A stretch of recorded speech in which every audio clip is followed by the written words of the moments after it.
The board meeting will begin in 5 minutes.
Due to the weather, we are going to delay our start for just about 2 or 3 minutes while some special guests arrive, just so you know that we are just delaying just a bit.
Okay, we are going to begin our meeting. If everyone could take their seats, we would appreciate that.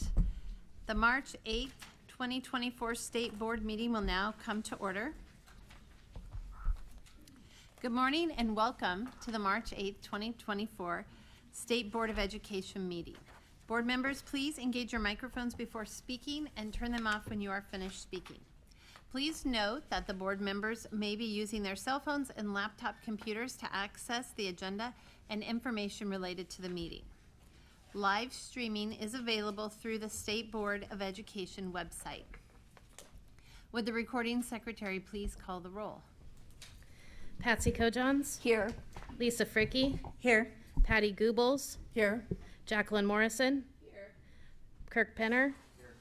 Sherry Jones. Here. Elizabeth Tegmeyer. Here. Deborah Neary. Here. Commissioner Maher. Here. All present. There are 8 members present. Quorum is established. Please rise and join me in the Pledge of Allegiance.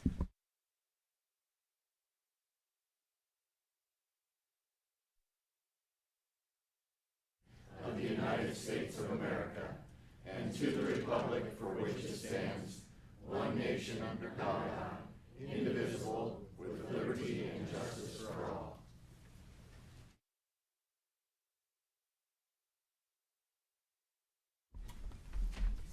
Information regarding the Open Meetings Act is posted as you enter the room from the main entrance doors.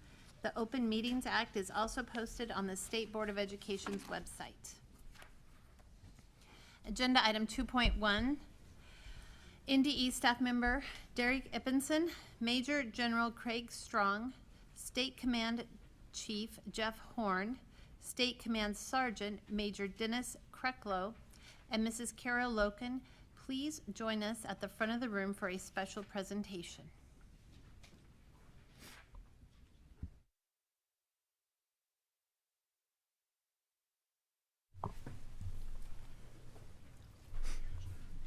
Good morning. I'm Derek Ippenson. I'm the Office of Coordinated School and District Support Assistant Administrator and the Director of Accountability. We're excited to be here today to celebrate April as Month of the Military Child and April 15th as the Purple Up Military Kids Day. I've got some special guests here. I'll allow them to introduce themselves, and then you can ask any questions that you have of them. Good morning. I'm Major General Craig Strong, the 34th Adjutant General for the state of Nebraska, and it's an honor and a privilege to be here this morning to commemorate a very special month. I will tell you that when I took responsibility for the Nebraska National Guard in July, I told the audience that the Nebraska National Guard is based upon 2 principles, and that's strength and honor. And the strength that we have as citizen soldiers and airmen and Marines and sailors and now space guardians is really based upon the strength that we have through our training and our dedication to our country, but really it's the strength that propels us as our families. And the families and our children that many of us have, personally, on a personal note, I've spent a few years deployed, and my children were in elementary school, and I know that they deployed with me. And my heart was with, while my, I guess my head was in the game, but my heart was back here with my children. So really, they were part of everything throughout my life and my career. And without that strength that guides us, it would make it impossible for us to fulfill our mission. So thank you for taking this time to commemorate this event. I want to thank you all for your service as well on this very special occasion. Thank you very much. I'm Jeff Horn, the State Command Chief. I deal with all the enlisted stuff for the general, and just with family, we can't do this without the families and our kids. And I as well have 4 kids that went to Lincoln Public Schools, and I've missed a ton of their stuff on my deployments. So it is hard for our kids, but they get through it. They're resilient, but we cannot do that without our kids and our families. So, but thank you for recognizing them at this time. Hi, I didn't know I was going to speak, so I apologize. I am Ms. Carol Loken, and I as a spouse, my husband's still serving, and so this is so important, and I've been coming to these for at least 3 years.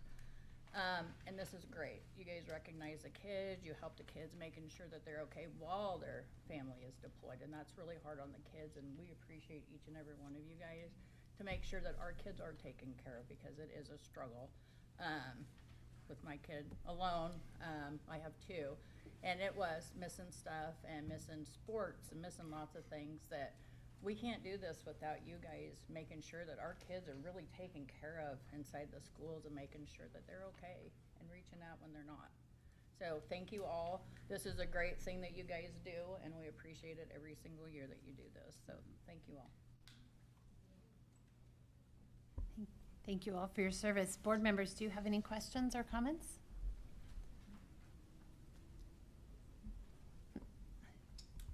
Oh, Patsy. Well, I'm a teacher, and I want you to know that teachers in the schools in Nebraska that I've traveled around, they really care about kids, and they do a lot of extra work and things like that that are not in a job description. And what you're talking about today is probably a lot of it not in a job description. And so I want to assure you that that's happening, and that you touched my heart by what you said this morning. So if I were back in the classroom, I'd do an even better job. Thank you. Thank you. Yes, Chairperson, it's just a comment that I do thank you for your service and your sacrifices. And as a school counselor, I did have students whose parents were deployed long-term overseas. So I can understand that we need to support them and their families through that. So we tried to do that, and we'll continue to do that, I believe. And my son was in the Army National Guard, so I can appreciate the work that you do. Thank you. I was just going to share a little bit on a personal note. My sister's husband was a major in the Army, career Army guy, and they have 3 sons. And my sister, and of course he had tons of deployments, and my sister always commented that for part of her life she was a single mom. And I thought that's such an apt description, because the family dynamic changes so much with deployments, and the spouse is the one who does all the parenting at that point. So I really appreciate spouses for all of the things that they do as military families.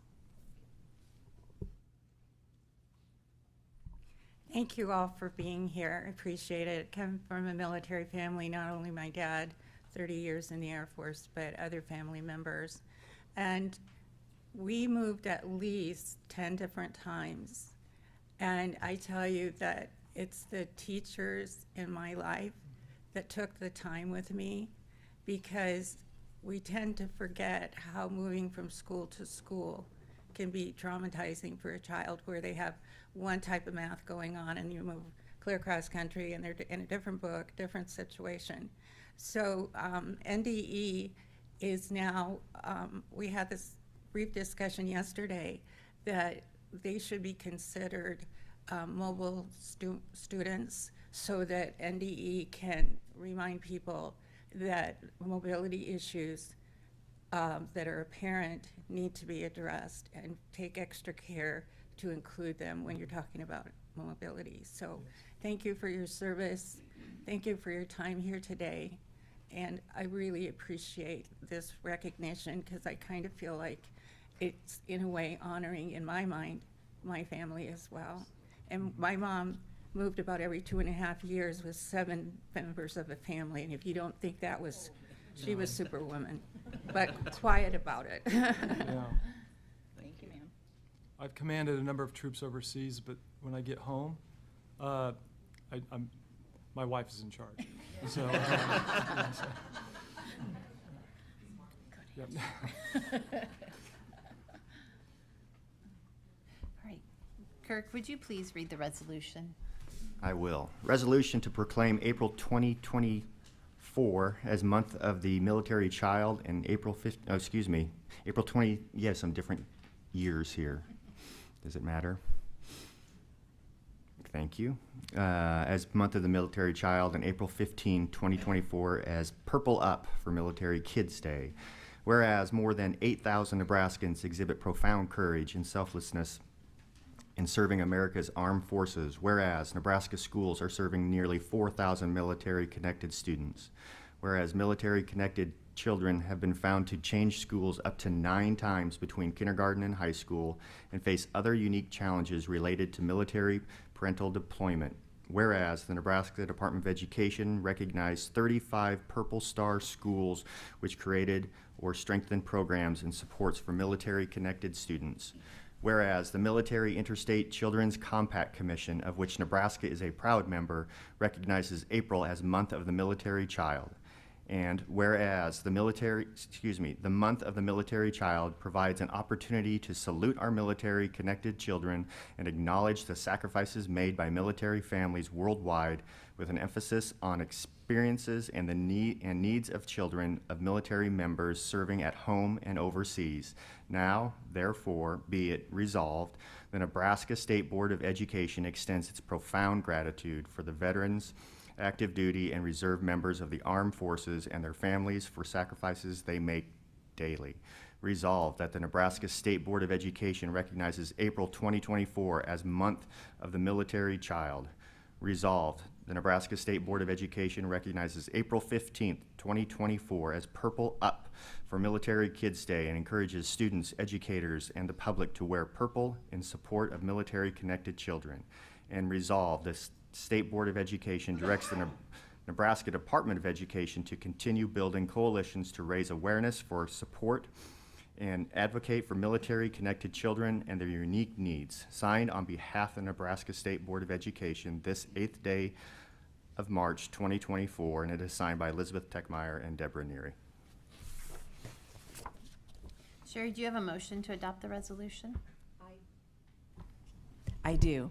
And I'm honored to move to proclaim April 2024 as the Month of the Military Child and April 15th, 2024 as Purple Up for Military Kids Day, and to adopt this resolution. I second the motion. It is moved and seconded to proclaim April 2024 as the Month of the Military Child and April 15th, 2024 as Purple Up for Military Kids Day, and to adopt the resolution. Is there any discussion on this motion?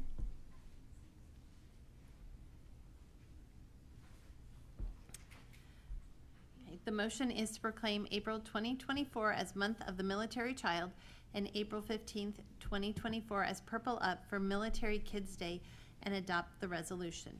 Would the recording secretary please call the roll? Neary, Yes.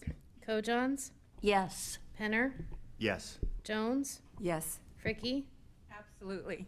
Goebbels, Yes. Morrison, Tegmeyer, Yes. 8 yes. Okay.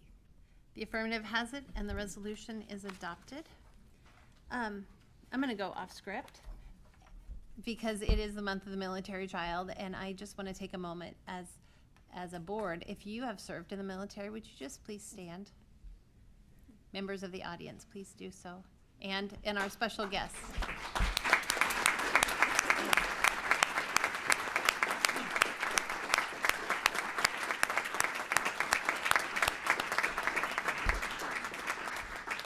Thank you. Thank you. We have a lot of gratitude. So Mr. Penner and I will present the resolution.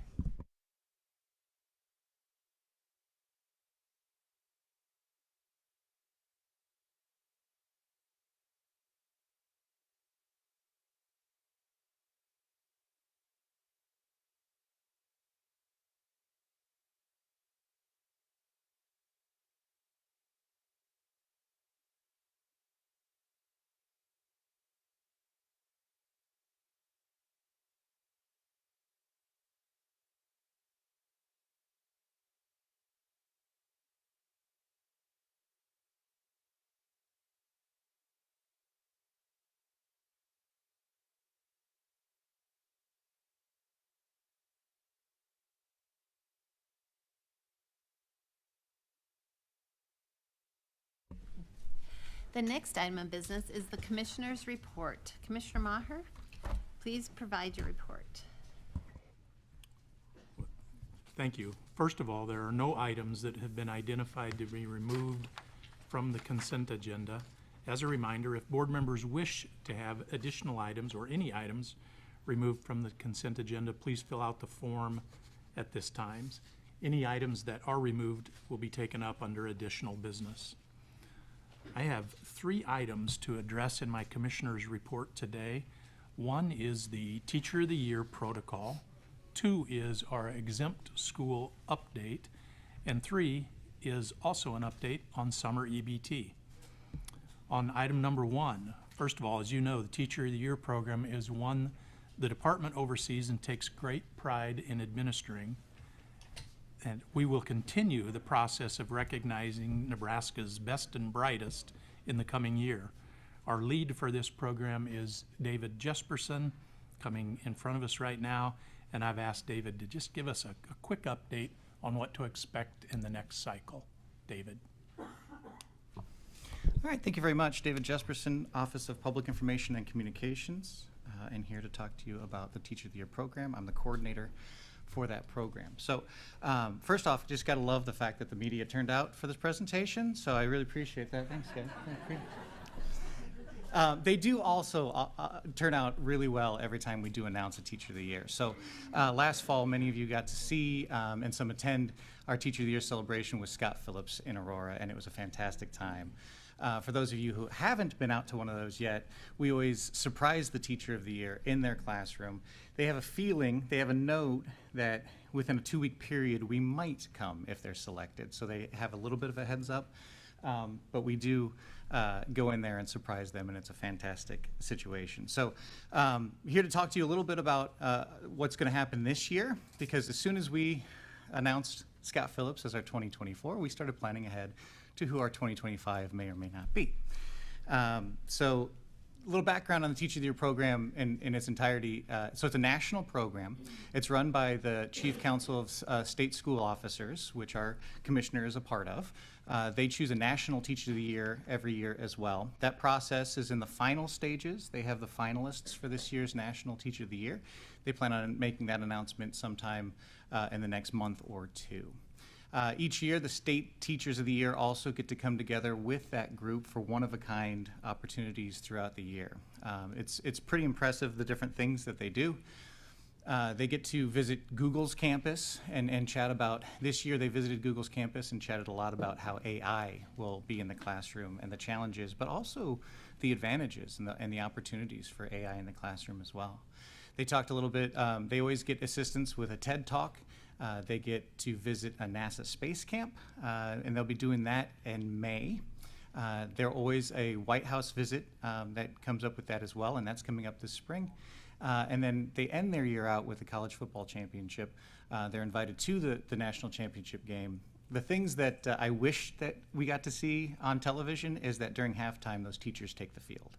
And so the tens of thousands of people that are in that stadium that year get to honor the State Teachers of the Year during that presentation, and it's a really exciting time for them.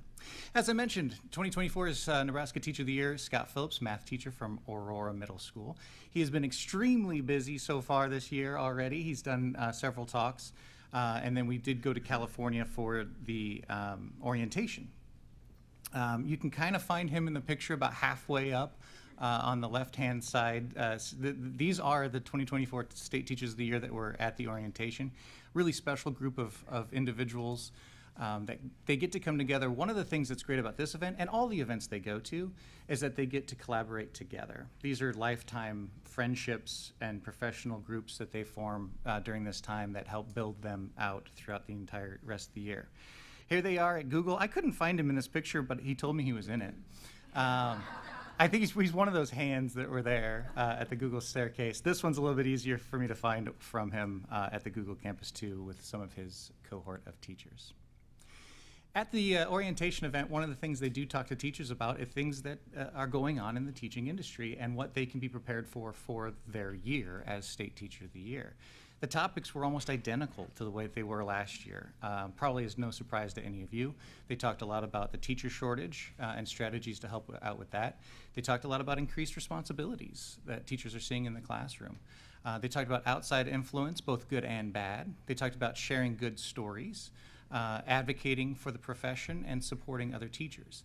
I really want to highlight the last two because when Scott applied to be our State Teacher of the Year, those were two of the things that he said were going to be one of his major focuses, is not only recruiting new teachers, but reigniting the love of teaching in teachers that are mid-career or even late career.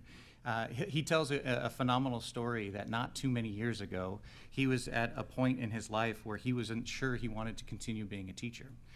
He was at that burnout stage as well. And it was an epiphany moment for him, and he'll tell you this story, that he needed to find that work-life balance. And that's one of his big messages, is helping teachers find that work-life balance so that they can continue their love of teaching.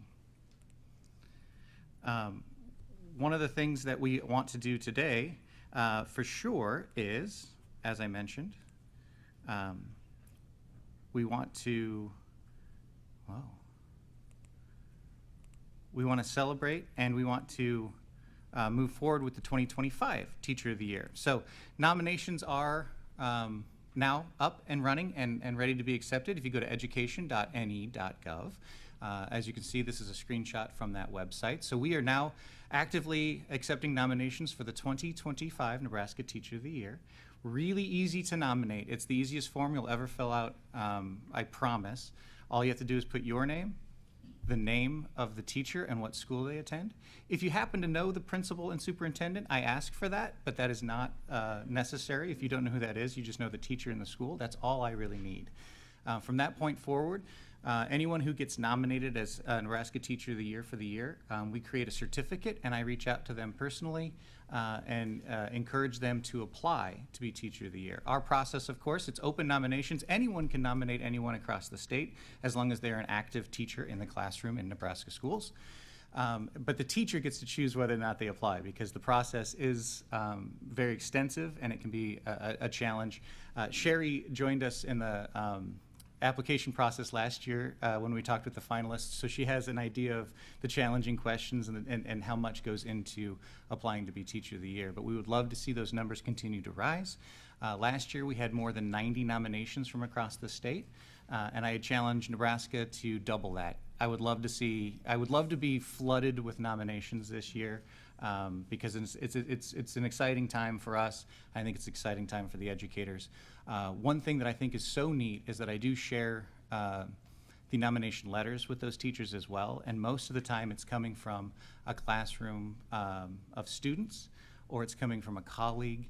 Sometimes it comes from a parent, sometimes it does come from a principal or a superintendent, but I always think that the ones that mean the most for these folks are the ones that come from their students and the ones that come from their colleagues that are nominating them. So my ask of all of you is to take this information with you and let people know that at education.ne.gov, they can click on that nomination in your districts, and we'll see if we can get a good, healthy, large amount of nominations from each one of your districts, and we'll move forward with the process. The applications will be open through the summer.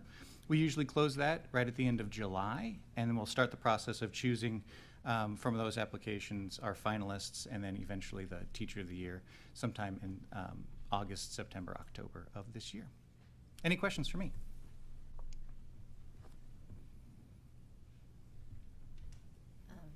I just think that is so neat. I didn't realize that you sent an award or certificate to everyone who's nominated, because I think what a compliment it is to our teachers to even be nominated, even if they choose not to follow through the process, and to hear what the appreciation that people have for them. And we just started that last year, so I'm glad that we're doing that. I did get some really good feedback from some of the teachers that although they didn't want to apply, it was too much for them, they were honored, obviously, to be nominated by someone, like I said, especially when it's someone that they know, and they just get that recognition.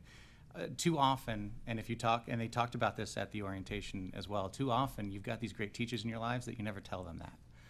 We take it for granted that they know how great they are. And by design, most of these teachers are extremely humble. And a lot of the times, one of the things they talk about at the orientation is this imposter syndrome that they call it, that why me? I shouldn't be here. I'm not this good, am I? Yes, you are. They're chosen for a reason, and teachers across the state have done a fantastic job, and it's a pleasure of ours to be able to share with them when folks let them know how good of a job they're doing. Yeah. Well, I just, every year, I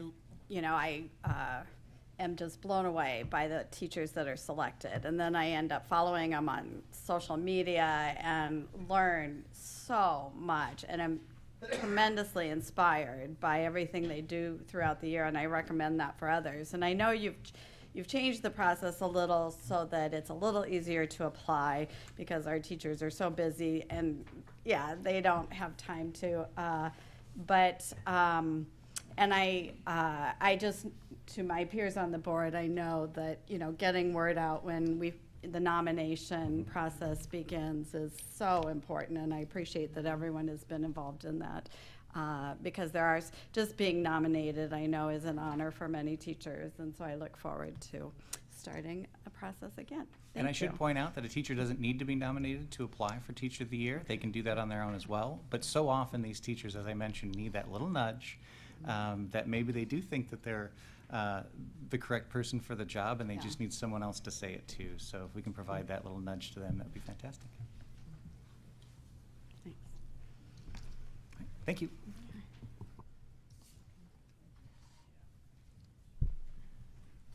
Thank you, David. My next topic isn't nearly as fun as that one.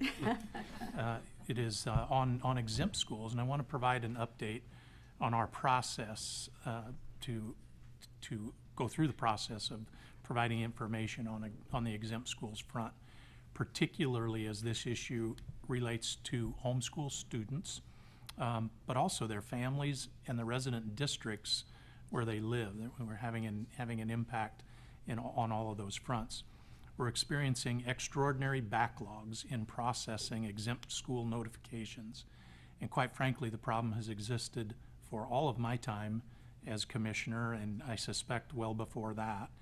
And I want all of the board members to know what we're doing to address that topic, so that we don't simply throw our hands up and say, well, it is what it is.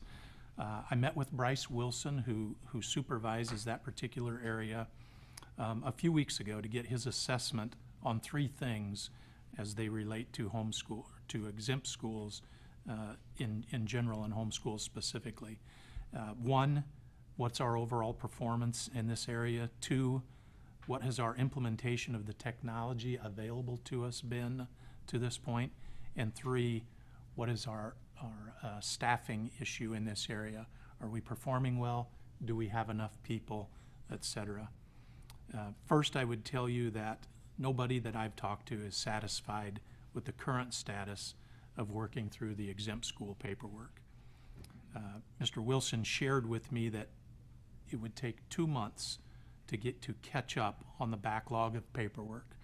So I'm here to tell you today that I checked with him earlier this week to make sure that I was going to state publicly that we would be caught up by April 15th. And he said, yes, we will. That's the good news. The bad news is that's on this year's paperwork. So there's a good news, bad news scenario there. Two, on the topic of technology, our implementation of a new technology was meant to streamline this process, and it's been met with many snags. As of yesterday, I talked to the folks responsible, and I've got the following information. Number one, the exempt school system is operational. Number two, parents are able to submit paperwork to the system, and we can respond to that submission. Three, our tech staff are available to assist with any bug fixes, and we will prioritize these fixes should a problem occur while our staff are logging those notifications. And four, if there are changes needed to open up next year's process, That begins on July 1. We'll make sure that the system is online and as scheduled for that June 1 submission, including any changes that are required as a result of pending litigation, and I'll address that in a little bit. In regards to the staffing question, Bryce believes that we're appropriately staffed once we're caught up. So how do we get caught up? I would tell you we're bringing in reinforcements from throughout the department to help us catch up. And it should be noted that we are willing to put more resources into the staffing equation, part of this equation, if necessary. On another note, there's a legislative bill, LB 1027, that was introduced by Senator Clements and is a speaker prioritized bill during this session. And this bill would actually reduce the work needed to be done by the department and would help streamline the homeschool notification process. We're thankful to Senator Clements for not only bringing this bill forward, but also for listening to the department on how to make that bill, we think, a little bit better than it was in its current form, or in its original form. We're in favor of the bill, and we're providing help to get this bill to the finish line. So 3 areas. 1, we're not satisfied with where we are, and we're addressing issues as they exist currently. 2, we're making sure that the technology is what it needs to be to process the paperwork that comes with exempt schools. And 3, we are continuing to analyze the number of people that we have working in this particular area to make sure that we have put the resources necessary into this particular issue. So that's my exempt school report. Hopefully next time I report to you, it's a much more positive report than it is today. The third topic that I bring to you is the summer EBT program, and it is moving forward. I would say what a difference a month makes on this particular topic. You likely recall that last month we discussed the barriers there were for NDE to administer this particular program. And in fact, our administration of the program would have taken a pretty long runway to get that program up and running.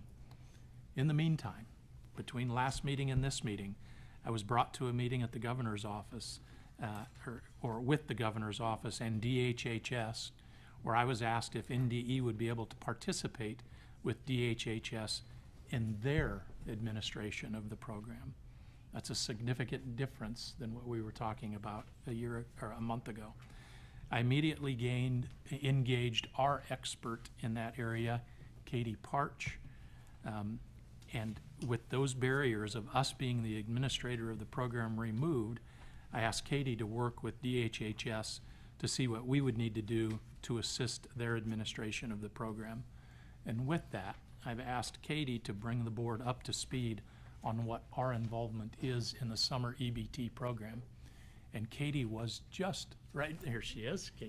Katie's ready to go. So with that, Katie, would you please bring the board up to speed? You have the slides in front of you. I'm going to display them as well. And thank you for allowing me time to share information with you about this important program.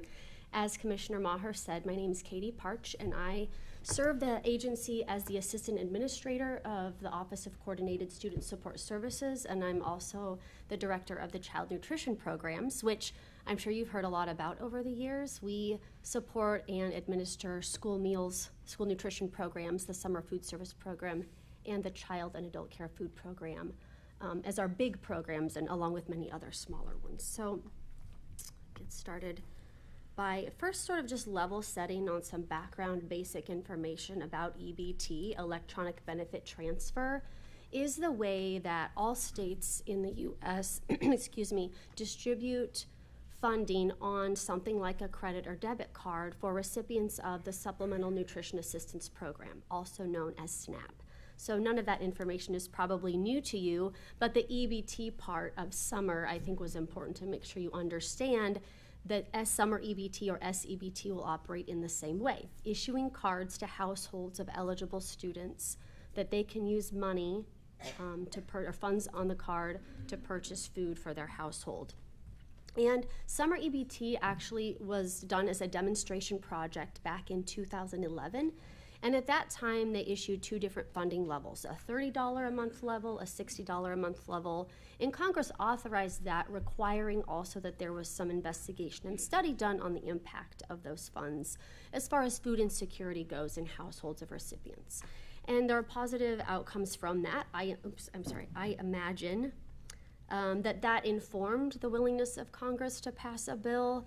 And it looks a little different than those demonstration projects did. The permanent SEBT authorizes $40 per month per eligible student for 3 months of summer break.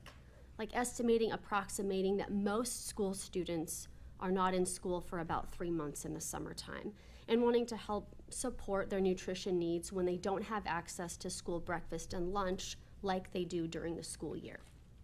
So in total, for each eligible student, they would receive $120 on that EBT card if they choose to receive it by their participation in the SEBT, which also requires, of course, that they attend a school that participates in the National School Lunch Program and that they are eligible because that household qualifies for free or reduced price meals.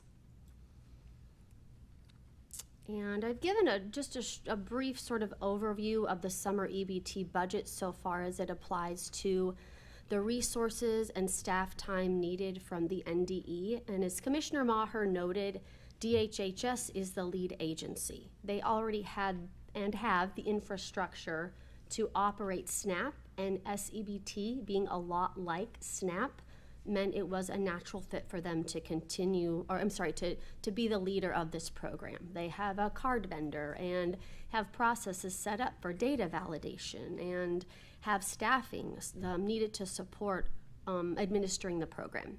So the asks of NDE staff include the ones you'd see up here. We are responsible for developing and distributing, as well as processing and making determinations on the SEBT application, which will be used by a small fraction of eligible students, because we can use school-determined free and reduced eligibility information for individual students. Okay. There might be some students who attend a community eligibility provision school they do not have that individual eligibility determination made, and those are the ones we need to offer the SEBT application to, as well as students who live in households whose income may have changed at some point during the covered summer break. So we want to make sure we've got an option available to them to comply with the federal regulations to be able to do that. And that will be a significant portion of our contribution toward the total program. Therefore, it's going to be the one you see that has the highest value associated with it. The USDA has developed some summer EBT outreach and communication tools. We do not plan to reinvent any of that. That would not be a wise use of resources. We're going to use what they've developed and distribute it through our traditional communication channels in partnership with DHHS, of course.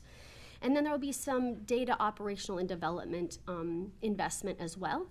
We do have, or have had, because of pandemic EBT, a pretty good way of collecting, validating, and then sharing validated eligible student information with DHHS. That will remain our role, but because we're not developing something new from scratch, we're going to use the system we've used and make some tweaks to make it better and less time intensive for staff, but that's why you see a small contribution toward that effort there. So I want to delineate the roles and responsibilities of both of the agencies tasked with getting this important program done. Obviously, DHHS's roles and responsibilities would be things you'd presume: contracting with a card vendor to issue those plastic debit cards, issuing cards to households that have eligible students in them, and they get that information from us, of course. That agency is also responsible for investigating allegations of fraud and completing federal fiscal reporting. Now, that's not all of it, but I tried to sort of group those things that DHHS staff and leadership are responsible for into some bigger buckets. I've done the same with NDE's roles and responsibilities. we need to communicate clearly and effectively with school staff, because we know that households, families of students go to their school first and foremost. They're very familiar with schools. They seek answers of anything related to school meal benefits probably with their school. So we want to make sure they're well informed. We need to develop and maintain that data collection and sharing system that we need to be able to use to effectively and safely share information with DHHS, finalize that application to participate in the program for students in households who don't already have that determination made. And then it's also our responsibility to complete the required verification, a random sample to verify that income reported on an SEBT application is accurate. Just supports integrity of the program and that we're issuing benefits to people who truly qualify.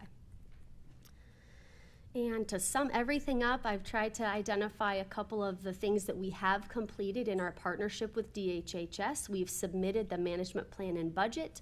We have not heard back from that agency yet on what questions they might have or where we are in the approval process. And we've identified a benefit issuance schedule, which allows us to sort of work backwards and identify deadlines preceding benefit issuance that dictate how the staff in each agency gets the work done and how we prioritize our tasks. Ongoing or upcoming would be those communications with schools and households, finalizing the development of the SEBT application, and then in May, collecting, validating, and sharing eligible student data with DHHS and finalizing that secure data transfer system. And I'm pleased to hear questions you have. I might not have answers. Board members, right now. if you have any questions or comments. I just have one question, Madam Chair, for Katie.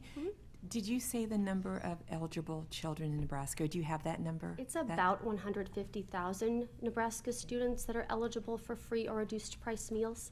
Yeah, I didn't say that, so thank you for asking.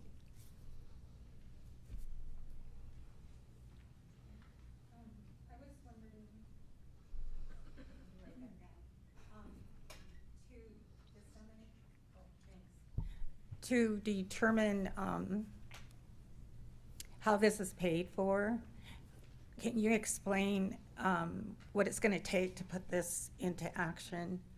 And so we know, and does the federal government, how much do they put in? Great question. The federal government fully funds the $120 for the covered summer period for all of the students to whom we issue cards. The cost to administer the program, as in the time we'd pay for staffing, contracts related to the card vendor and purchasing cards that get issued to households, is a 50-50 match between state funds and federal funds. Okay. Well, I just want to thank you for being here today. It makes a lot of sense to do this for children. But I want to thank Senator Day, put it on our radar, and I want to thank Governor Pillen for listening and getting this going so that you could be a part of this. So it's going to work together for the benefit of kids, because so many people got together and talked about it and talked to kids about it. Yeah. So thank you. Thank you. Any other questions? I have two. Okay, so you said that the administration cost is a 50-50 match of state and federal. So that $50,000 slide that you showed us, this, okay, so the state is approximately 25,000 for that portion, and that doesn't reflect the budget as estimates for the work of DHHS. That's closer to $2 million because they have a significantly higher investment in this than we do. Okay. So. Okay, and do we have to take on additional staff to do this? That's a great question, and consultation with other folks of this agency who worked on pandemic EBT, which isn't the same program, but the model by which we work with DHHS and the parts of it that we're responsible for is really similar to that program. Anyway, in consultation with them, we didn't determine additional staff would be needed. We will shift responsibilities as needed, but adding additional full-time people isn't anything we foresee needing to be done at this time. Okay, and just one final thought. So these EBT SNAP cards, my I'm just clarifying, no matter where in the state that they are used, whether it's western Nebraska, eastern Nebraska, these are used at privately owned grocery stores? It can be. They can be? Are there other options that they can be used at?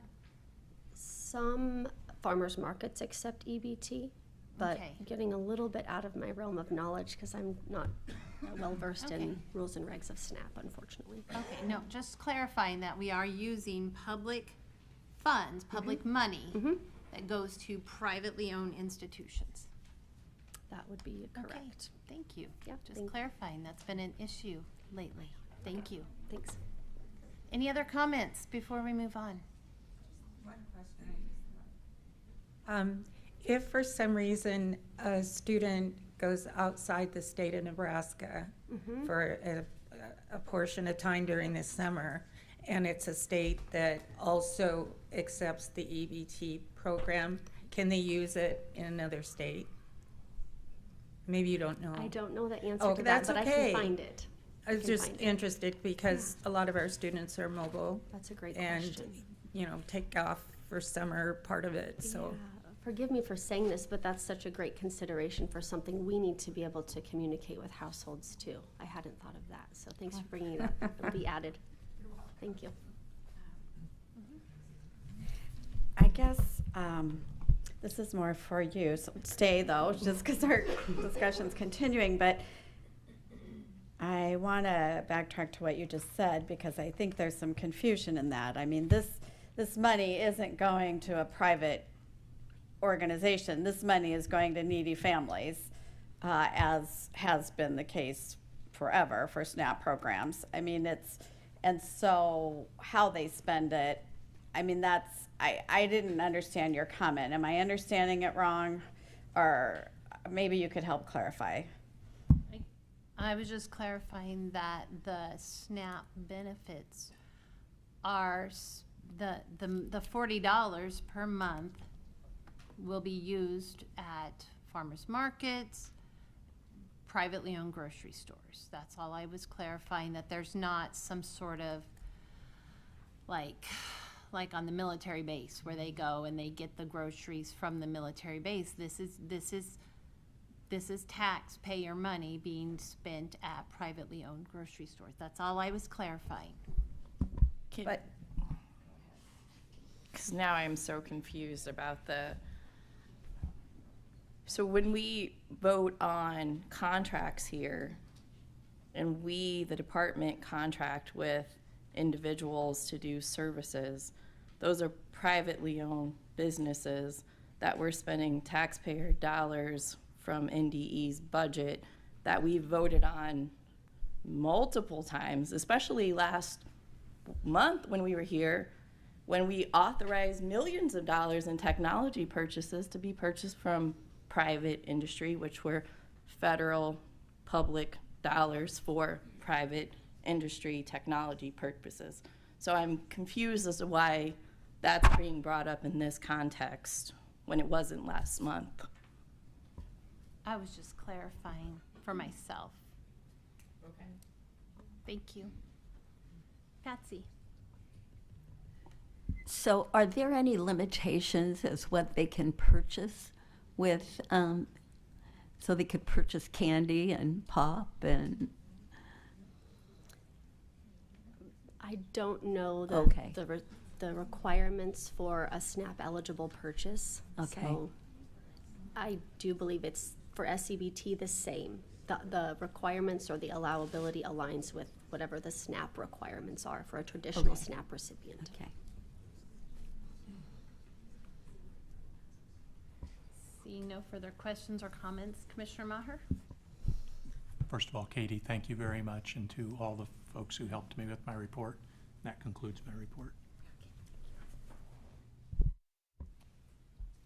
Okay, so item number 4, President's Report. Extremely brief. I just want to point out that the Nebraska Rural Community School Association Spring Conference is next week in Kearney, and Dr. Maher will be there as one of the keynote speakers along with Mr. Penner, Mrs. Jones, and I will also be there to hear from our rural schools what their needs are, what their successes are, and how we can support them. So we will be there in Kearney next week. So that concludes my president's report.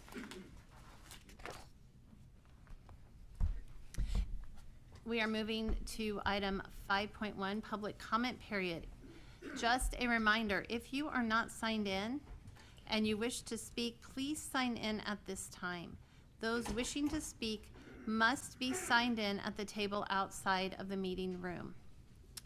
The public comment period is available to any person who wishes to address the board on any subject within its authority, including items appearing on the agenda except for contested cases. Up to 2 hours will be allowed for the public comment period when on the agenda of a regular meeting. A majority of members present and voting may take action to extend the total amount of time allowed for the public comment period. A majority of members present and voting may also take action to allow or terminate public comment at any time during a meeting. Please note that public comment should be on topics relating to the work of the State Board's constitutional and statutory authority. If you are not signed in and wish to speak, please sign in at this time. Those wishing to speak must be signed in at the table outside of the meeting room. Each individual speaking to the board will be required to complete a sign-in card for identification of oneself.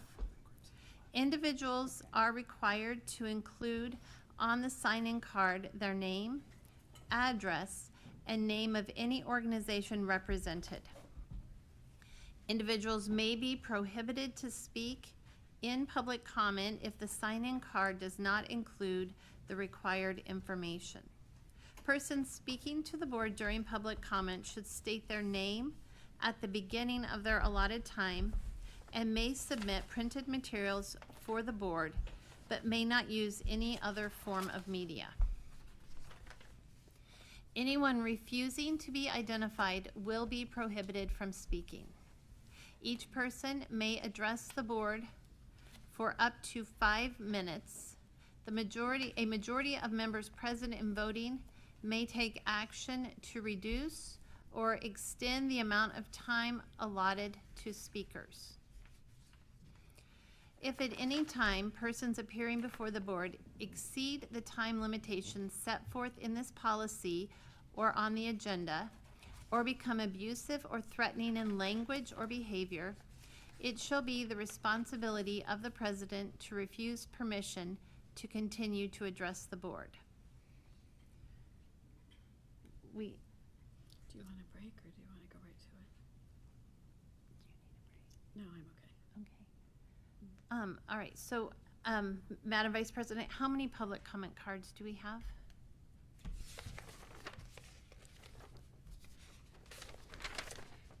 We have 31. And okay. So we have 31 public comment cards submitted.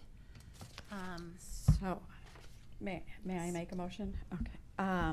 Because our policy is that we only allow 2 hours for public comment, we would either allow everyone their full 5-minute time, which means some people would not be able to speak, or we could reduce the number of minutes per speaker so that we can get everybody in.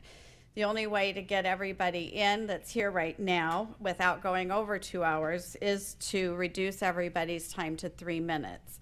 So therefore, I would like to move to reduce the amount of individual time allowed to each speaker to 3 minutes. Do we have a second? I'd second. Is there discussion? Okay. Is there- Can you repeat the number that you had again? 31. So 31 would be 154 minutes if we did it regularly. If everybody had 4 minutes, that would be 124 minutes. So we go over by 4 minutes, assuming everyone speaks their whole 4 minutes. Is that right? Is my math wrong? Yes. That's correct. You're correct. Okay. I would move to amend your motion to go for 4 minutes, understanding we may, worst case scenario, be over 4 minutes, but potentially you could still be within the 2 hours because some people may speak less. Okay, so is there a second to the amendment? Okay, Lisa seconded the amendment. Any other discussion? So The motion? right now is to strike 3 minutes and insert 4 Okay. minutes. So the current motion on the floor is to strike 3 minutes and let each person speak for 4. Any further discussion? Okay, will the recording secretary call the roll? The motion is to reduce public comment from 5 minutes to 4 minutes, which would Sorry,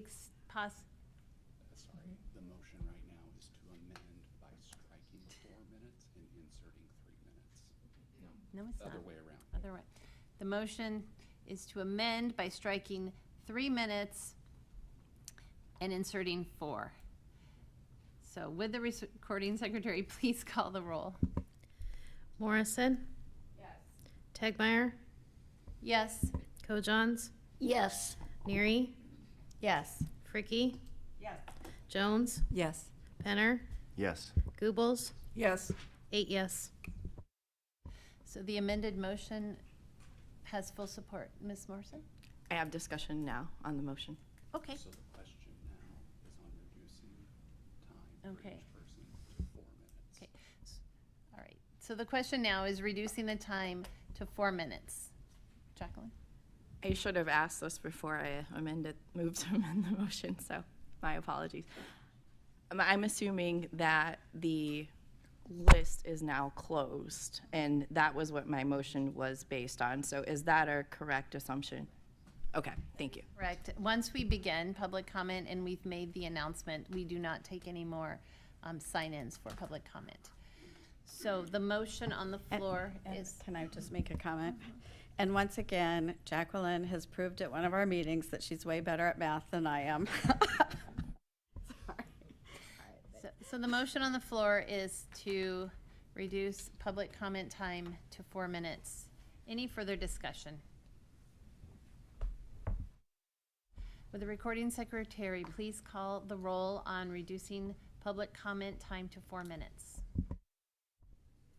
Morrison? Yes. Tegmeyer? Yes. Kojons? Yes. Goebbels? Yes. Penner? Yes. Jones? Yes. Fricky? Yes. Neary? Yes. 8 yes. So the motion has been adopted and public comment will be 4 minutes in length.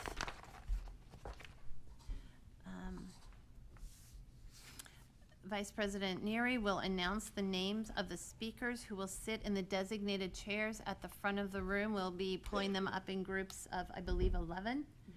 And so when your name is called, please come to the front of the room. Deborah? Okay, thanks. Good morning, and thanks everybody for being here. The first 11, if we'd like to ask you to just come sit in the front row, and then we'll call you one at a time to come forward for your 4 minutes. Robbie Adams, Ted Lewiston, Sarah Mitchell, Heather Hull, Mary Riemann, Terry Cunningham Swanson, Jamie Bonkowitz, Amber Parker, Dennis Schleiss, Steve Davies, Doug Kaken. Thank you. And then if Robbie Adams wants to come forward and be number 1, Ted Lewiston will be number 2 then and can follow.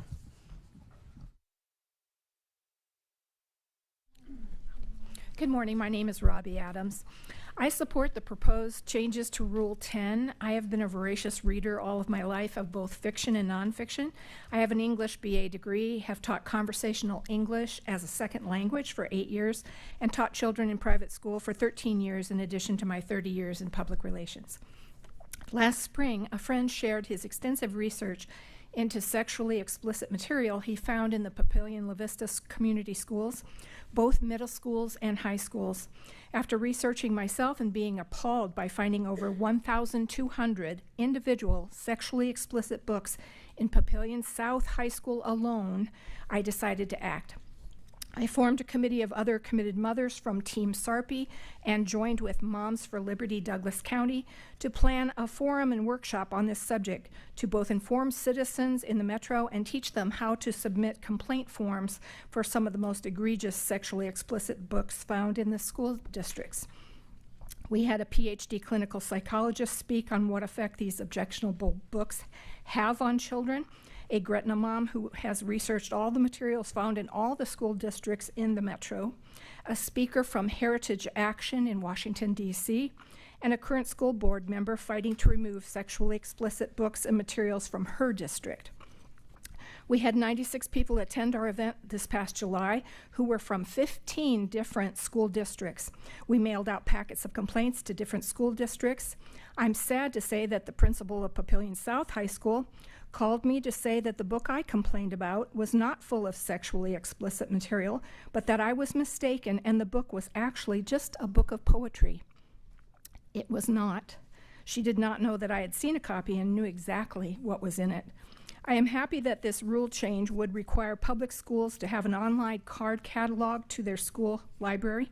You might add to this rule that when a teacher has a classroom library, that those books must have an online card catalog as well. Otherwise, teachers will just hide these materials in their classrooms. Parents and guardians know exactly what is in their school libraries, and classrooms would be a needed first step for parents to hold teachers and administrators accountable for the violations of community standards and pornography statutes. Our tax dollars should not be used to purchase sexually explicit materials, especially for minors. If an adult would give one of these titles on the upper end of this 1 to 5 scale of inappropriate material to a child on the street, they could be arrested for disseminating child pornography.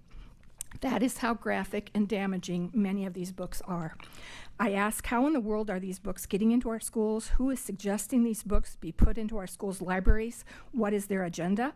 These books are stealing our children's innocence and will cause damage to their psyches and mental health that can take years to heal. The middle and high school years should help students prepare for additional education in college and trade schools.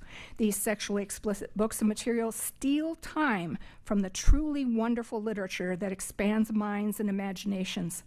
Our kids should be delving into the 100 best books to read before college and other lists of the world's greatest contributions to literature for enrichment, not this sexually explicit material inappropriate for minors.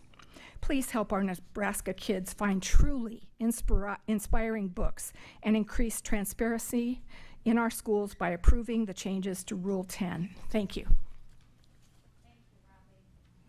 Thank you, Robbie.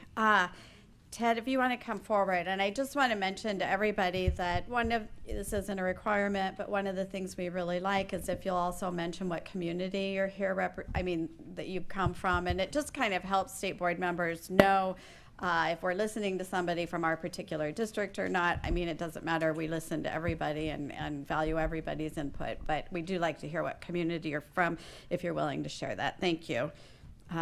Your 4 minutes begin, Ted. Thanks. Hello, I'm Ted Lewiston from Bellevue. My parents and grandparents were in public education. They were teachers. My grandparents, my grandfathers, let me start again. My father and grandfather were also superintendents in public schools.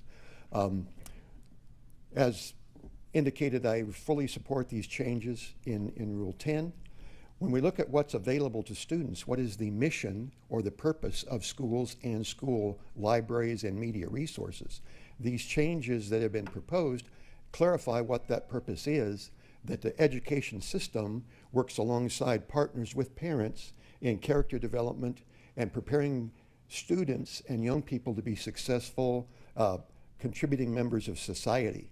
And the types of materials that would be excluded from schools' libraries are the types of materials that would tend to shape young minds to see other people as objects to be used and abused, or we would not allow or we would not purchase books promoting violence, trying to promote racism, and that saying because of the color of one's skin or national background that somehow other people are inferior or superior.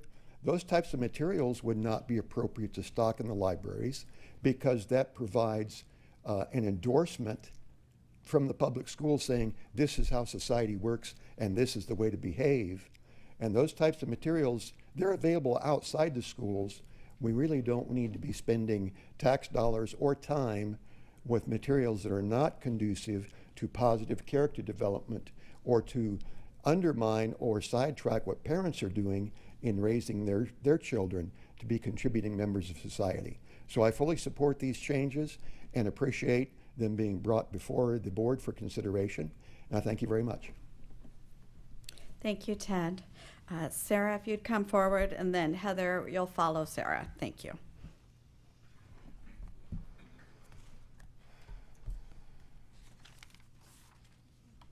Good morning. My name is Sarah Mitchell. I'm from the Omaha metro area. Members of the board, I'm here as a parent, a grandparent, and retired school librarian to ask you to reject the proposed changes to the school library section of Rule 10. I want to specifically speak to the proposed changes to minimum staffing and minimum number of acquisitions.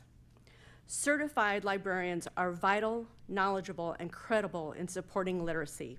They are their school's literacy cheerleaders.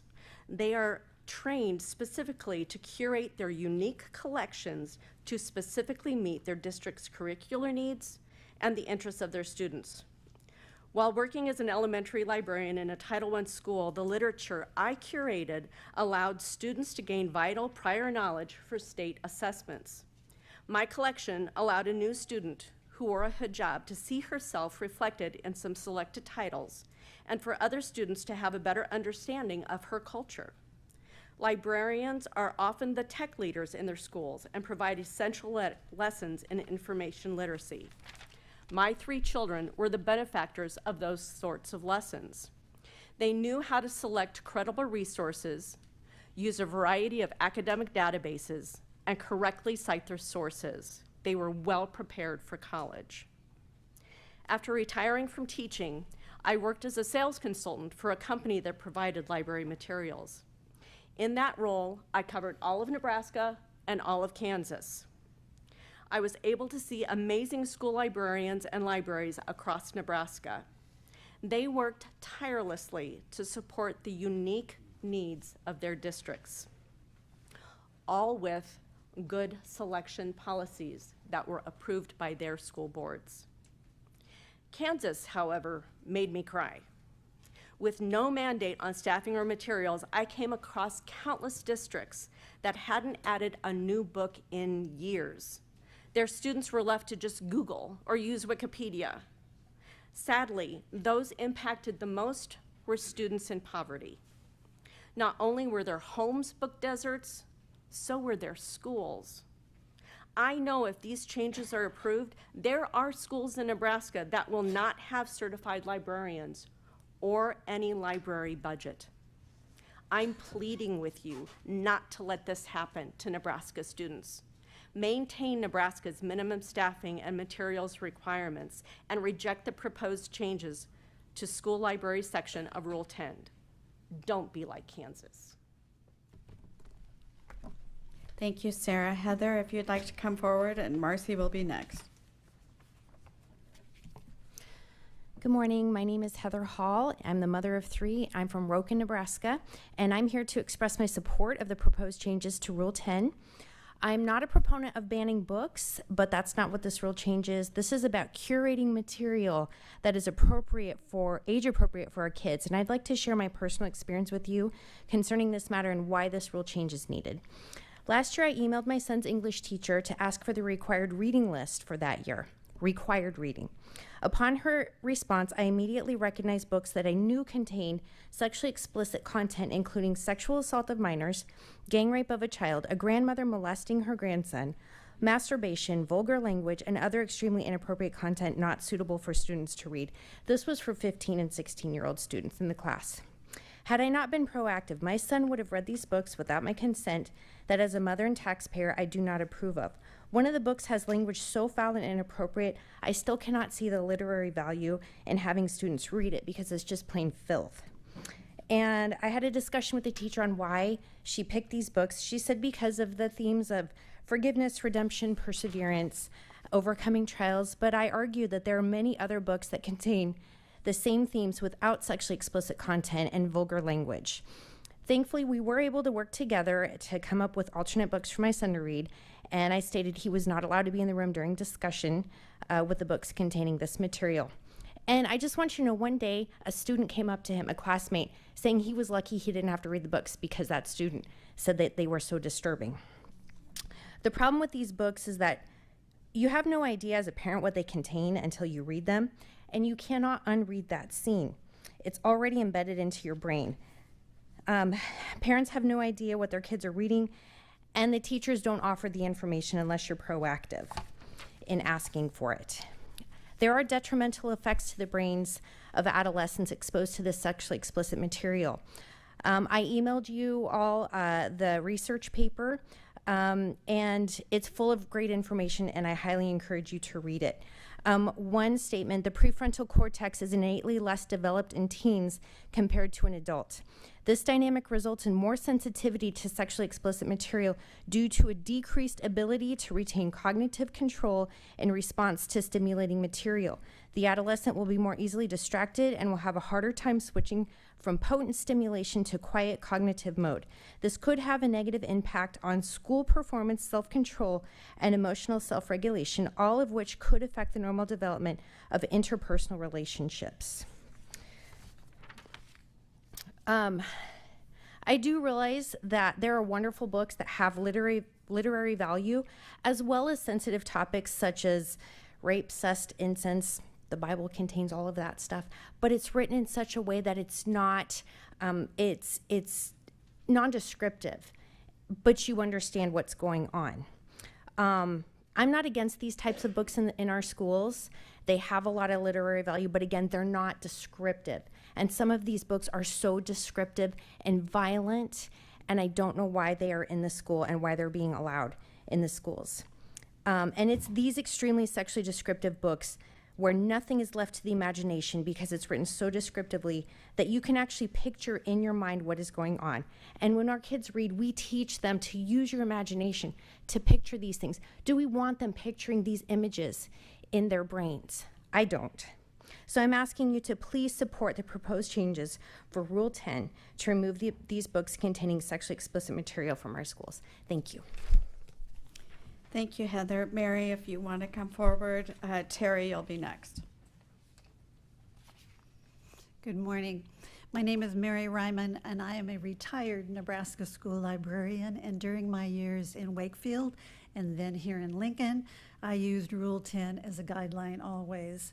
There have been many letters from your constituents regarding the proposed Rule 10 media and technology resources revisions, and they're largely focused on the concerns about the banning of books. I'm hoping that many of you saw the 60 Minutes report on CBS last Sunday. It presented background on this topic from the national level, and it was very, very informative. I was also here at your February board meeting to hear your first discussion of the recommended changes. I'm here today, though, to address sections 006.01B, C, and D. Those are the guidelines regarding the number of books, the minimum number of new books to be purchased each year for every school library program in Nebraska. It's a minimum.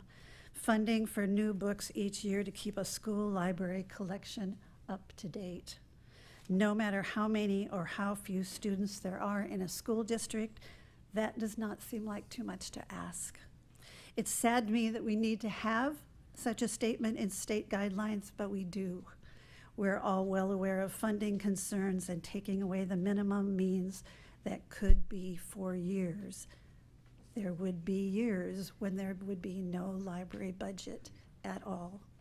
That means a school year with no new books in those libraries, and that is a disservice for the students in our school districts. Students need new books every year, up-to-date resources, and without these Rule 10 guidelines, there will be administrators who, for whatever reason, will prioritize differently, cutting out the library budgets. To best serve our Nebraska students, to encourage literacy, that should not happen. So please keep Rule 10 as it is to support media and technology resources. Thank you. Thank you, Mary. Terry, if you want to come forward, and then Jamie, you're next. I'm Terry Cunningham Swanson, and I'm from Plattsmouth, Nebraska. Let's just cut to the chase. The books we're talking about not only meet the common sense definition, but also the legal definition of obscenity. Every one of you sitting on this board understand that to be true. And if any of you don't, let me read Nebraska Statute 28-808, the parts that pertain to this. It shall be unlawful for a person knowingly to sell, deliver, distribute, display for sale, or to provide to a minor, or knowingly possess with the intent to sell, deliver, distribute, display for sale, or provide to a minor. Section B, any book, pamphlet, magazine, printed material, however produced, or sound recording which contains any material enumerated in subdivision 1A of this section, or explicitly detailed verbal descriptions or narrative accounts of sexual excitement, sexual conduct, or sadomasochistic abuse of a predominantly prurient, shameful, and morbid nature, and which, taken as a whole, is harmful to minors. Any person who violates this section shall be guilty of a Class 1 misdemeanor. That is the law.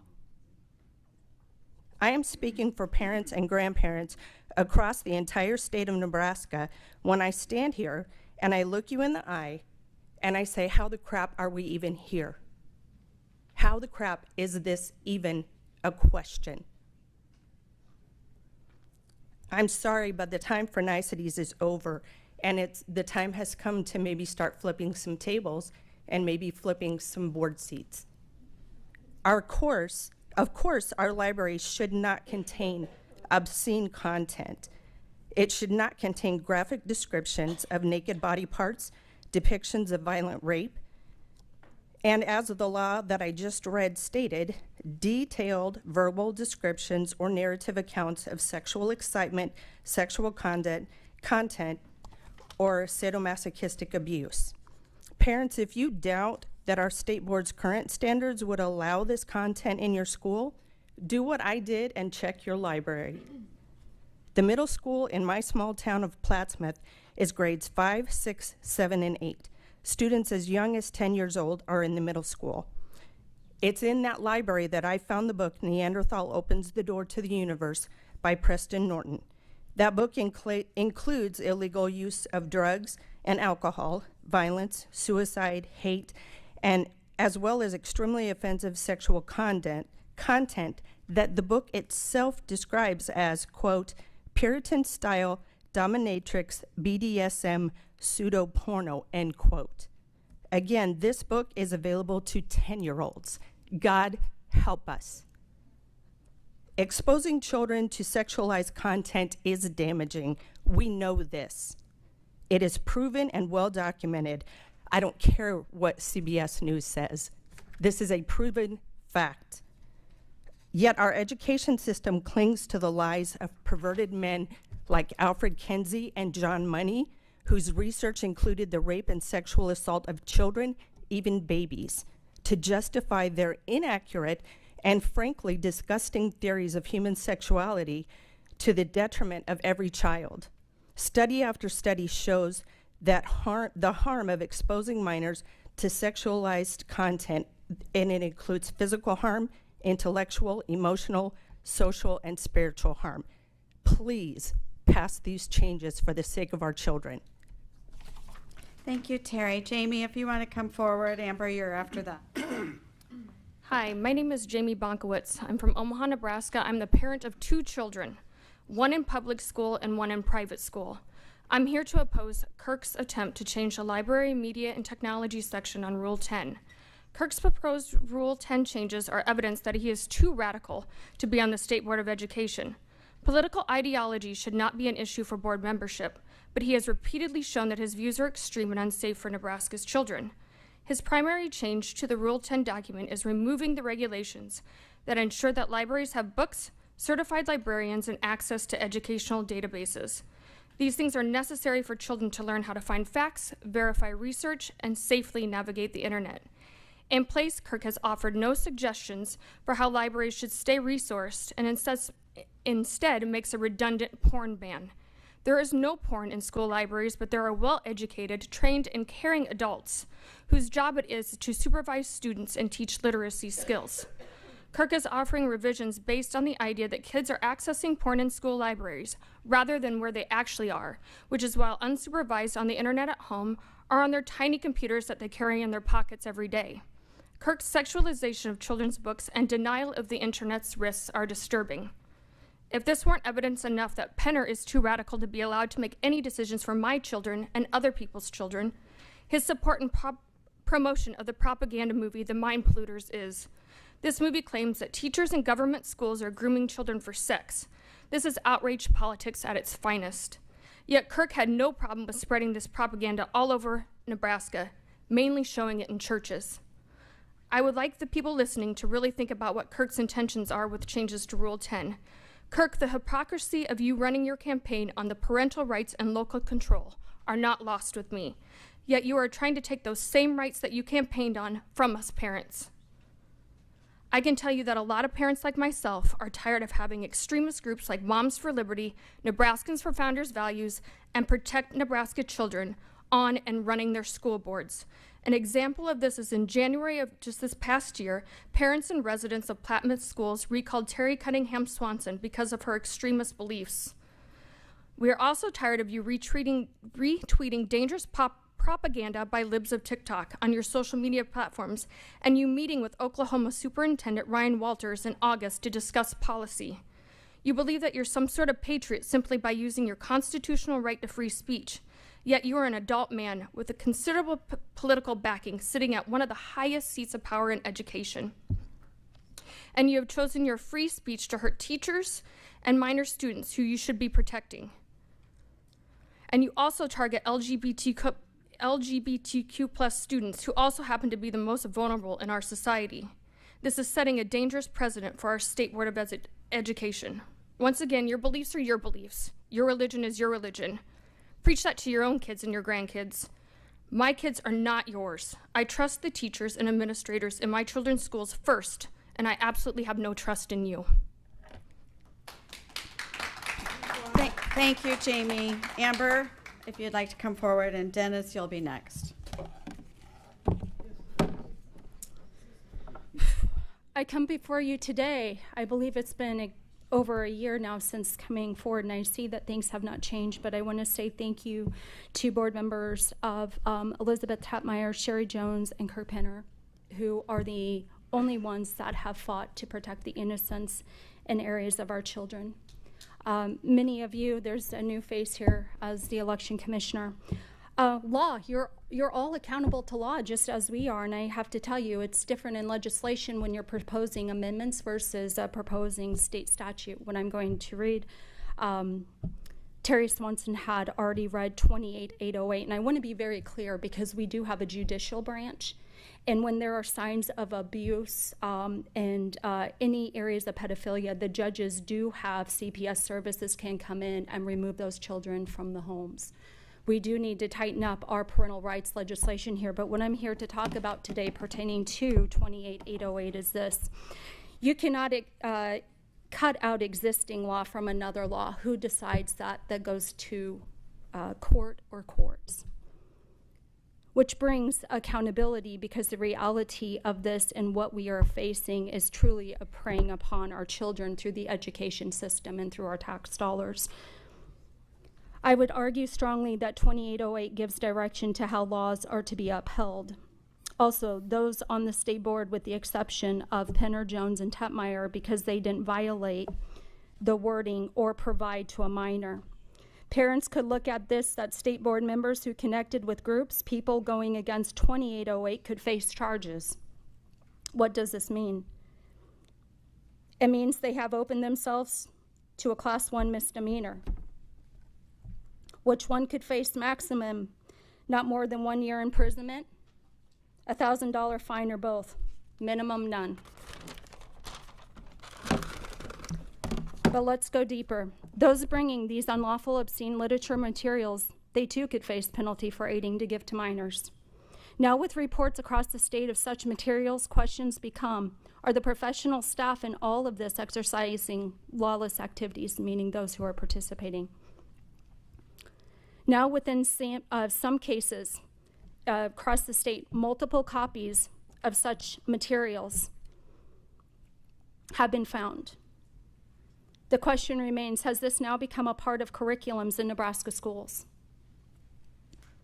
Again, under 28808, and I want to be clear, so without the health standards that were tried to pass as a guise on us, you could actually be exercising in these ways and doing those very things and what you tried to deceive the people on, and you don't have to have and pass the health standards with the way right now that this is literature and materials have been discovered throughout the state of Nebraska and Nebraska schools, public school system.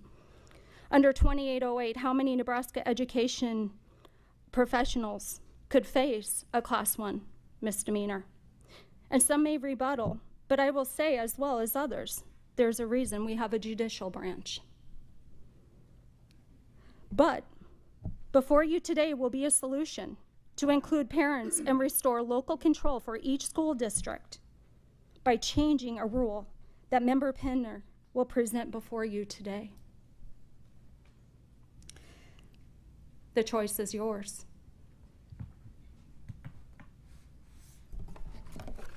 Thank you, Amber. Dennis and then Steve. Hello, I'm Dennis Slice from Omaha. My wife and I enrolled our 3 children in the public school system.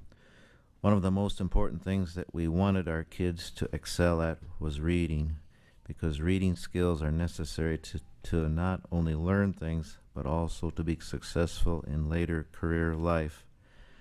Our kids were avid readers, and our home was filled with books for them to read, in addition to their school library books. All 3 liked reading, and we let them read whatever subjects interested them. However, private matters like sex topics, which we were shocked to see in our school libraries, contain reading material that should be left to parents to discuss with their children in private. Children should not be exposed to these subjects in our public school systems without parental consent. And I have never heard that pornographic books increase a student's reading skills. Thank you. Thank you, Dennis. Steve, and then Doug. Thank you, President Tietmeyer and members of the board, for this opportunity. I am Steve Davies from Stromsburg, and I testify in favor of the sexually explicit material part of Rule 10 that is being proposed. Just as kids are growing physically, the same is true of their whole being. Their psyche, self-awareness, and cognitive skills are not capable of absorbing and dealing with sexually explicit materials. A personal experience. I grew up in a small town in eastern Colorado. There was a family, had four boys and then a young girl. In a small town like that, you kind of know everything about everybody. And what was kind of understood, what happened in that family, would be scary. When that girl was in first grade, her and a classmate were found without clothes under the bushes of the schoolhouse. When asked what they were doing, they said, "We're making babies." That's a first grader. When she was in junior high, she was very promiscuous. In high school, she started an affair with a married teacher that had kids. It broke up that marriage, that family. That's what can happen. Sexually explicit materials do not belong in the schools. They affect the character and personality of these growing children. Let's let them be kids and not do the job of groomers. Thank you. Thank you, Steve. Doug, you're next.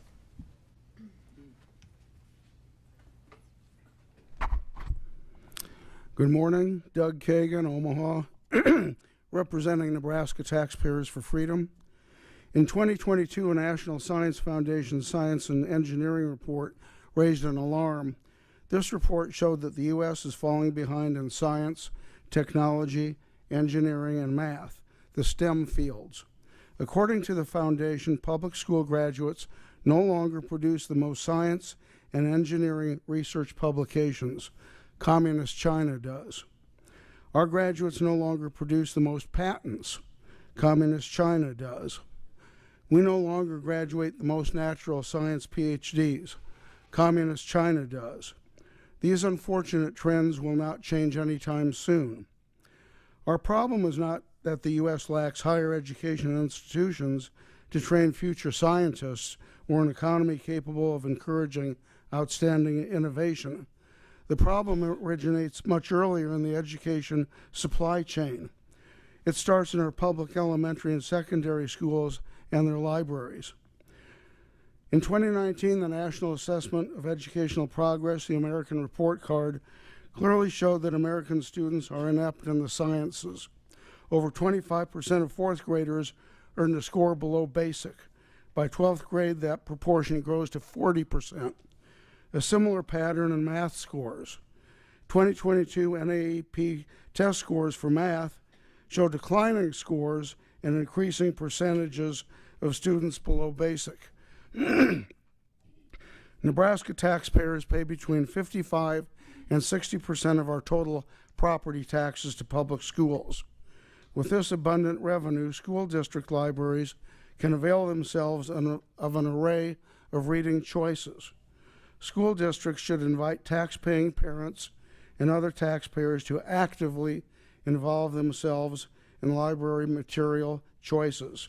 I think that you will find that most of those involved will be more interested in their tax dollars paying for books, magazines, etc., that prepare their children for professional life and entice their children and teens about finding cures for diseases, building better bridges, or space exploration, rather than reading about why Johnny wants to wear a dress.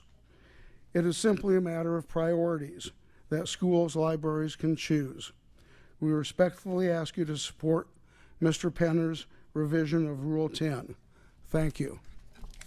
Thank you, Doug. Now, we'll have another 11 come forward to the front seats. They are Marnie Hodgen, Kathy Foucher, I apologize if I mispronounce names, Judy Wyman, Chris Hefner, Cheryl Wegner, Jesse McGrath, Merlin Bartels, Lou Bratz III, Nancy Packard, Jean Greiser, and Kevin Aboresk. And again, sorry I mispronounced. Marnie, you're first.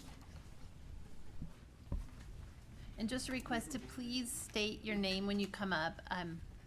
Us as board members, we do like to note who's here.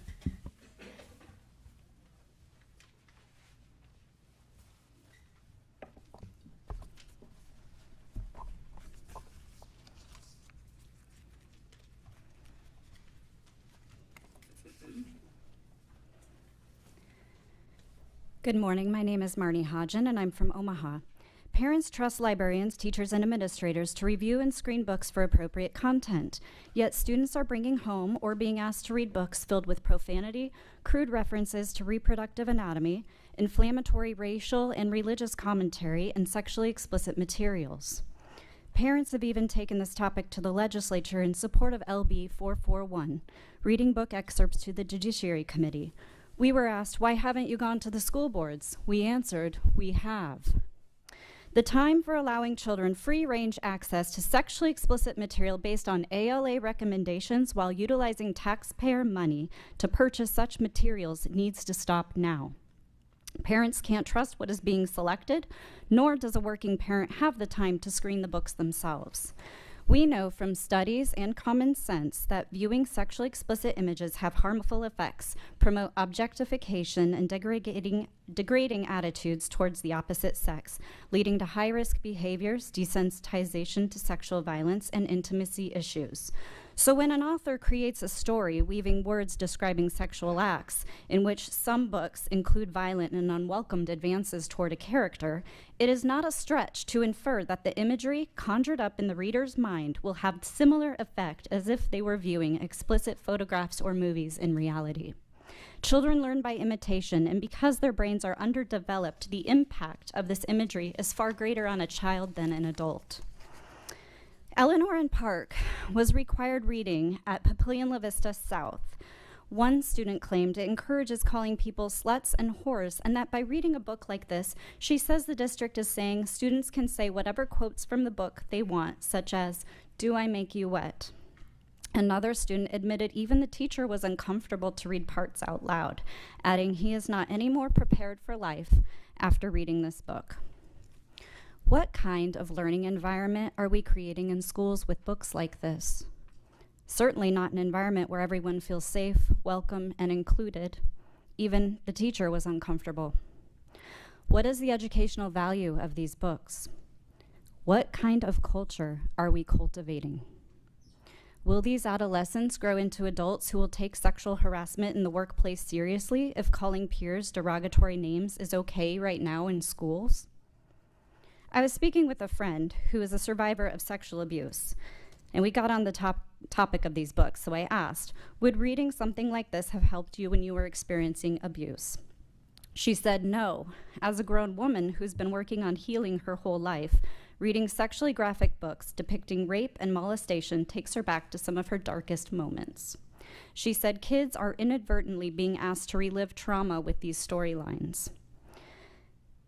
When people defend these books as helping abused children feel included and represented, she said she never would have thought, "Oh, I'm so glad I can identify with this character, and thank you, author, for making my abuse and making me feel represented."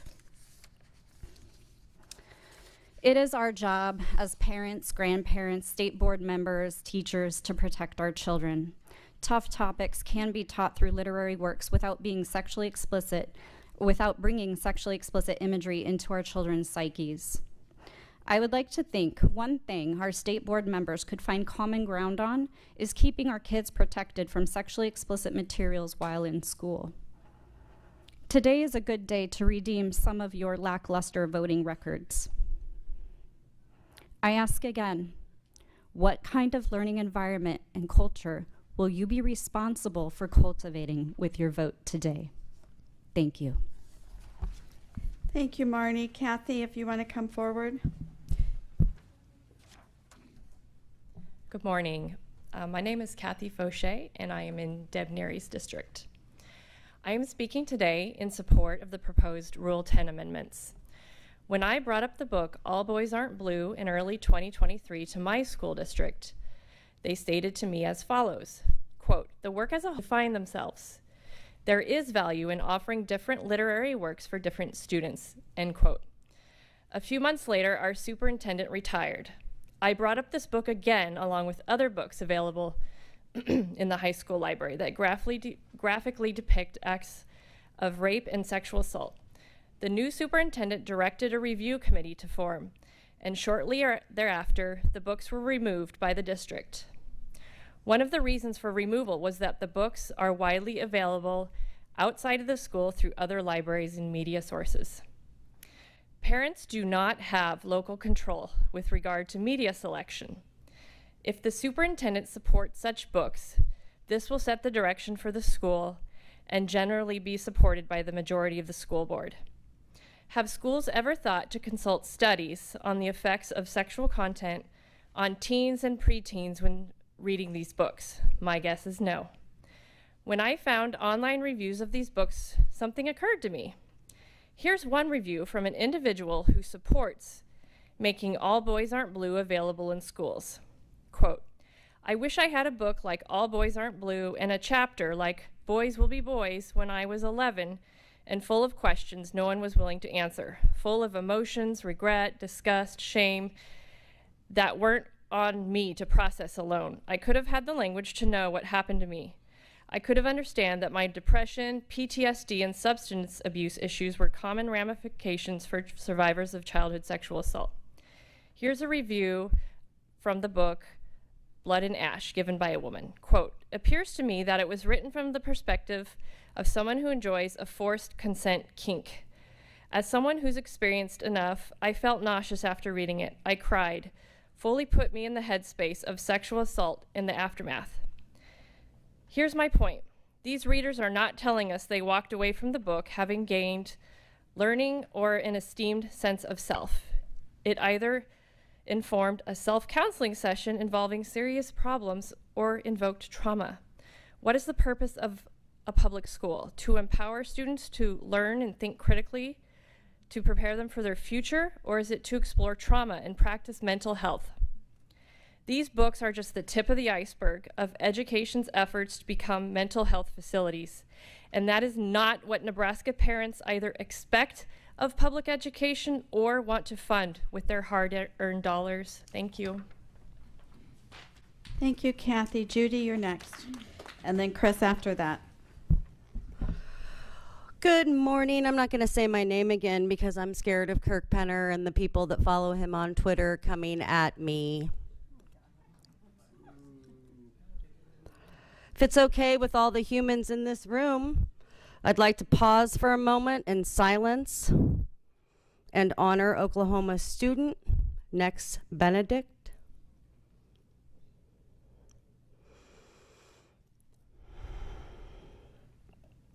Friends, I'm standing here today in fear. I am afraid of weirdos like Kirk Penner, Sherry Jones, and Elizabeth Tetmeyer. I fear these Bible-based weirdos being the ones making decisions for Nebraska children's teachers and librarians. How come none of you are discussing the violence, incest, and rape found in your Bible? Today, I don't have a choice. I got to cast my fears aside and turn on my mad mommy voice.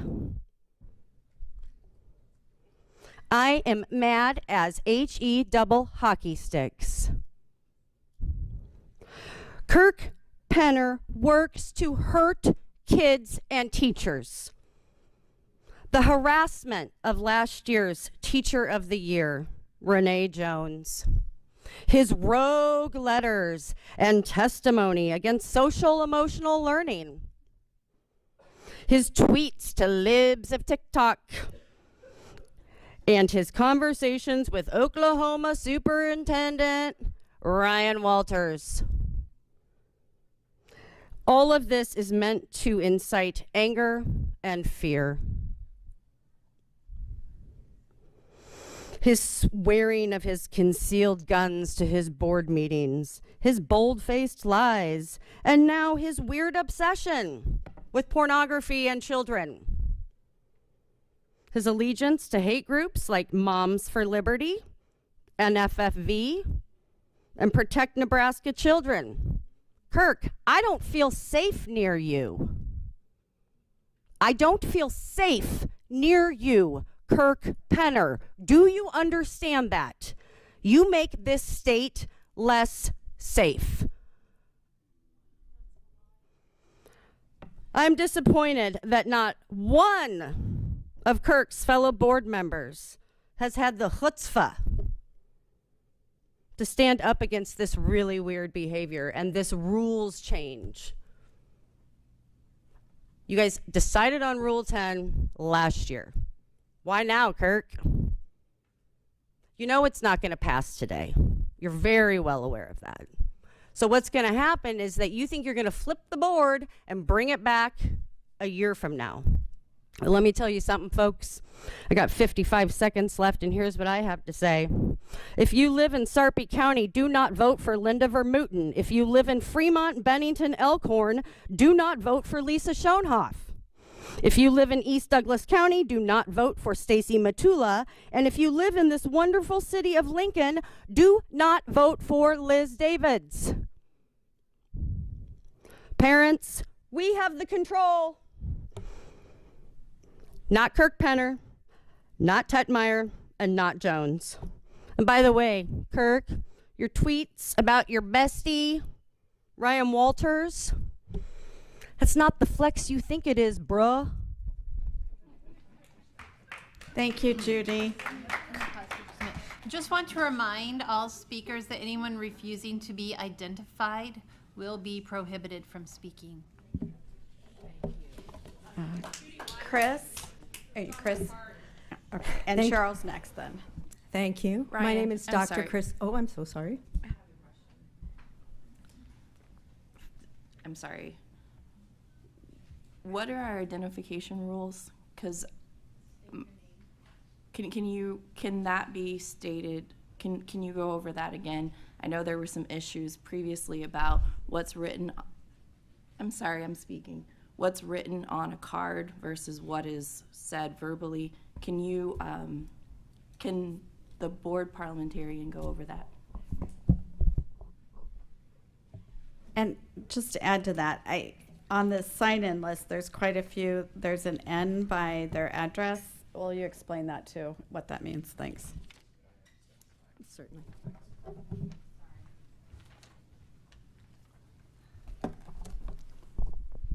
So the policy is in compliance with state law that a person must provide their name and their address.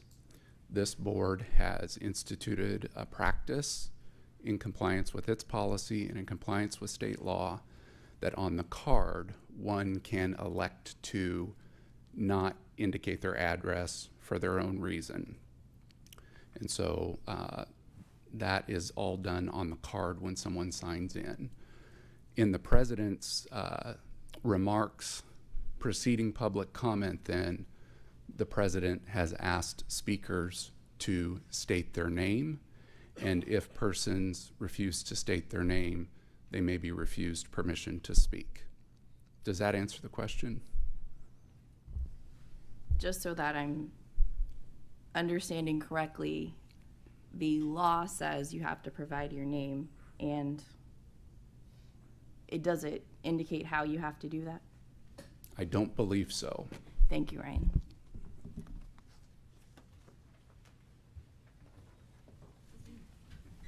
Thanks for being flexible, Chris. Certainly. My name is Dr. Chris Hefner. I'm representing myself today, and I am served on this board by Kirk Penner. I live at 4343 North 178th Street.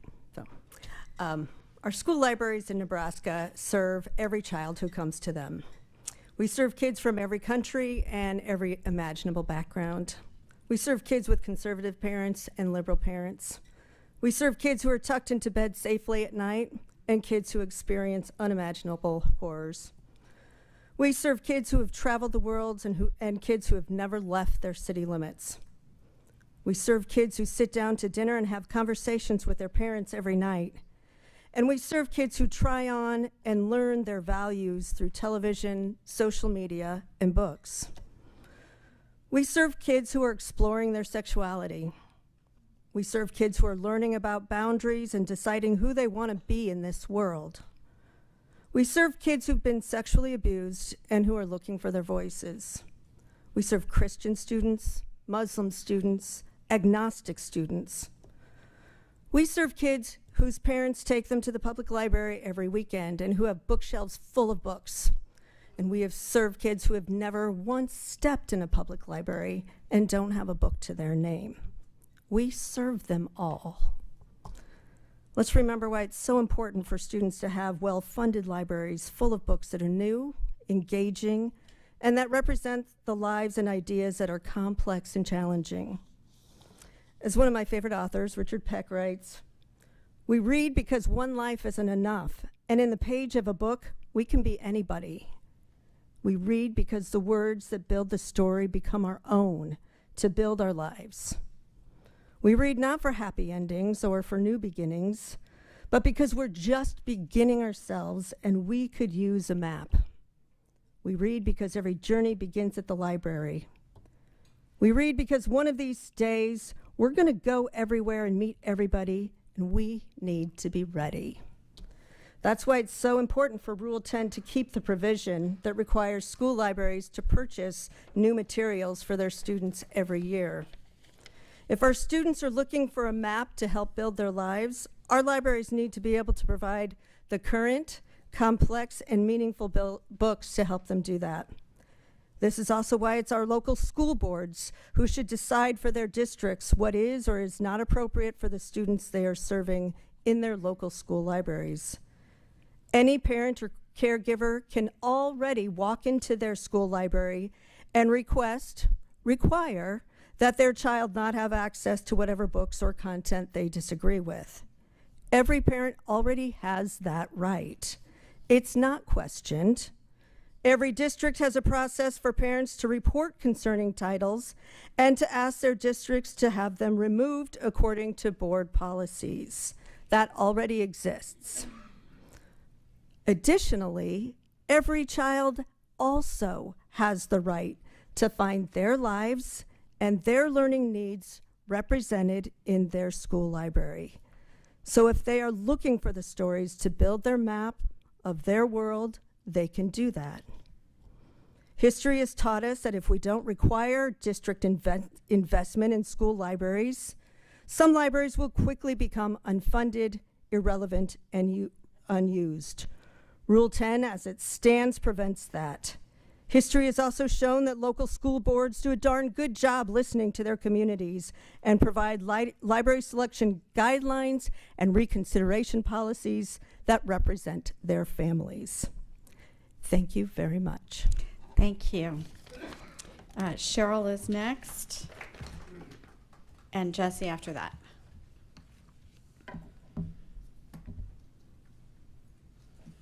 I'm Cheryl Wagner from Central City, Nebraska, and I worked as a counselor for over 40 years in Grand Island, Nebraska.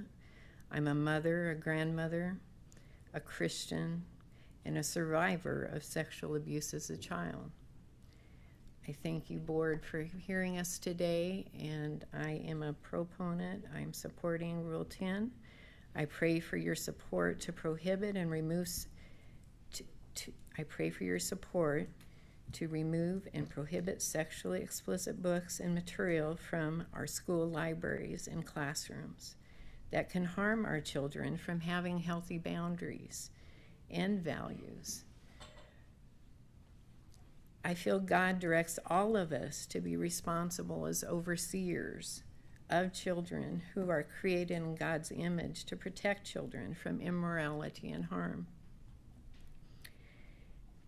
When we opened today, we said the Pledge of Allegiance, and as one nation under God, we are held responsible to protect the little ones. In Matthew 18:4-6, it says, "Truly I say to you, unless you are converted and become like children, you will not enter the kingdom of heaven. Whoever then humbles himself as this child, he is the greatest in the kingdom of heaven. And whoever receives one such child in my name receives me. But whoever causes one of these little ones who believe in me to stumble, who would cause them harm, it would be better for him to have a heavy millstone hung around his neck and to be drowned in the depth of the sea." And just for me, I guess I feel like I'm held to a higher ruling as a Christian, and I came here today because of that, because I want us to protect children from harm, and I do see sexually explicit materials being available to 6-year-olds, 8-year-olds, 9-year-olds on up. They're too young. Their brain, as we've heard earlier, is not capable of handling that. I thank you for having us here today and hearing us, and I just pray that you let this weigh on your heart and that it helps you to discern what's best for our children in Nebraska as a loving human being. Thank you. Oops. Jesse and then Merlin. Good morning, members of the board. My name is Jesse McGrath, and I'm from Omaha. I am a proud public school graduate of a Nebraska high school and the University of Nebraska at Lincoln for both my undergraduate and my law degree. And in reading through this proposal, I'm left kind of in a quandary, because I've had people here tell me that there is pornography in our schools, but yet I've heard them say that that is illegal. So if there is pornography in our schools, why have there not been arrests? Why have there not been people taken into custody that are doing this?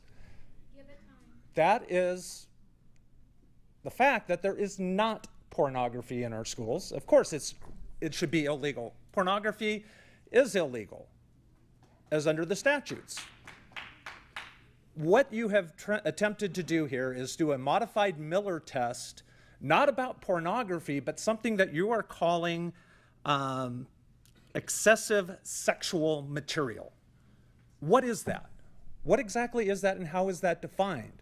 And you do realize that if you're prohibiting free speech, you have to use the least restrictive means available. That means not banning it, but if you want to make it so that parents have a choice, that you can have them tell the school, I do not want my child to be able to check out this book. That is the least restrictive means, not banning it for everyone. You may have a view that you don't want a child to read a certain book. Great, that is your view. Another parent may have another view of that and think that it is something that has value to their child. You're trying to take away that right from that parent to make that decision. You can say, oh, well, it's available somewhere else. Not always. Sometimes the school library is the only place that a child can really get to the materials that they need. They may live too far away from a public library. They may have other things that prohibit them from being able to gain access to those things. The fact that something is available somewhere else doesn't mean you get to restrict it totally in a school. So I think you should think very long and very hard about the constitutional nature of what this is trying to do, and realize that there are less restrictive means and that you should not be banning things that you may personally disagree with because of your religious views, when there are other people who have a different view from that. You don't get to legislate your hate. So, thank you. Thank you, Jesse. Merlin is next, and Lou after that.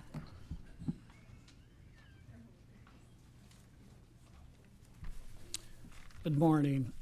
My name's Merlin Bartels, Lincoln, Nebraska. I'm here today to support the proposed changes in Rule 10 concerning the school library and media sources.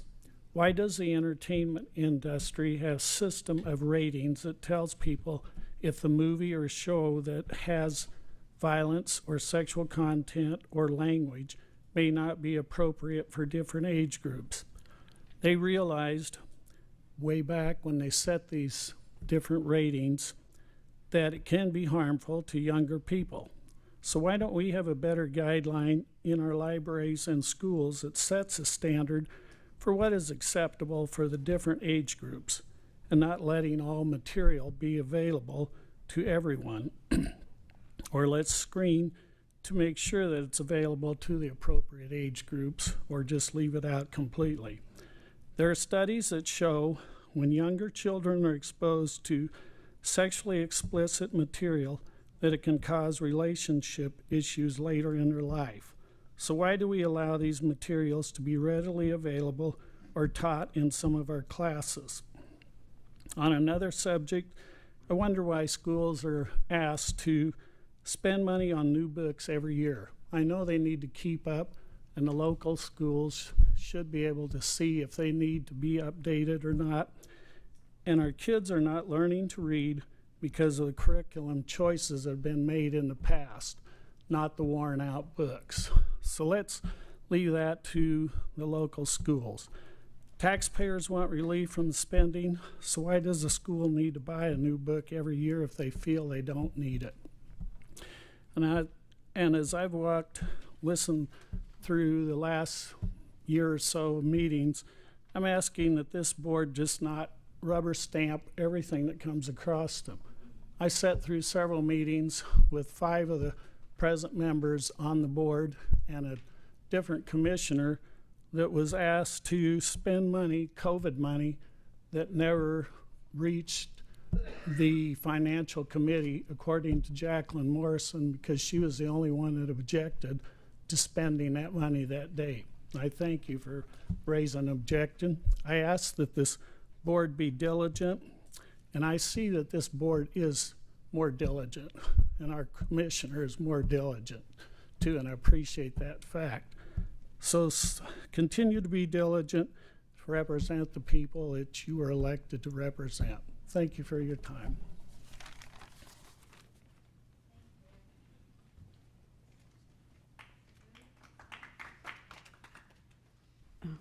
Lou and then Nancy. Sorry, I lost my place. Thank you, Merlin.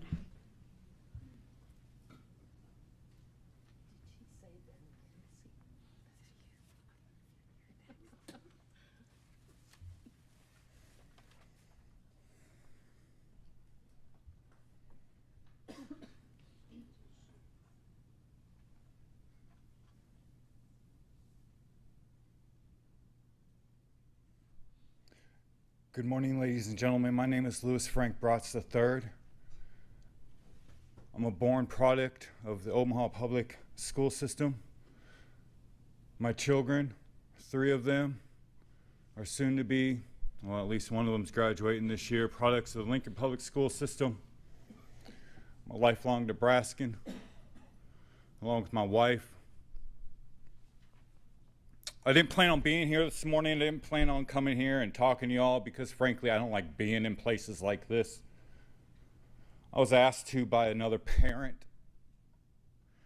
I was asked to come here and ask y'all to oppose the rule change that Kirk Penner is trying to push through under the guise of protecting children. Why is that? Because what Kirk Penner and others like him are trying to actually do is erase children. I was asked to come here because actually, as a father of 3, one of my children is trans. Do you know what that's like? Do you know what that's like being a child in the schools and not being able to see a single literary work that is about you? We made Barbies and we sell them on the shelves so that little girls can sit there and imagine themselves to be astronauts and scientists and presidents. We made little G.I. Joes and we made whole comic strips about them just so we could sell to the idea of little boys that you're going to go off and die for your country. But we oppose the ability and the idea of children to actually read and see and understand who they are because some of our bigoted views and our ideas of mixing church and state, which is against the Constitution, sir. We feel that somehow that's the way to go. Then we have parents who show up and they talk about trauma and keeping children safe.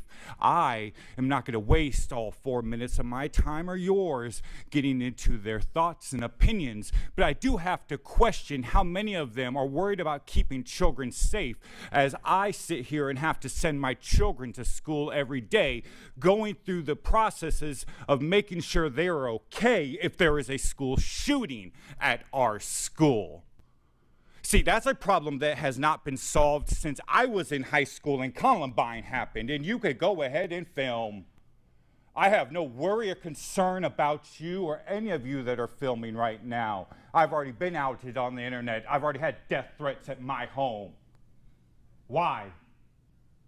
Because we're different? Because we believe different? We live in Nebraska. We're supposed to be Nebraska nice. We're supposed to all be living the good life. But somehow or another, Nebraska is not just for everyone anymore. Isn't that right? That's what y'all want to do. And it starts right here and right now. It starts with all of you. Are you going to allow this to pass through in this shelving of education and literature and handing it off to the World Wide Web and kids could go figure it out on their own? Are you going to stand up and do the right thing, which is reinforce this state's public education system that when I grew up was one of the best in this country? Now, that's up to y'all to figure out. Thank you. Because it ain't happened yet. Thank you, Lou. Nancy, you're up, and Jeannie after that. I'm Nancy Packard of Lincoln, Nebraska. I have new hearing aids that make me not know how I sound to you. Every one of us in here has children's interests in heart, and we're expressing it so very differently, but we all want so much for the best for children. I didn't plan to bring a show and tell, but I was going to take these books back to the library this morning. I was going to walk. I live close to one but it was too snowy, so I didn't do it. These are books that I was hoping to interest my 13-year-old granddaughter in reading with me. We're going to take a trip together, and I wanted us to read something together. And some of you know these are superb books. A Tree Grows in Brooklyn, from the Mixed Up Files of Mrs. Frank B. Frank Weller. I haven't read that one. These are all, I was a teacher, and 20 years ago, these were cream of the crop. I think they still are, but my granddaughter's not interested in them, and I have conceded this time I'm going to read whatever she wants to read. We'll read it, and I hope in time to convince her to read that. I'm not worried about her getting into sexually explicit books in the library. I really hope she doesn't. But I'm really worried that she might encounter some pornography or some sites on the internet or through social media. That's what I'm worried about. I think libraries are not to be feared. Children are going to get their questions answered. I got my questions answered when I'm 79. When I was about 9, my mom forbid me to read Forever Amber. We must have had it in the house, and also Lady Chatterley's Lover. And I found a way to read them. I did because I wanted to know. And frankly, I've got my questions answered about sexual matters by Dennis and Jean. My mother didn't tell me. I didn't know there was a place to find them. Children will get their questions answered. They will get exactly what they need. And we parents and we grandparents will not know about it. So instead of making the library a place to be feared, I had kind of a funny thought in my mind. In reading through the background to this, I felt like the main purpose of a library is to not check out bad books, right? It's kind of like if we were to take kids through the school and say, now the main purpose of the kindergarten room is to not use up all the pencils. And the main purpose in the bathroom is to leave toilet paper for the next people. It's kind of what we're saying with libraries. The main purpose is not to get a bad book. Actually, the main purpose is to get what we need. What we desperately need in our culture is for each of us to independently get the information we need without having it fed to us by an electronic means. That is the scary thing today. And that is the thing that we all should be focused on, rather than restricting what our children have access to. I can monitor a book with a child, but I cannot monitor electronic media. Thank you. Thank you, Nancy. Jean, and then Kevin. Good morning. My name is Jeannie Greisen, and I'm here representing Nebraskans for Founders Values. And I just want to looking at Rule 10, just quoting some of the, I guess, definitions of science, what the board says in your rules. What you're going to teach children is help children develop an understanding of science concepts and processes. Then under health, it talks about helps children develop an understanding of the body systems, nutrition, and wellness. The curriculum includes the study of body systems and factors which affect health. And so with that in mind, I did some research into some books and things that are in libraries across the state. And needless to say, I was in shock and awe. But I want to focus on one book in particular. It's called UBU, A Guide to Gender, Sexuality, and Family. The title sounds amazing, like, wow, a kid, maybe when they're going through changes in puberty, maybe it's obviously getting lower into like 4th and 5th grade. It used to be kids would go through puberty in 8th grade, whatever. But obviously it's lower. So this book has some pictures in it, which, believe it or not, is showing that there's more than 2 genders. And so they're touching on something, and you can't say that it's completely false what this book is saying, but it's bringing up the small percentage of ambiguous genitalia, which, according to an NIH publication, affects 0.1% to 0.02% of the population, which is nothing. So we're putting this book in schools in Nebraska at this age group to say, and with pictures showing there's more than 2 genders. So we're using books like this, spending taxpayer dollars to create confusion in children when they're going through puberty, which is completely stressful anyway. So now we're going to add more confusion into this process wherein kids are really struggling. Now, are we following what our policy is about health and science? That's what I'm wondering. So that's a waste of taxpayer dollars, and why would we do that to our children? So in addition to that particular one, I kind of want to refocus on some things that happened since last year. And I'm going to bring up Jason Martinez. We were all in shock last year when he came to this board and read excerpts out of books that contained detailed and explicit sexual content. This board was shocked. Every person sitting in the audience was shocked. And needless to say, that was in a book that's in all these schools. The same thing happened at the legislature in Senator Wayne's hearing. People showed up and read excerpts out of these same books. And guess what? Senator Wayne and that whole committee of senators were completely uncomfortable as well. And he didn't like it that this material was being read to him. So he didn't like it. The people in the legislature didn't like it. You all didn't like it either. However, we're saying that's okay for our kids to read it and have access to it. I think that's such hypocrisy. So I support Kurt Penner's rule change because we don't need to sexualize our kids and incite sexual responses by allowing them to read this material while they're at school. Do we have behavioral issues in schools? Absolutely. Talk to any teacher. Maybe it's tied to some of this material.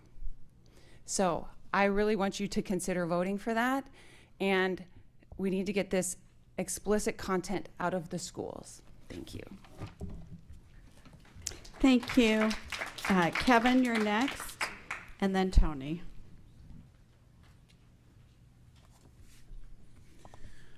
Good morning. Thank you for the opportunity to speak today. My name is Kevin Abresk. I am a longtime journalist, a husband and father of 5 children here in Lincoln. I'm here this morning to oppose Board Member Kirk Penner's proposal to ban pornographic materials from our state's school libraries. Now outwardly, Penner's proposal is designed to combat an epidemic of sexually explicit reading materials that have contaminated our school libraries, encouraging our children to become sexually active and develop sexually deviant personalities. Outwardly, that's what his proposal would do. The funny thing is, no such epidemic exists in our state. You heard as much at your February 2nd meeting from Chris Hefner, president of the Nebraska School Library Association. But still, Penner persists, contending school libraries across our great state are failing every day to filter obscene reading materials from our children's inquisitive eyes. Only the state is capable of ensuring lewd reading materials are denied to our children, according to Penner. But Courtney Pentland, president of the American Association of School Libraries, assured you in February that school librarians are well trained to weed out salacious reading materials. They not only have teaching certificates, but also have taken additional classes to earn library certifications.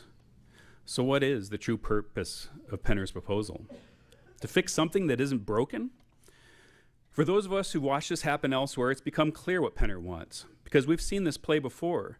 We saw it in Oklahoma, where state school superintendent Ryan Walters appointed anti-LGBTQ plus activist Che Rachik to the Oklahoma Library Media Committee. Walters demonstrated his own hatred of LGBTQ plus children in August of last year when he released a video calling transgender students a threat to school safety.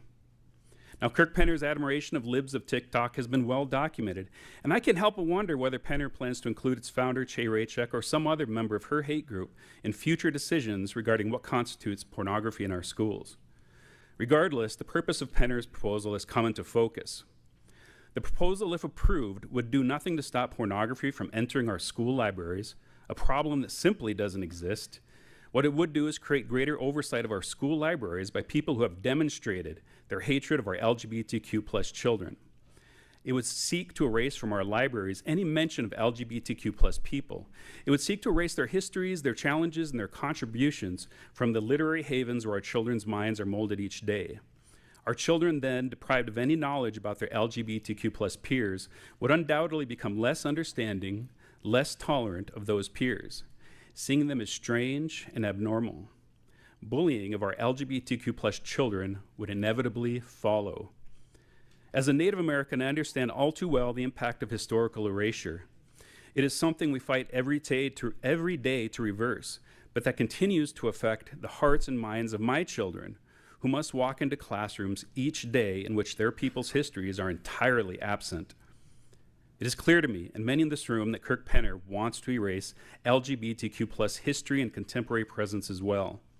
And so I call on each of you to stop and take an honest look about what you're about to consider. Face the truth that if you approve this proposal, Penner and others who share his ideas will do everything in their power to ensure they are the ones who decide what constitutes pornography in our schools, rather than the hardworking, well-trained librarians who have built their careers on their ability to protect the minds of our precious children and our local school boards. And make no mistake, this is about erasure. It's about hate. Don't do it. Do not do it again. Thank you. Thank you, Kevin. Tony is next, and Marilyn after that.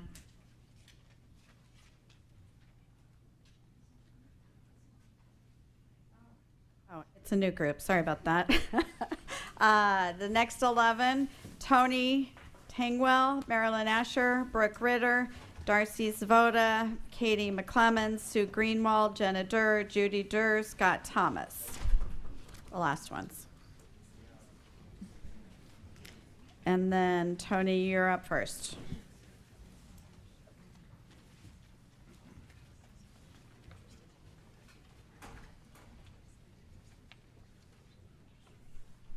I wanted to speak to Mr. Penner. He's not here yet. You can let somebody else go, but I'm going to speak to Mr. Penner. Can we? Okay. All right, I'm just going to read. You want me to We're read the going to names? read them one more Okay. time because everybody's not up here, so we're going to read them one more time. Yes. Okay, I've had a request from a board member to take a 5-minute break, and so we will reconvene at 11:25.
The board will reconvene in 1 minute. Please begin to take your seats.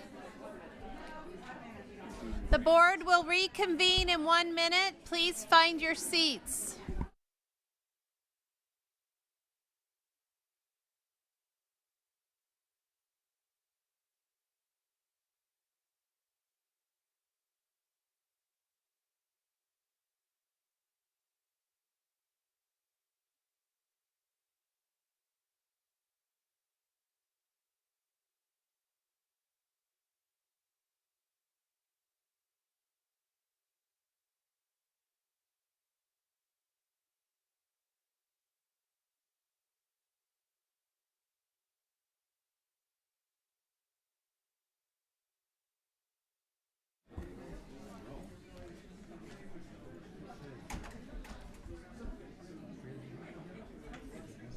Okay, the board meeting is going to reconvene, and we will continue with public comment.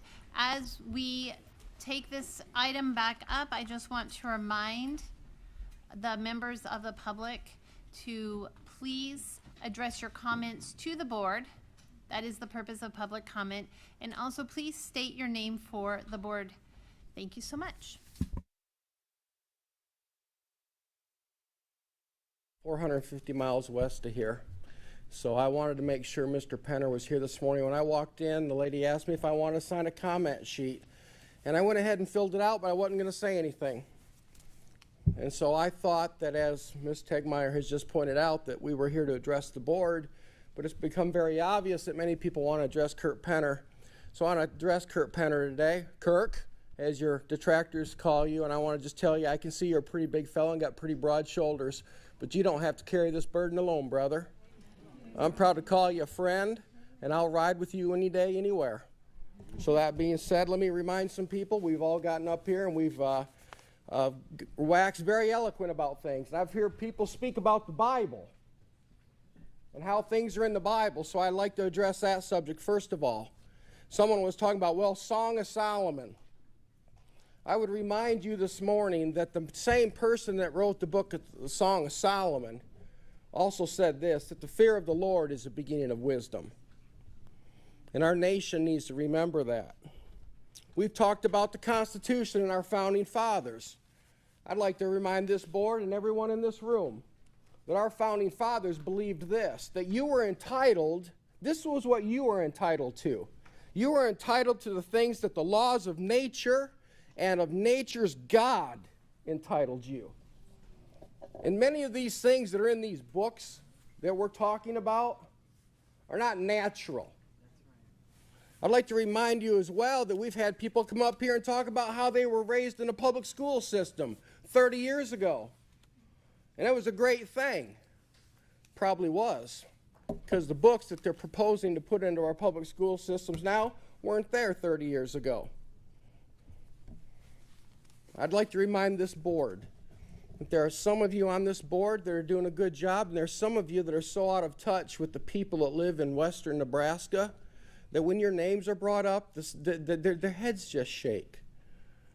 You're out of touch. I know you probably don't care about that because you live here, and I know that everybody thinks that western Nebraska is Kearney, but it's not. It's Crawford, and it's Bayard, and it's Hay Springs. We don't appreciate when our rights as parents are scoffed at, and we will stand for it. We'll do it correctly, and we'll do it in a manner that is worthy of the office that you hold. But there are people, there is a tide rising in this state. So Kurt, you don't sit here this morning by yourself. There are people all over the state that support you. We drove 450 miles to get here to tell you that we support you.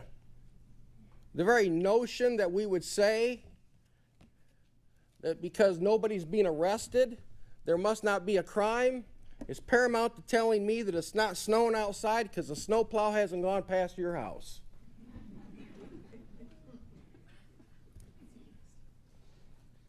Senator Steve Erdman is famous for making this quote: "Common sense is not a flower that grows in everyone's garden." And when he said that, I said, well, that sounds like Senator Erdman. The more time I spend in Lincoln, the more I realize he's absolutely correct. Thank you for your time. Thank you, Tony. Marilyn, you're up next.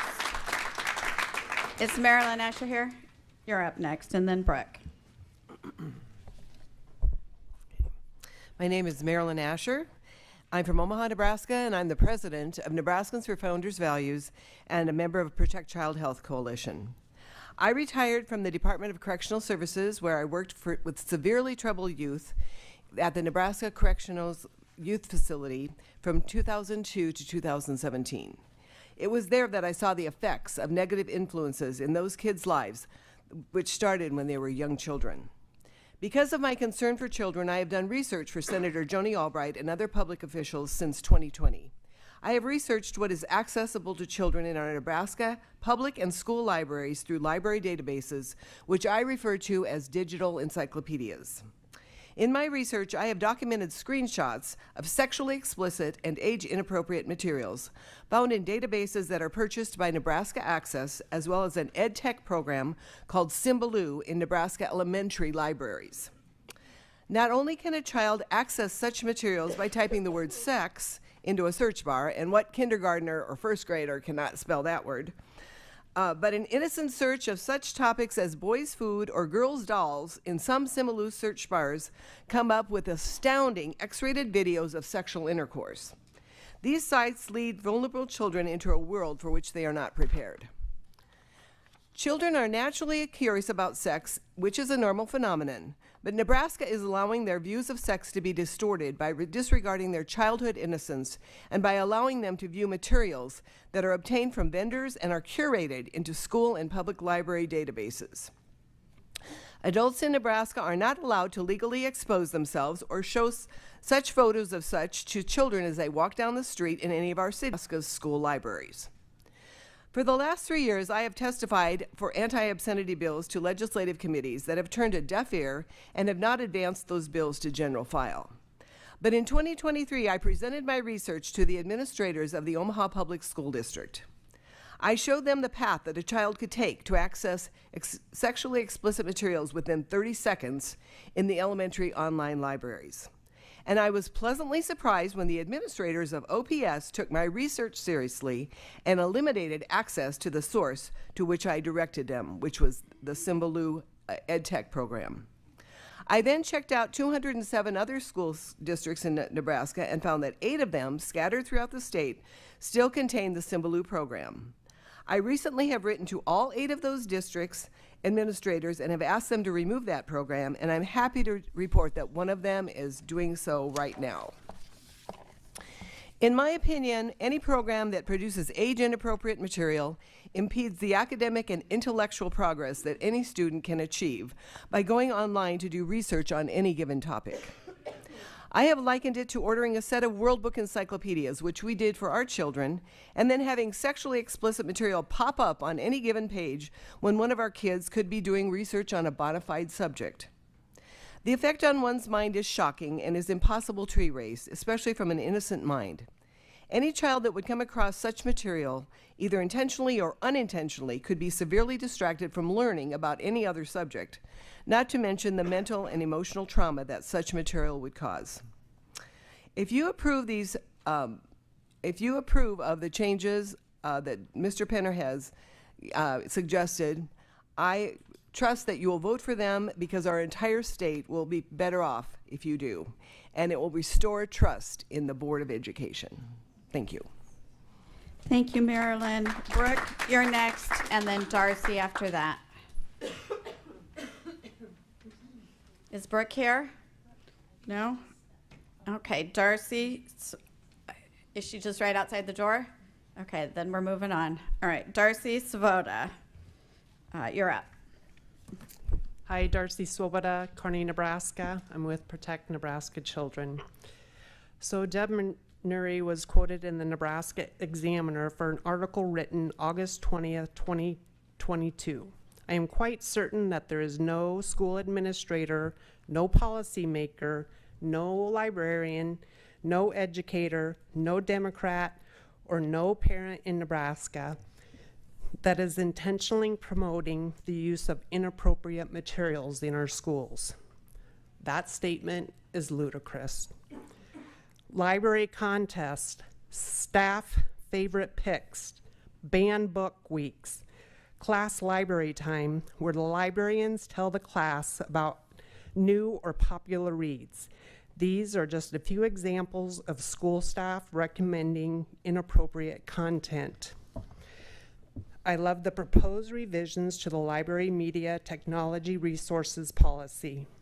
It is amazing to me how many people simply do not know how many obscene materials in our school library, and that they can look for themselves without having to physically go into the school to find it. There are good reasons to implement this policy. The American Library Association expressly states on their website that they do not consider weeding of an item based on criteria defining a library or school district's policy to be a ban. The American College of Pediatricians stating that because of the harmfulness of pornography on children, it should never be used as a tool to teach human sexuality. This policy change is well thought out. Eliminating the book purchases mandate allows librarians to focus on quality instead of quantity. The definitions for pornography and sexually explicit material are clearly defined. There is no ambiguity, and it matches what is defined by law. Requirement 3 better defines the policy requirements for the local boards. Unfortunately, many are vague, which I believe is on purpose. Requirement 4 and 6, not only are the library catalogs required to be current, up to date, and accurate, the district superintendent will be required to supply an attestation that the library catalogs are public and give an exact link. Might I suggest that you make sure that the library catalogs are not locked with a password. Thank you for spelling out the procedures for non-compliances as well as consequences. As a parent, I have found that I am dismissed and cast aside by some of the school board members. In many ways, it seems hopeless as we take the time to jump through hoops to challenge books according to policies. In turn, we the parents are treated like we are stupid, uneducated, irrational, bigots, etc. School staff, administrators, local boards, and especially the district superintendents need to be held accountable. Give parents a reason to trust the public school system again. Thank you. Thank you. Is Brooke back in the room? No? Okay. She is? Oh, okay. Hi, Brooke. Sorry. And then Darcy's next. Oh, no. I went to the bathroom. And Katie's next. I am Brooke Ritter. I am from Kearney. I have been here before.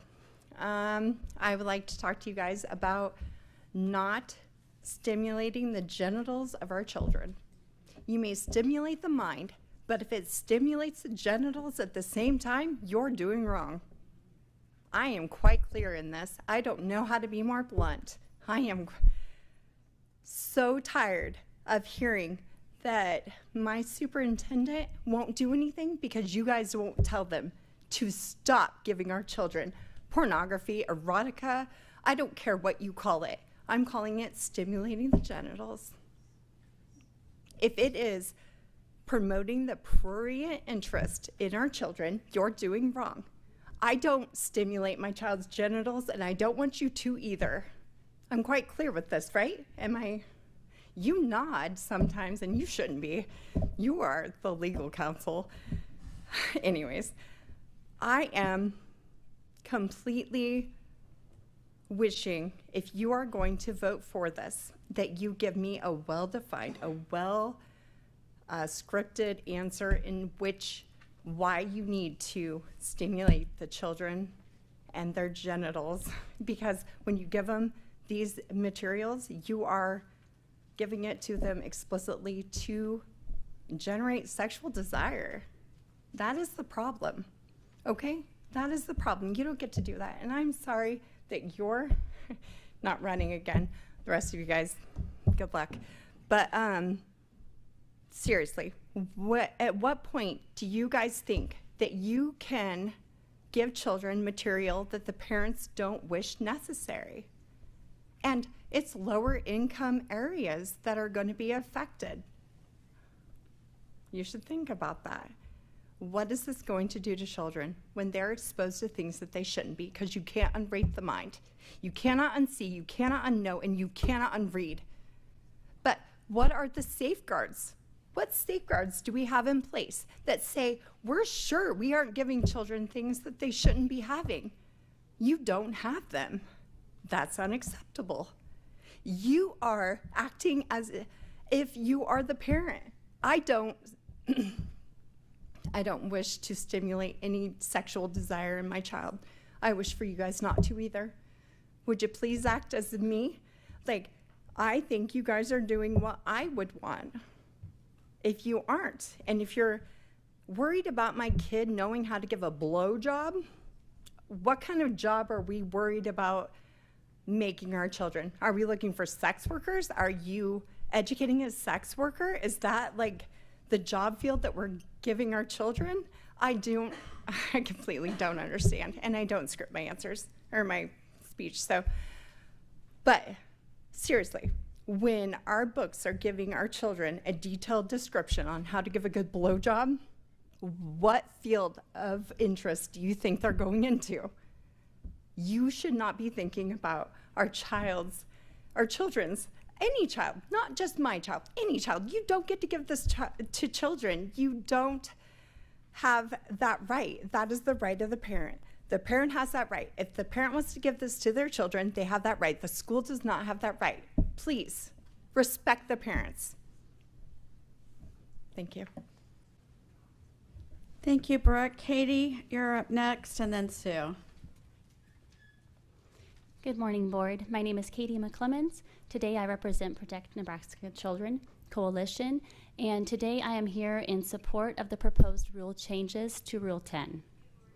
I'd like to discuss some of the positive outcomes that would come from adopting this rule change for Nebraska schools. First, it would provide for greater local control.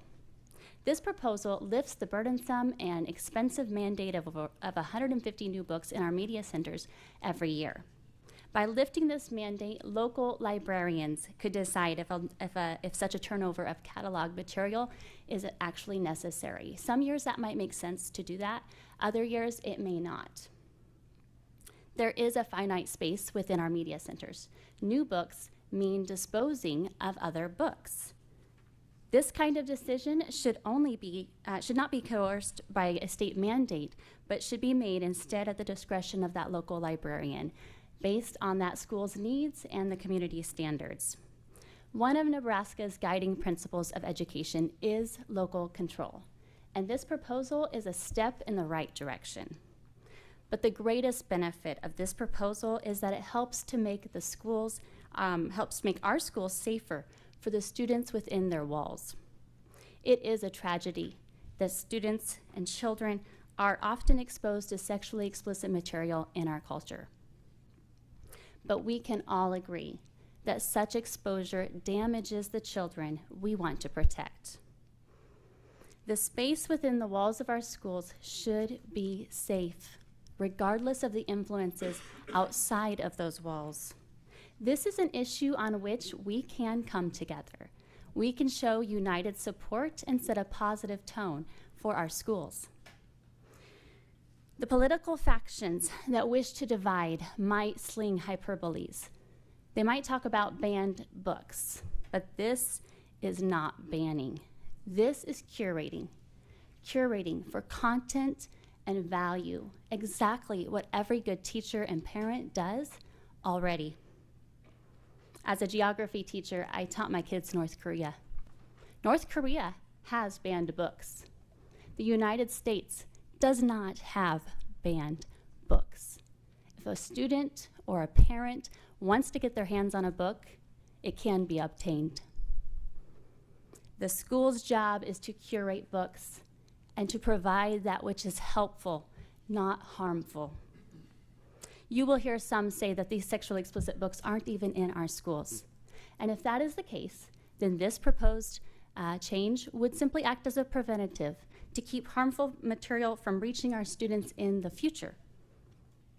Unless one actually wants another person's minor student exposed to sexually explicit material while in the care of our schools, there should be no opposition to this rule change. And for those who actually do want this sexually explicit material in the hands of our students, and there are those, we must ask ourselves why.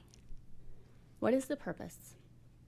And perhaps most importantly, what are the consequences of such exposure? What happens when we expose our students while in our care to sexually explicit material? So considering the positive outcomes of more local control and clear guidelines which would protect the hearts and minds of our students, I and thousands of other attentive Nebraskans look forward to how you as a board can work together to pass this rule change for the benefit of all of our Nebraska schools. Thank you. Thank you, Katie. Sue, you're up next, and then Jenna. Thank you. My name is Sue Greenwald. I'm from Kearney. I want to debunk a couple of things before I start. This proposed policy change, it does not have a sexual orientation or a race. So claiming that it's going to erase any kind of student is really just changing the subject. Also, the 150 book limit seems like a reasonable thing if you live in Lincoln or Omaha, but let's say you live in Meade or Juanita or Gordon, where 150 books might be 20% of your library shelves. This is a very onerous, expensive, and unnecessary limit for small schools, and if you change nothing else, please change that. Also, every school does not have a book challenge policy. Kearney Public Schools does not have a book challenge policy. So just because your school has it, you can't speak for everyone else. I want to talk about some research that you received in email. Some of you may have read it, some may not, so we'll talk about it. A grandmother in Norfolk did this research. She went through schools that she could get access to online through their library system, 148 high schools, and she looked for 83 titles of books. The books are rated by booklooks.org for inappropriate content, and the ratings are similar to movie ratings. So if you think of a level 3 book, it would be PG-13, and that would be a level 3 book is The Color Purple is a level 3 book. A level 2 book, just for reference, is To Kill a Mockingbird. A level 4 book would be consistent with an R-rated movie, and a level 5 book would be considered X-rated or adult only. The books that were found, the 83 books that she looked for, 40 of them were 3s, 40 of them were 4s, and 4 of them were 5s. So the percentage of 3 books in the schools was 16%. Actually, not all that many 3 books were in the schools. Some of those are quite good books. The percentage of 4 books, so R-rated books in the schools, was 33%. Remarkably, the number of R-rated books were double the number of PG-13 books. But the most significant thing she found was that even though there were only 4 books, now remember, there were 40 books in the other 2 categories, 40 and 3, 40 and 4. There were only 4 books in the level 5 category, the X-rated category. A whopping 49% of schools had at least one of those 4 X-rated books, more than any other of the rated books. And that's only 4 titles, only 4 titles. The question is why? Clearly, the more disturbing the content, the more likely it is to be found on a library shelf of a Nebraska school. I don't think 49% of the librarians woke up one day and said, we want X-rated books. But what I do think might have happened is that they needed to have 150 books in their library, and they didn't have the budget for it, so they accepted donations.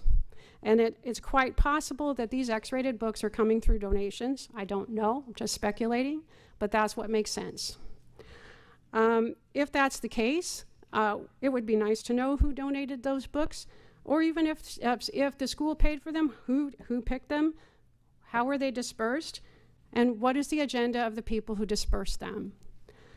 49% of the high schools had at least one of 4 X-rated books, whereas they had none, not near that many. 16% of the PG-13, 33% of the R-rated. So let that sink in.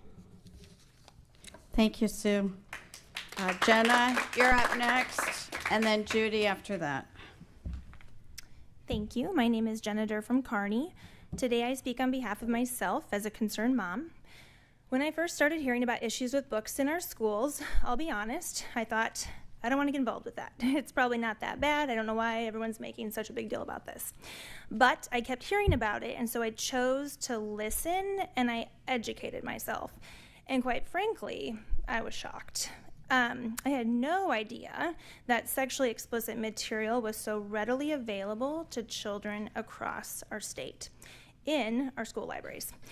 Ever since I was a young girl, I have loved to read. I was totally that kid who could not put a book down. I'd stay up late reading. I'd read during all the meals. I'd get in trouble and my books would be taken away from me. And some of my earliest memories are going to the library and picking out piles and piles of books. And I think now, what would have happened if I had stumbled across sexually explicit material, which is available to kids today? It makes me sick to think about this, and yet it's happening. We know early exposure to sexually explicit material is incredibly damaging to children. We've heard that over and over this morning. And I think this is something we can all agree upon. We want to protect children, and our schools should be that safe space. I'm thankful for Mr. Penner's proposed changes because it's allowed further conversation and more education regarding the availability of these sexually explicit materials. When I've spoken to others in conversation, I have gotten some eye rolls or general just disinterest in the topic. However, when they actually look at the content in the books, and that's the key, you have to see this to believe it, to be honest. The look on their faces, they're shocked, just like I was, because it's so bad you can't believe it's real. I don't think people in general can imagine just how sick and disgusting the content can be, yet alone that it's accessible to children in their school libraries. The proposed changes to Rule 10 would help bring printed materials under regulation, similar to the regulations associated with filtering online content afforded by the Child Internet Protection Act. And these are common sense changes, and I would implore you to help protect the innocence of our children and to curate books with content that's both educational and valuable. Thank you. Thank you, Jenna. Judy, and then Scott.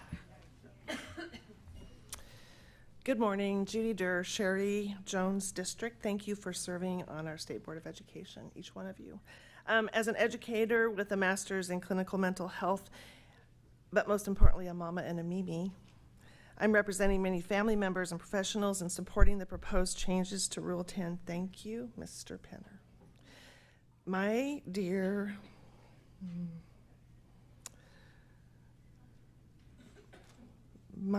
beloved grandma, Bum Bum, instilled in me as a little girl a deep, lifelong love of reading, and she always said, "Sweetheart, you can go anywhere with a good book." And I did.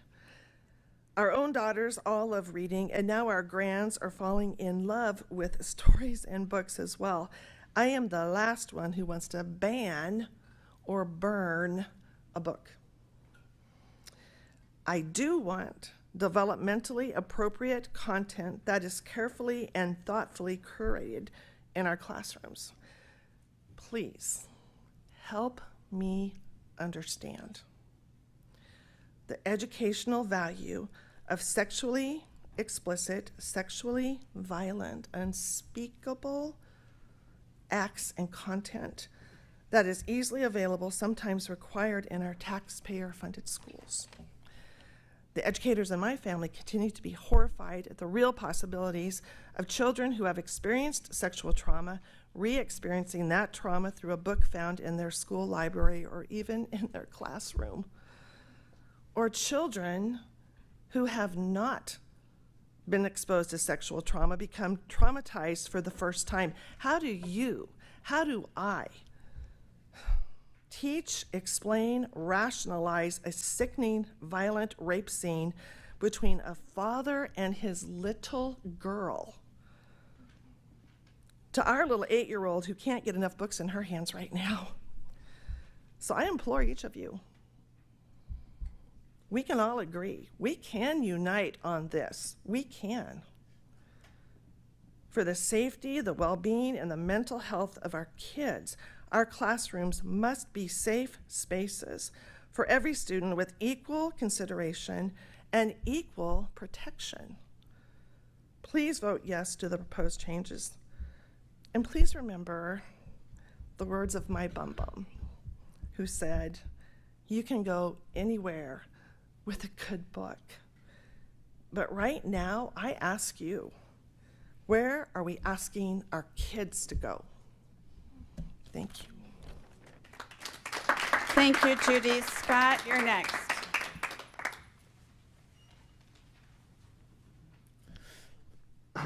Excuse me. Scott Thomas, Fremont, Nebraska. Thank you, Kirk Penner, for bringing this. I came here, I didn't know who Kirk Penner was, so I had to learn all that on the spot. But let it kind of wash over you. You feel that? You feel kind of dulled by this, having listened to 2 hours of this type of testimony, sexual predations towards children. That's the insular cortex. It's a disgust mechanism. And that's what causes you to kind of tune out, distance yourself from what you're hearing. It's like it kills a piece of your soul, and you'll never get it back. The 2 hours, not the soul, I mean. But, you know, I recognize this issue is not without a human cost. And I had somebody approach me outside. I went to see our state senator, Cal, speak.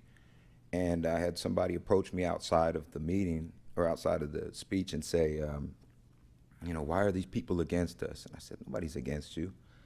These people want what's best for you. And he said, but they don't know me. And I think that's the core issue right there, is we know these things aren't open to subjective interpretation. We know what things are good for the long-term success of children. It's an objective issue, not a subjective one. And so I'm the U.S. IDHR Regional Director, so the U.S. Institute of Diplomacy and Human Rights. I'm the Regional Director for the state of Nebraska. And I run Village in Progress. We do 1948 UDHR casework exclusively. That's all we do. So I came last May to our city council meeting because our pastor's wife had brought an issue with one of these books that was in our city libraries. And there's a couple different things that you have to understand about this. Article 25 of the 1948 UDHR entitles children to special protections by government. Article 26 entitles them to proper education. So there are prerequisites by international law required here.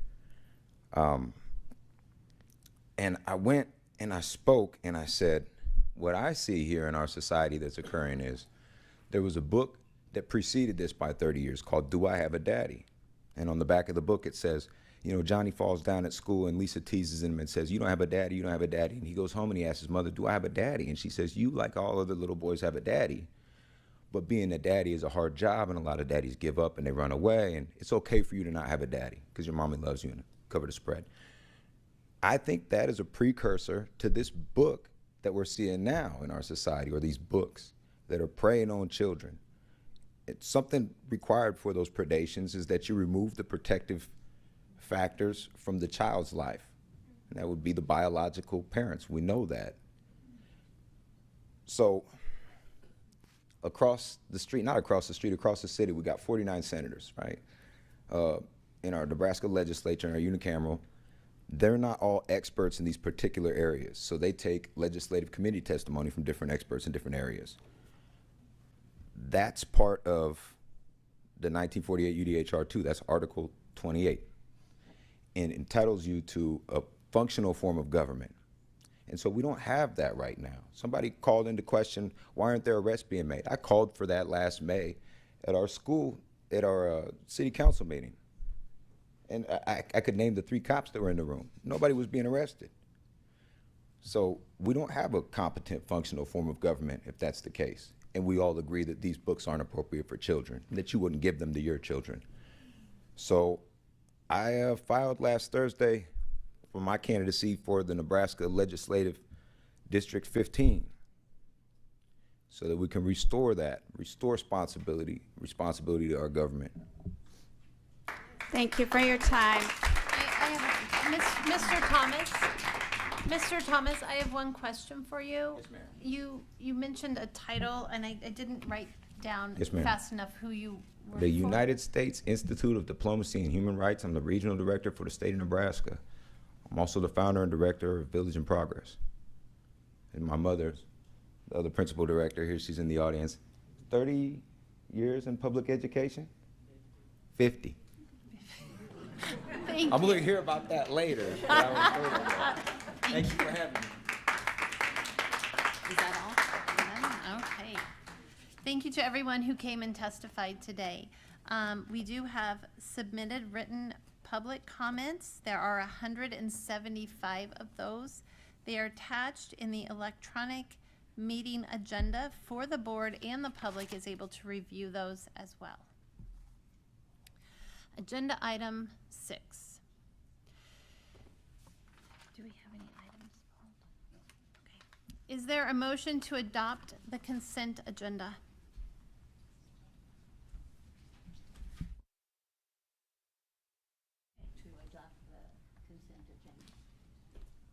I'll second. Okay. It is moved and seconded to adopt the consent agenda. Per board policy, there is no discussion on the motion to adopt the consent agenda. Would the recording secretary please call the roll? Penner? Yes. Jones? Yes. Fricky? Yes. Neary? Yes. Goebbels? Yes. Morrison? Tegmeyer? Yes. Kojans? Yes. 8 yes. The affirmative has it, and the consent agenda is adopted.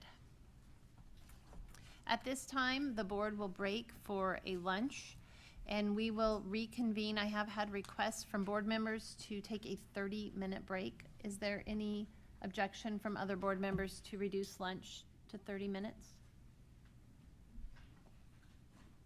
Okay, we will reconvene here at 12:35. Thank you.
All right, the board will reconvene in 1 minute, so please take your seats.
Okay, so we are now on agenda item 7, the standing committee reports. The next item of business is the Rules and Regulations Committee meeting. Lisa Chair Fricke will report on behalf.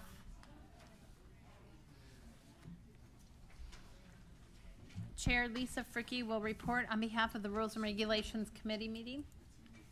Do you need a moment? Yes, I do. Okay.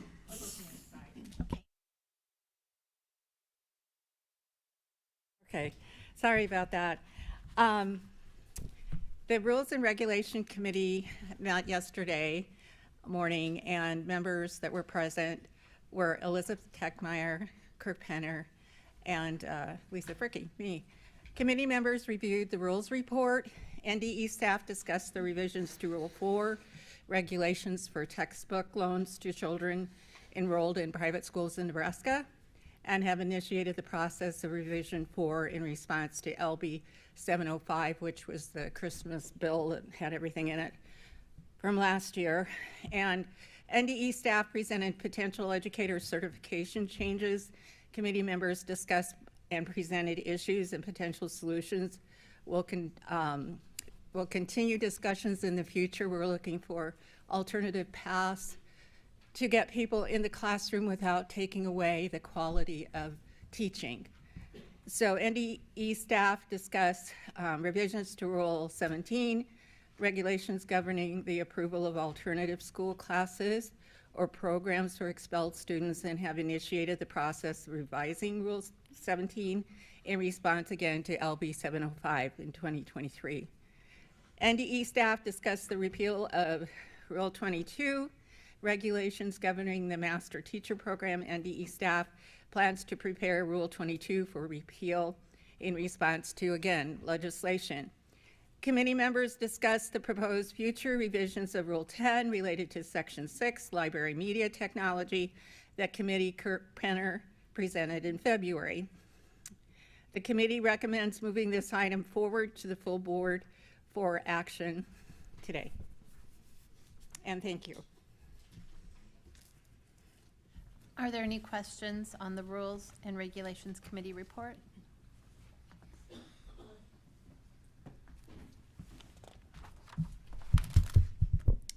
Item 7.1.B. Kirk Penner, do you have a motion on item 7.1.B? I do. I move to direct the commissioner to propose revisions to Rule 10 related to the content of library, media, and technology resources and the required number of library, media, and technology resources after the current revisions are adopted by the governor. Can you pass that?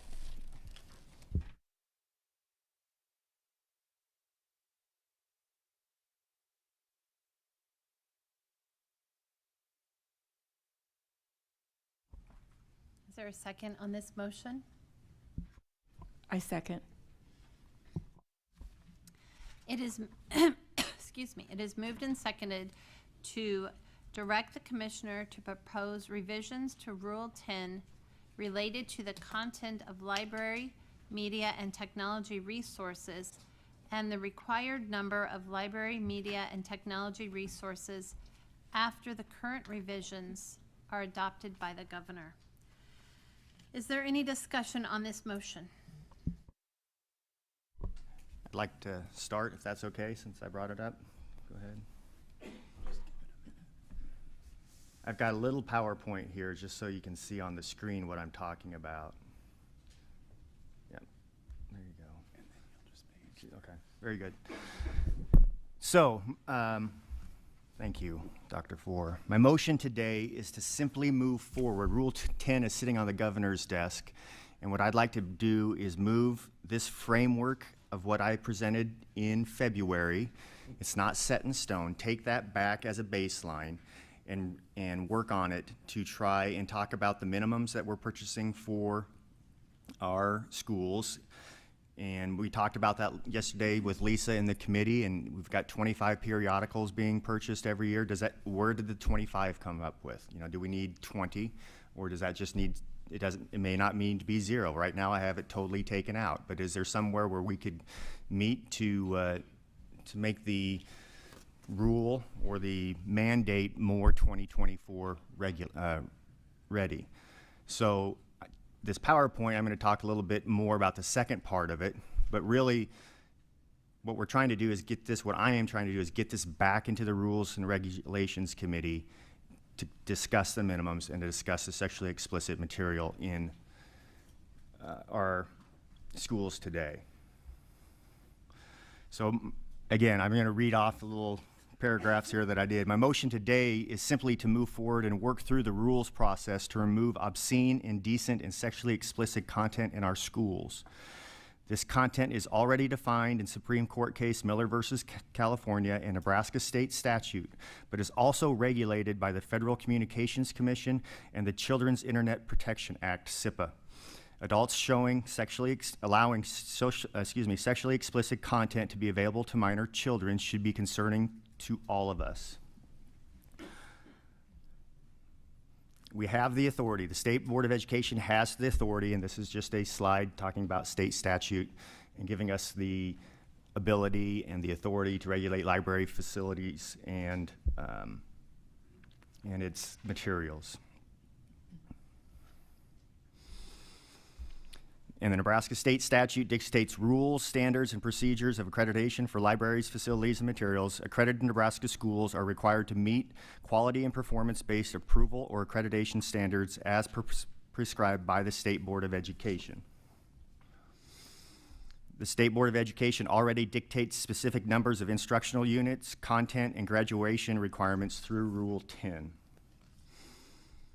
I'm trying to do this all by myself here, so forgive me. Here, these are just examples of the 40 instructional units that we require. What in mathematics we have to teach geometry. We already do a lot of this from the State Board of Education because we have the authority to do this, and this is the graduation requirements here. We also provide curriculum guidance to schools through edreports.org to ensure schools purchase curriculum that meets the standards set by the State Board of Education. The State Board of Education has direct influence and specifies what should be taught in our local school districts. Offering sexually explicit content to our minor children, in my opinion, is not a local control decision.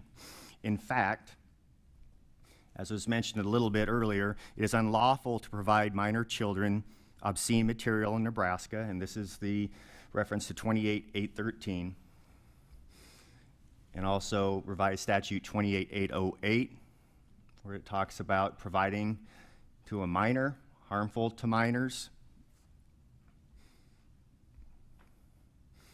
And this is continued, harmful to minors. Any book or pamphlet taken as a whole is harmful to minors. And so that is all in statute in the state legislature already there. The question that I think we saw today in some of the comments is, how is sexually explicit content allowed in our school libraries? Why aren't people being arrested? Well, there's an exemption. There's an obscenity exemption for Nebraska. And I know Senator Albright is trying to write that. I don't know if she'll get it done this year, but for sexually explicit content, Such person's activity consists of teaching in regularly established or recognized education institutions. That is an allowable defense. So that's why the sexually explicit material can get into our schools due to the obscenity exception. So if you want to see a law in pictures, this is just simple. Sexually explicit content is legal in the school building, but outside of that school building, it is illegal according to state statute due to the exemption.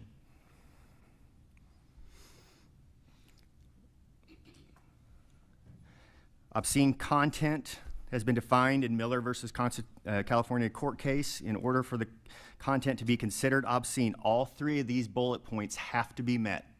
It's a three-pronged test that has to be met, and I'm going to hand all this stuff out, so if you can just kind of take a look at it. You know, you got to have patently obvious, it's got to be prurient interest that we heard a little bit about, and a reasonable person would find the material and performance taken as a whole lacks serious literary artistic value. Indecent content is used by the Federal Communications Commission when the three-point test for obscenity in Miller versus California is not entirely met. No indecent content is allowed on broadcast TV between 6 a.m. and 10 p.m. due to the fact that children are likely to be present.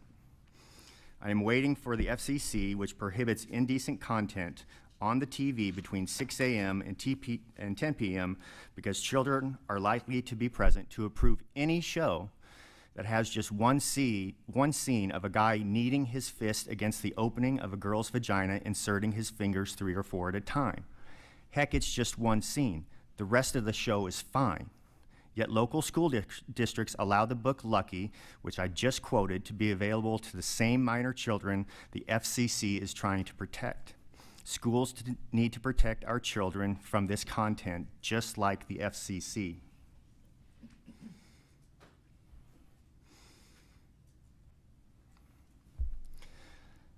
Let's see. Today, let's see where I got it. I have the definitions of sexually explicit. This is the reference. I referenced this last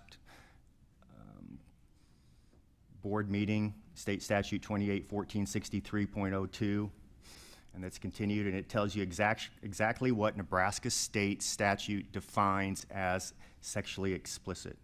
So we have some objective definitions that we can use to help solve some of this, and that's my intent here. We also have today, in every Nebraska school that wants to take advantage of discounted E-rate funding must apply web filters to block pictures that are obscene, considered child pornography, or is harmful to minors. This rule is part of the Children's Internet Protection Act passed by Congress in 2000 to address concerns about children's access to obscene or harmful content on the internet.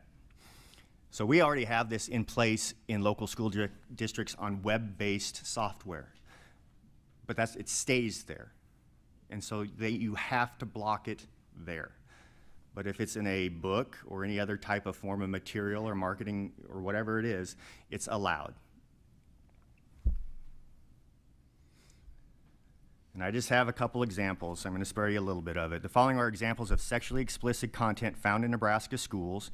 It is not all inclusive because not every school library could be checked due to the inability to access their online catalog. I won't read the entire text, but we'll read a portion of some of these books. The bluest eye, a bolt of desire ran down his genitals, giving it length and softening the lips of his anus. He wanted to fuck her tenderly. And that book is currently located at these schools.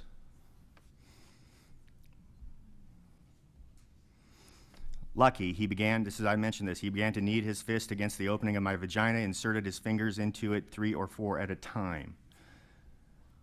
Currently located at those schools.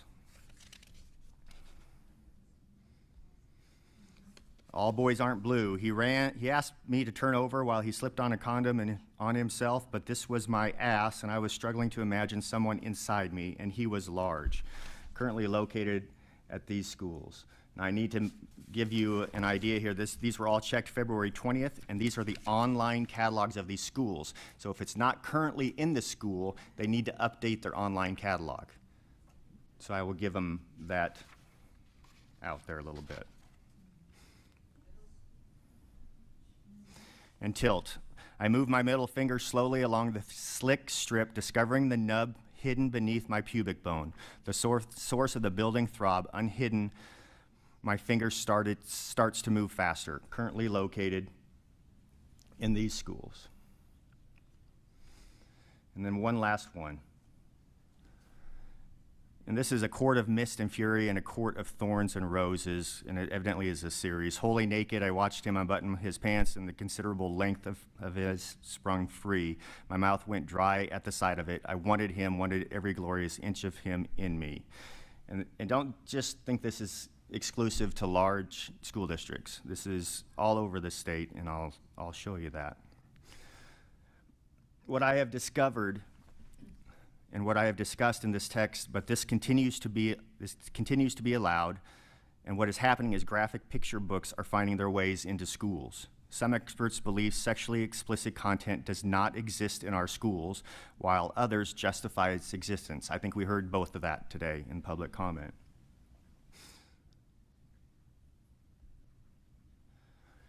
So this is expert Marcia Stewart, BS and MS in education and lifelong Nebraskan.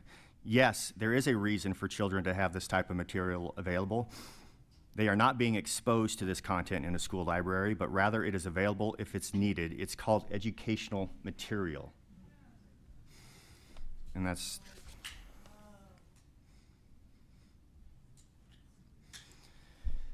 Chris Hafner, president of Nebraska School Library Association. The change in rule was unnecessary because books in school libraries already go through a vetting process.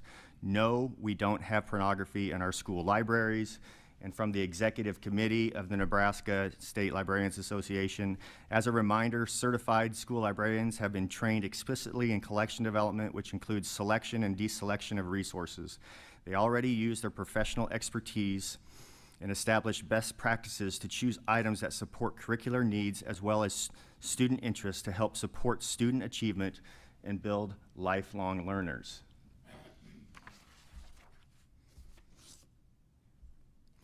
Ann DeVries, educated professionals like librarians with degrees know their work better than you. She's talking to me. They know the material that is appropriate for all ages, and they are doing their job in providing a variety of books. It is not my place or yours to tell them we know how to do their job. They are the ones with the degree. And George Ayub from Nebraska Examiner. With safeguards and policies in place in almost all local school districts and the expertise, experience, and stewardship of media specialists and librarians, further intervention would be unwarranted. So here's a slide where sexually explicit material is located. In my opinion, the vast majority of educators in the state do not like this content in their schools. In my opinion, the vast majority of principals in this state do not like this content in schools. In my opinion, the vast majority of superintendents in this state do not like this content in the schools. I believe with many other aspects of education that is regulated by the State Board of Education, schools are looking for guidance. Without a doubt, there is sexually explicit content in some Nebraska schools, content brought in by adults and made available to minor children. My ask today is to vote in favor of this motion to start the process through rules using the authority given to us by the state constitution, state statute, and to use the definitions of obscene, indecent, and sexually explicit already defined by case law, federal legislation, state legislation, and federal regulations. Ultimately, the question is, why do adults feel the need to present this type of content to minor children? And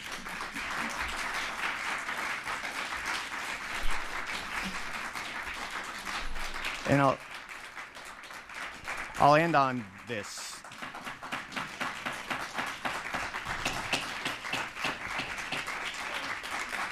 I would ask that you guys would sit down so that we can continue the board meeting. Thank you. ultimately we talk about, hey, there's a recourse of, hey, if there's something found in a school book, but we always have to find it, or in a school library, we always have to find it first.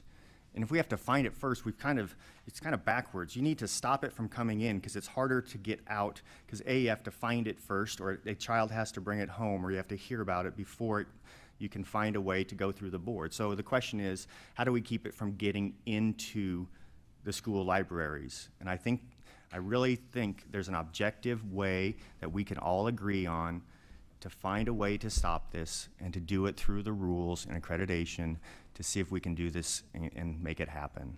So that is all I have to say today. Thank you.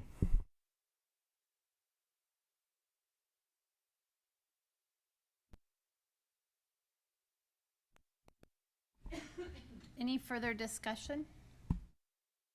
Still in the discussion part of this motion. Could you please repeat the motion?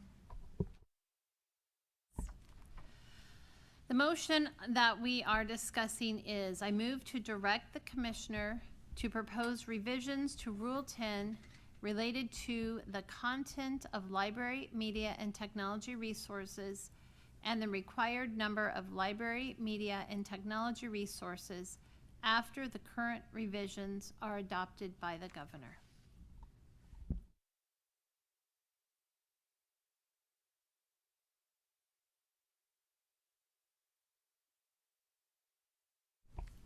I think that, when we look at these, we know that they're not appropriate, right, for certain ages and whatever. However, I think that there needs to be a process that occurs in this. In other words, I know in some schools, a lot of schools in Nebraska, that teachers or librarians have rated books about maturity level and that sort of thing. And I also know from my personal experience that if a student brought up a book that was rated as, I can't remember how the person in the audience rated it, but you know what I'm saying, that it was highly suggested and had material that their parents might not want them to read. So the school then presents them, does not check out the book, keeps the book at the desk, and sends the, and some of them even call parents, but sends the permission slip home to have a parent prove that.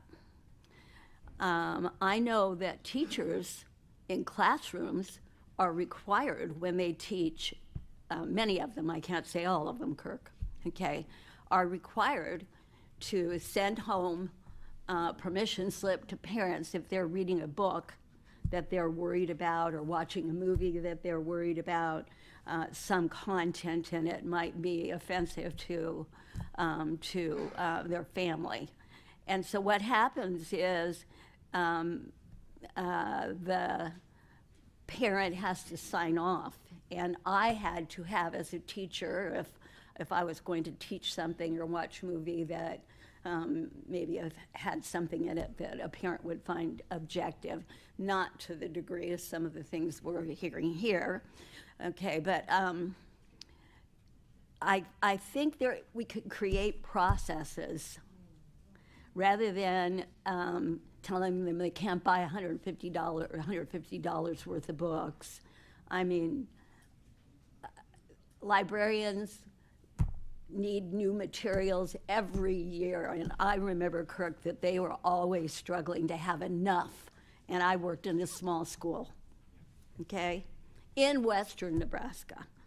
So when they were talking about western Nebraska versus eastern Nebraska, I was like, well, some of us have done both ends of the state. So I think that you would find more support from educational leaders, librarians, media specialists.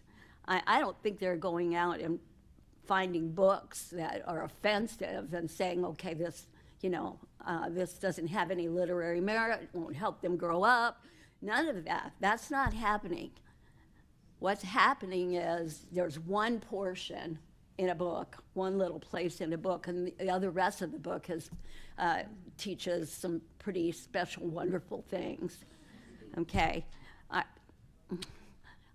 Okay, you can disagree with me, but keep it quiet so I can think, okay? All right, so what I think is that we need to, as a board, create a process. This is a process that we go through in the state of Nebraska, and you must have a sign-off sheet to teach a book to a class, okay? In the class, if a parent doesn't want you to teach that book, then you have to have an alternative and teach that student or those students the alternative. And I know teachers that have done that. I just think that just making a blanket kind of thing here with things that are not generally blanket. I mean, the rest of the book might be wonderful and teach a whole bunch of lessons. So, and my other question is, who decides? Who decides? We're looking at extremes. Who decides what is obscene?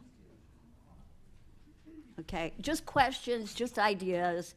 Bringing to you say you're looking for a way for consensus to make it better, and so those are some of the things I wrote notes down about.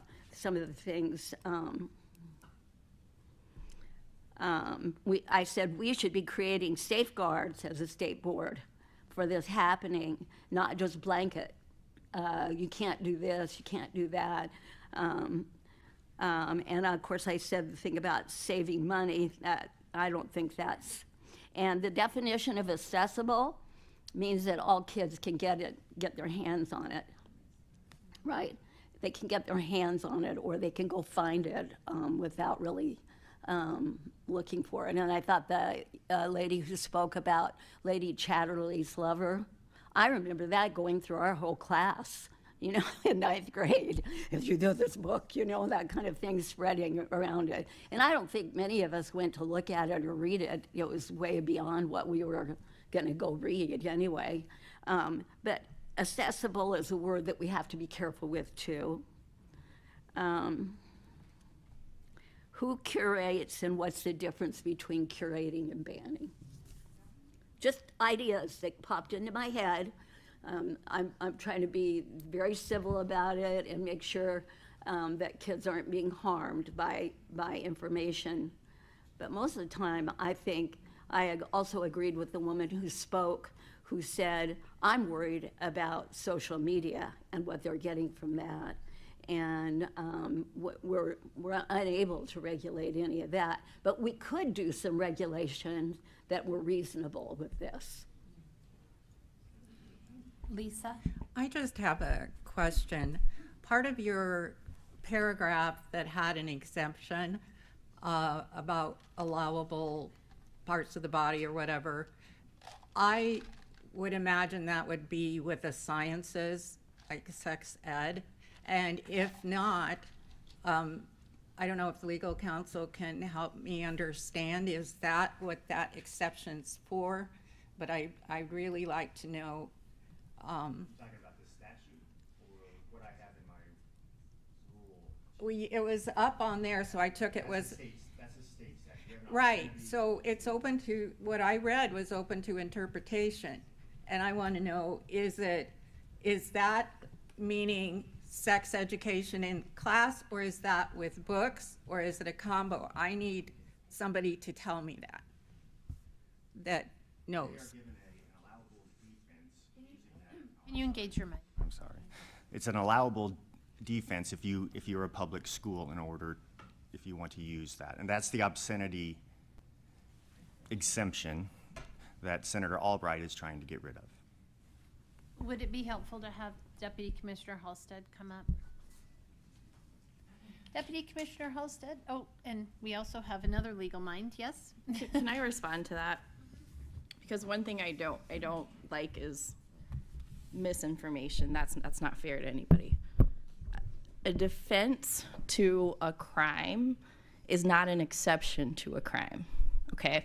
So if I decide that I want to go out and harm someone, there's no exception because that person made me mad. That's an exception. If someone comes up to me and I feel threatened by that person, or they have a knife or they punch me, and I decide to defend myself, then I can say I am acting in self-defense. That's a defense of the crime. I can still be charged. I can still be accused. I can still be found guilty. However, I have the right to put on a defense to say, yes, I hit this person, but this is the reason for which I did it. It does not create an exception. Now, the same thing is what's being portrayed here, that if someone does this or presents this information and is charged, if the prosecutor can prove beyond a reasonable doubt that that person did that, they will be found guilty. However, all it does is provides the teacher or the educator an opportunity to express, this is why I did it, this is why it was taught, that's my defense, and ultimately the jury gets to decide if they're going to accept that defense or if they're going to find the person guilty of a crime. So, not an exception, that's not what this is, and I'm just getting a little antsy because the lawyer in me is, you can't just switch out words and adjectives and verbs in the law and say, oh, it's all the same. It is not the same. A defense and an exception are not the same. And so that's what's being brought up, Lisa. And it's just, I'm not even get worked up easily, but I'm shaking at the misrepresentation of this because it's just not right. Thank you for the clarification. I appreciate it.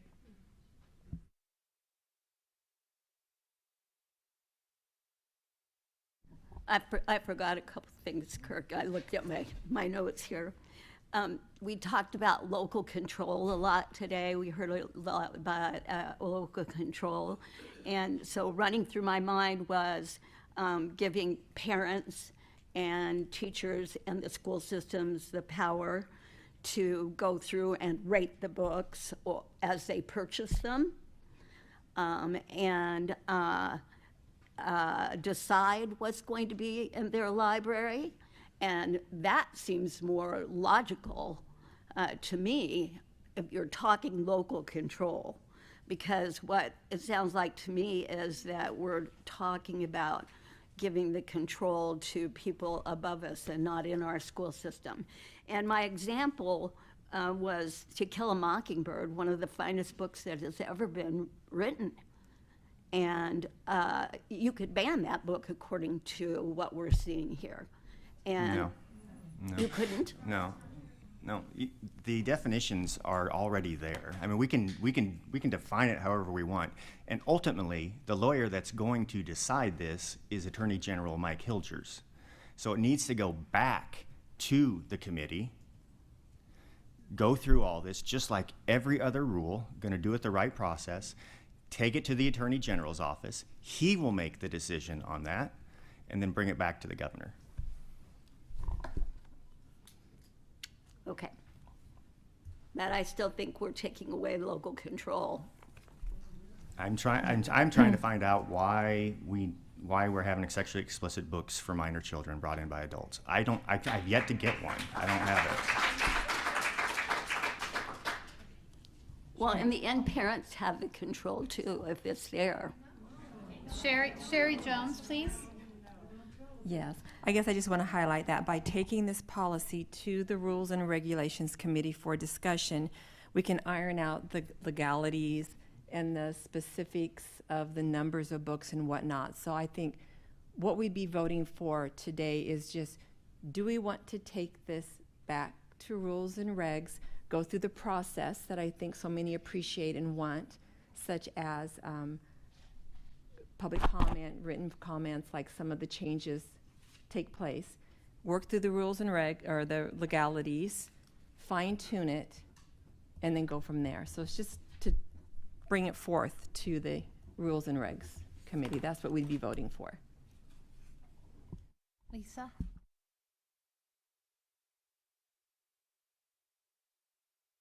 I just want to make sure my fellow board members who want to speak have a chance before I speak again, because I do want to say something, but either one of you want to go before I do? No? Okay. Well, first of all, I think we can all come to a consensus that we all care about kids. We all care about students. That's number one. And also, I think a majority of us do not want pornography in our libraries. Having said that, we have federal law, we have state statute overarching what happens with anybody in the state of Nebraska, right? The law is the law. So it just, librarians, maybe what we need is an alignment of policy and the way that the parents can get some action if something is refuted, you know, they don't want it in their libraries. I just think that having the local school district librarian, and I think I have to thank all of you for bringing this forward to have this discussion to make sure there's alignment across the state as to policy. Everybody should have a policy in their school about acquiring books. Everybody should have a policy about how to refute what they don't believe in. Another part of this bill that bothers me is the idea of losing accreditation if somebody has a book. The way you have this written, if a parent has a book that they don't want in the library, right, the first step is what in your plan? Principal. Right. And then if they don't get satisfaction after 14 days, what happens? They come to the board. And after that, what happens? The board makes a decision. It goes to a hearing. No. That's what There's you... no hearing in that. It doesn't talk about it here. I agree. It doesn't. I agree. But it talks about a record. Maybe that's the word I want. But I thought I saw that it comes to the board to make a decision. It's all stuff we can iron out if we can take it back to committee. You have to have teeth with rules, in my opinion. You have But to have I can't see of the 244 schools in the state of Nebraska, and each of those might have a case at some different time about one book that ends up in front of us to make a decision and that could lead for lack of accreditation for an entire school district. Is that correct? That's the way it reads. That bothers me. It's up to the state board. I mean, there's a lot of things you can do on that, but it's the state board.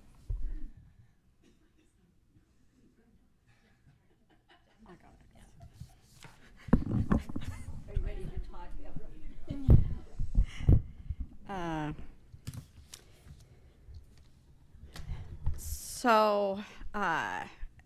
I too, my insides are pretty upset. I have been hesitant. I wasn't even going to say anything today, but I'm very emotional about everything that I've heard today. And I'd like to add I'm disgusted because there is no one in this room, and you said the majority of the people, I don't know anyone anywhere who wants pornography in our libraries and who wants to groom children and all the things that were said today. We have real grooming going on for children in chat rooms and churches and some schools and many families. And we know that to be a fact.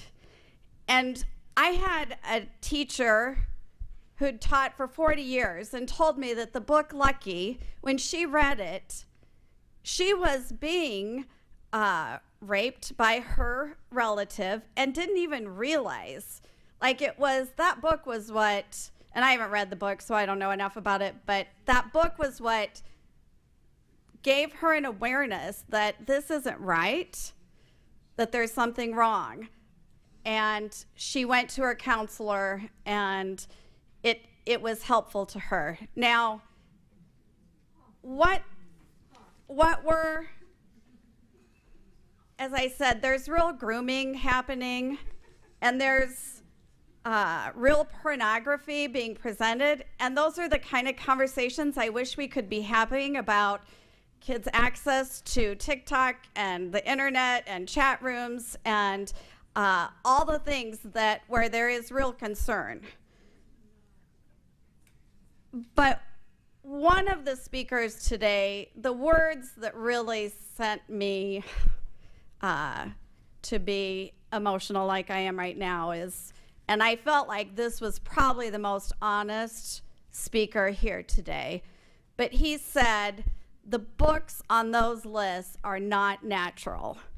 And that's what this is about. This is about othering people. And everything I've read, the 60-minute story Sunday night, everybody points out that these book bans overwhelmingly target books about race, racism, gender, sexuality, books by Black authors and LGBTQ authors. All right, I'm just saying those are the facts that are out there, and that's sadly what is happening. There are kids in our schools that need supports that are different from everyone that's obviously still here today. I have always believed in local control, and I still do, and I definitely believe parents need to have control over what their kids are learning and what their kids are reading.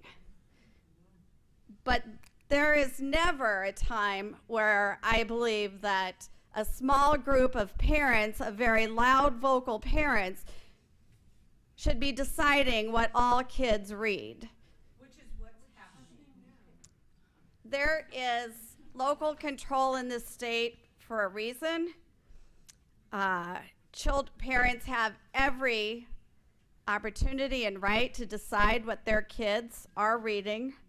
And I'm sad because I said this last month.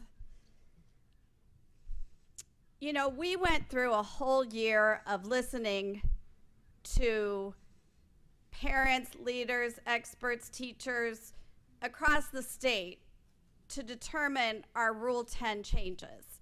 And this was never brought up. There was a whole year this could have been brought up.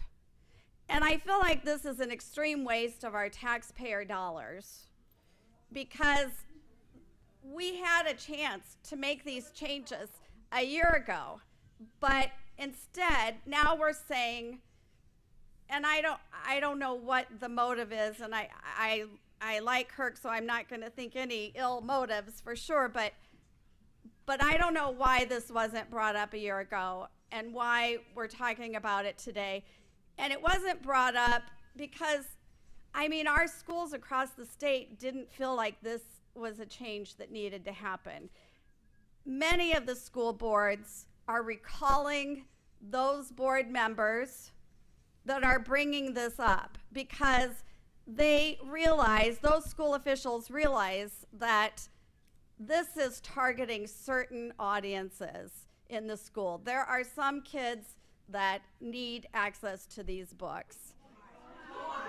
And, all right, and I will just say that I know in my district what I'm hearing are that I do need the audience to not have a conversation with the board members. Thank you. If you want to engage with a board member after or send an email, that would be appropriate way to engage with the board members. Thank you.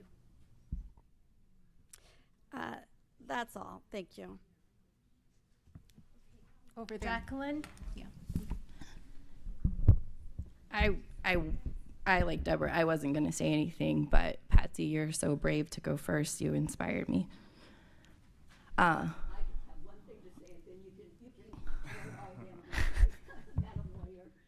Okay, if we say that one parent can go to the school board and say, I don't want this book in this school, then we are giving more than local control.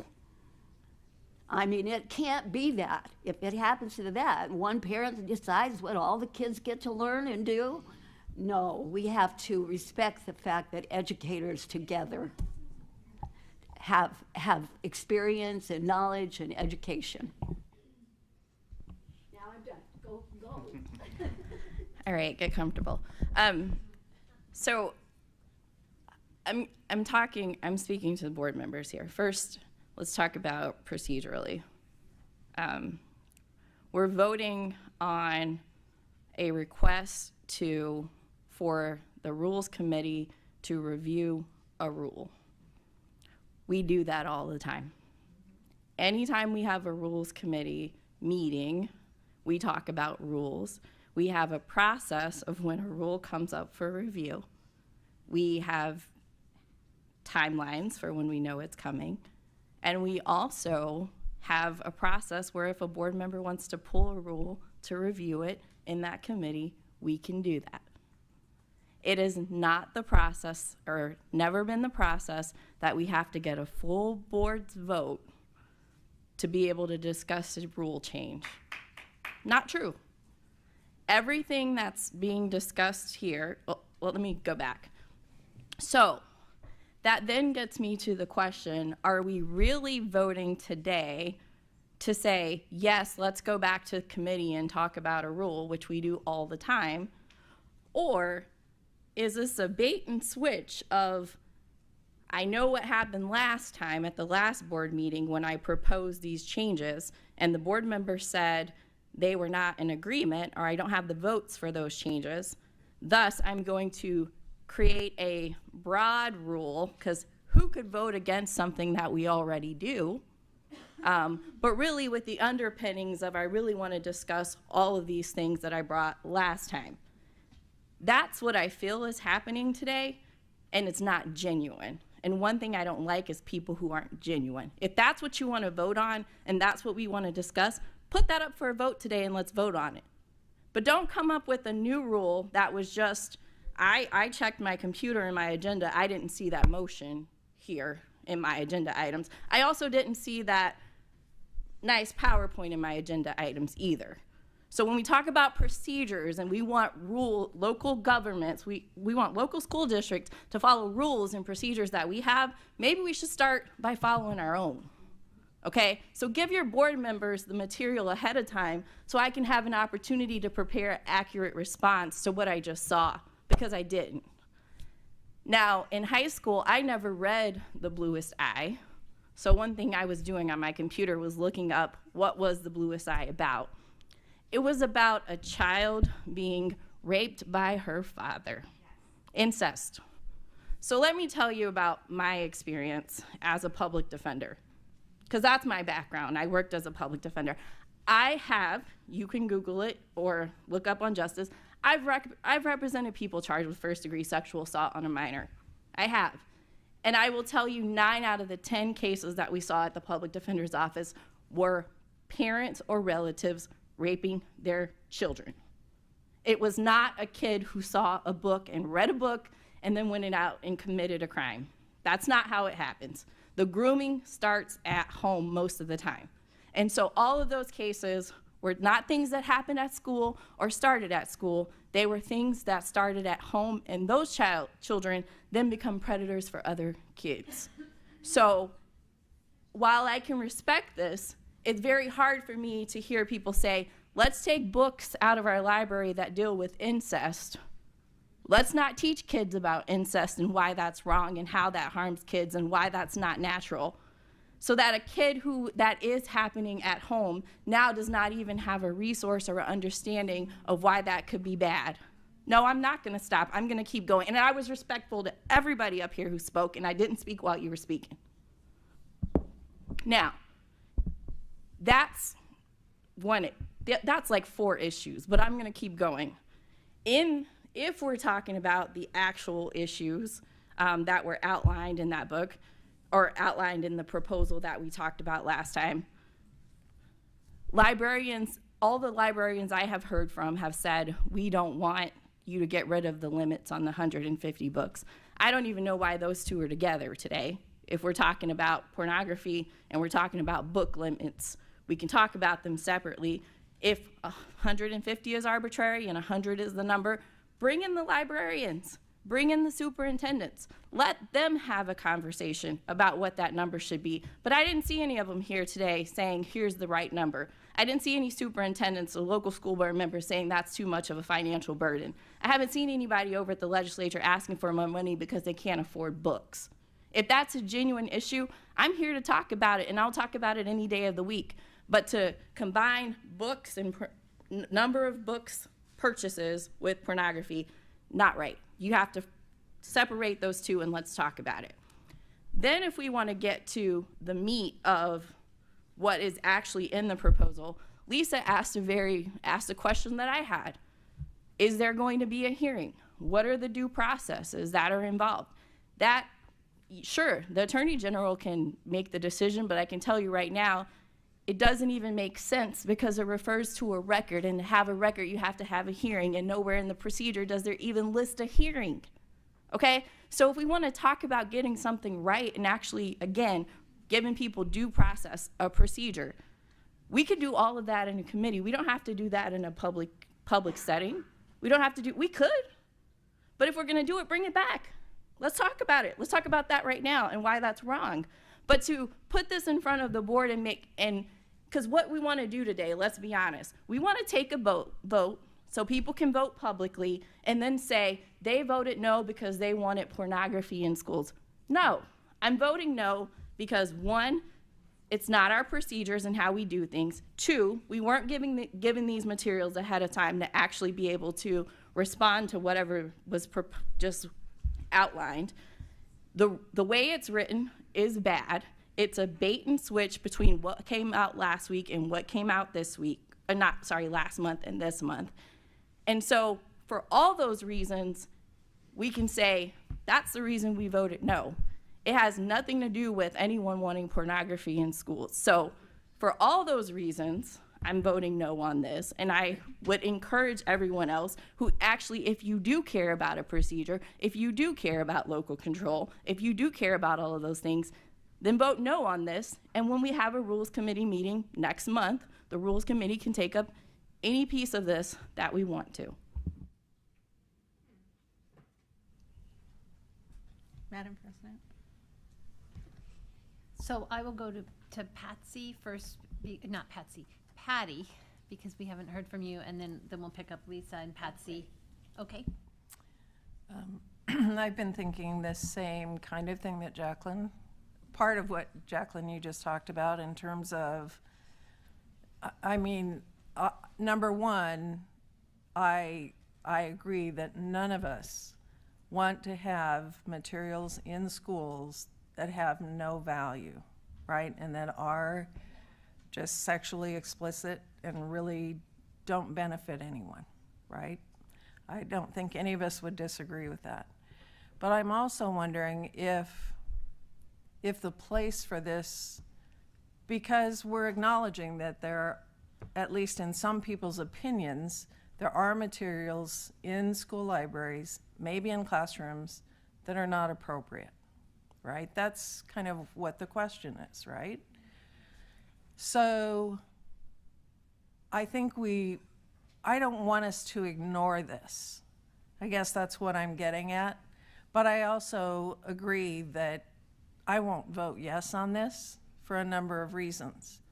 But I'm also trying to look at, so where's our starting point then to really try to address this in a way that will be beneficial for, number one, all of our students, but also be helpful to teachers, to librarians, to superintendents, because they're all part of what's happening with this. And this may sound like a suggestion that, Commissioner, you would not like to do, but I sat here thinking perhaps because I think there needs to be more data. I think there needs to be more conversation in order to come to some really sound solutions. So my thought was, you have a great superintendent's council, that perhaps the starting point is to have conversation with them and get ideas from them about what's really a way to address this. Is it through providing guidelines? Is it rule change? Is it, because I see that there's a potential for a lot of different ways to try and approach this, but I'm not going to vote yes to take this back just to bring it back again in the same form that it is. I appreciate everybody's input, and I too have problems with sections of this. As I mentioned, taking away accreditation of an entire school with 244 schools involved in potential problems. And I think that Patty's idea of, is this the right place, that, as Jacqueline said, this is kind of disjointed in a way, in parcel and piece, that doesn't belong all together. So taking it back to the Rules Committee, discussing it more, taking it to the Superintendent Advisory Board wouldn't be a bad idea. Rushing to do something today when there's so much more to this that we didn't see in advance, or listening to the audience, we see, you know, pornography doesn't have a place in our schools. Yes. Absolutely. But we need to be careful what we do moving forward. We need to do what's best for kids. Librarians need to be involved in the process with their expertise.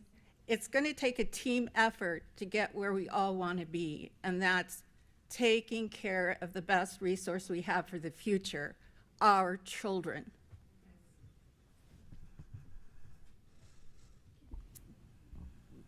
Do you want to respond to that? And then I would like an opportunity to talk at some point. So go ahead and respond. So I just forgot, you both reminded me of something else. When the slide came up, I don't have a copy of it, or I would read from it, about a 3-part test, the Miller test. It said all 3 of these have to be met. Okay, and so another concern that I'm having with this is one person or people or group are saying, oh, we have pornography or obscene, you know, things in the schools because I just read this line. But one of those parts talks about what's the overall theme, what's the book about. You have to look at it holistically. And I was telling my board members at lunch, the first thing I read about, I think, intercourse was in the Bible, about, I think it was Ruth, where Naomi tells her to go lay at the man's feet after he's nice and drunk, and afterwards he says, thank you for coming to me even though I'm an old man. And then I think the King James Version describes that he then puts himself inside of her, and then she conceives a child. Go read it. Go read it. It's okay, but go read it.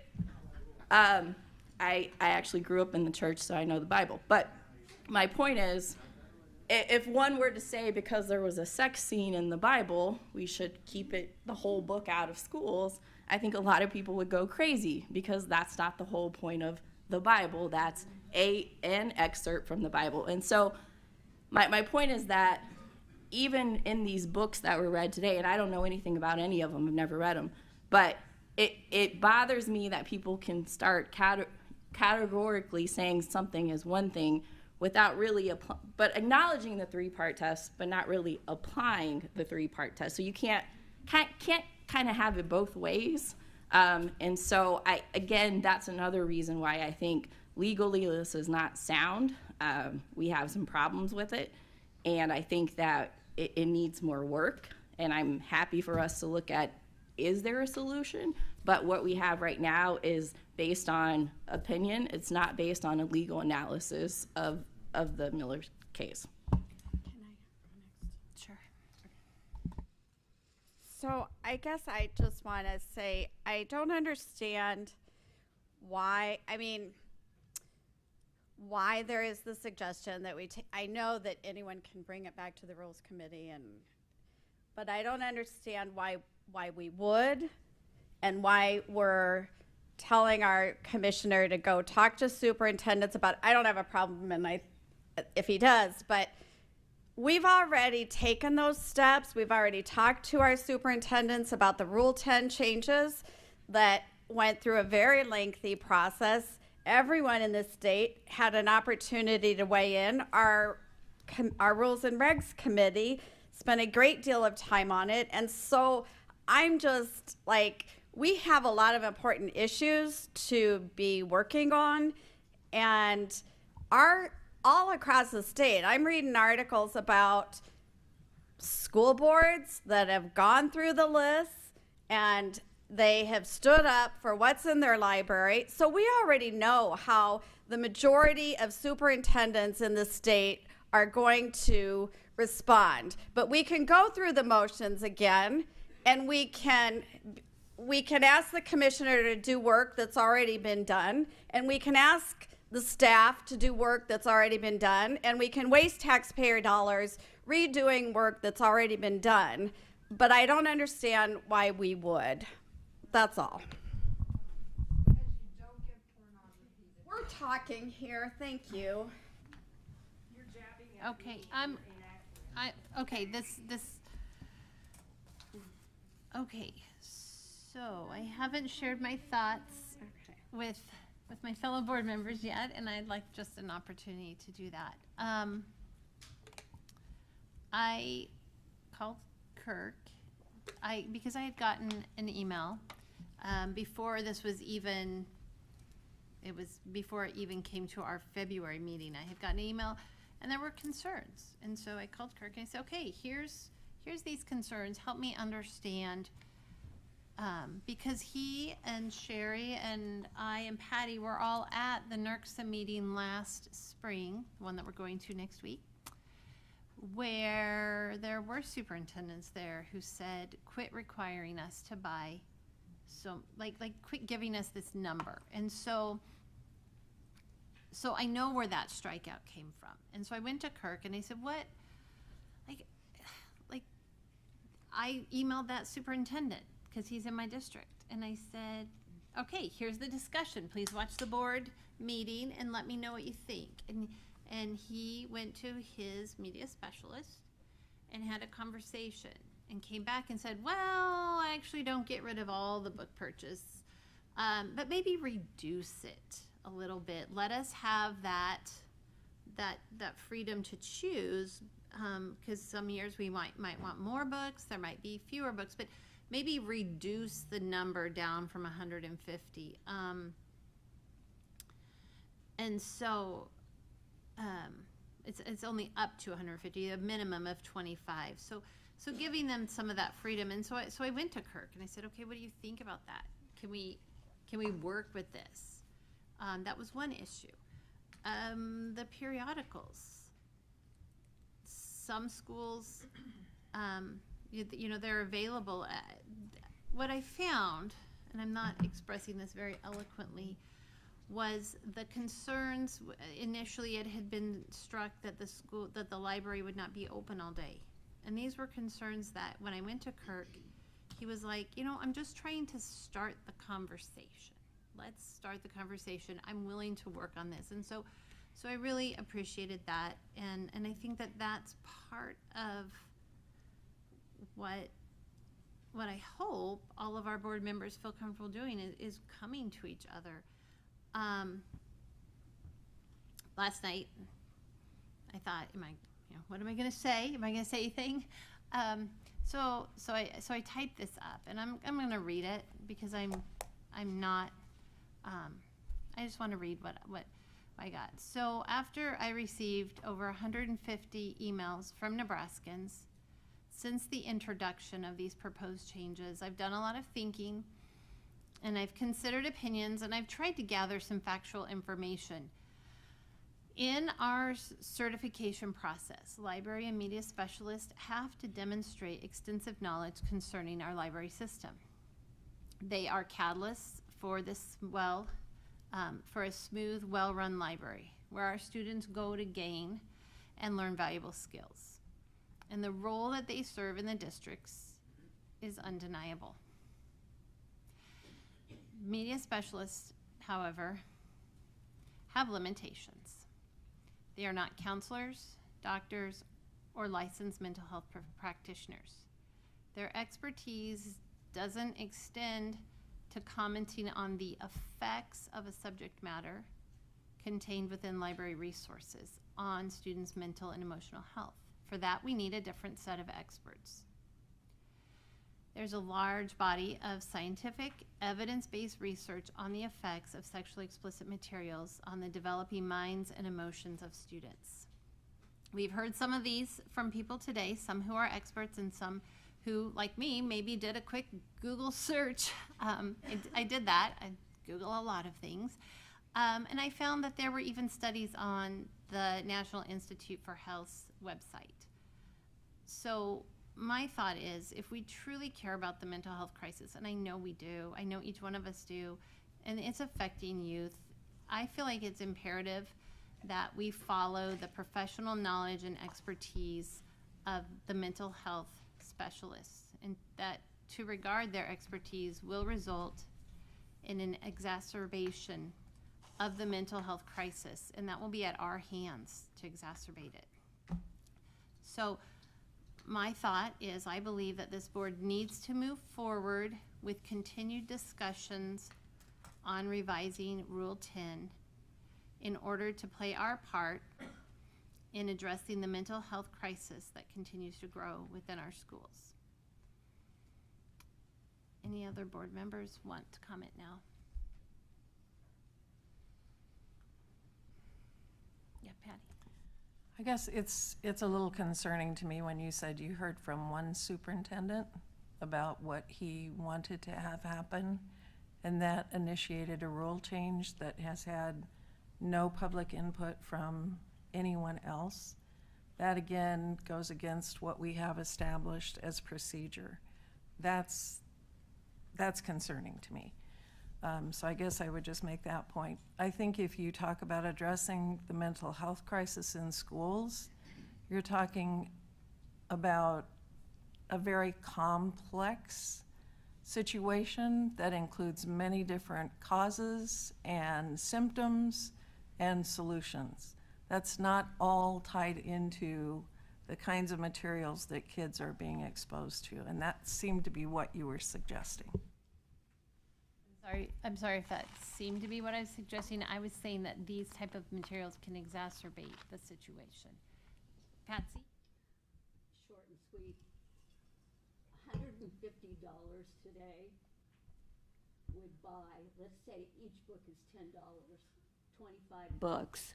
Boy, that's a big addition to a media center, let me tell you.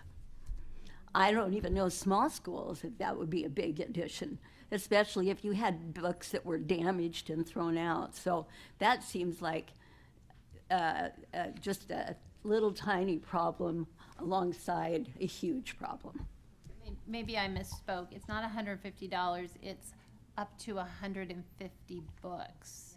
Oh, is it? Yeah, Okay. yeah, it's the number of books. And that was just the question was, you know, we're requiring book purchases because apparently we can't trust our local superintendents that they will keep the library on the budget.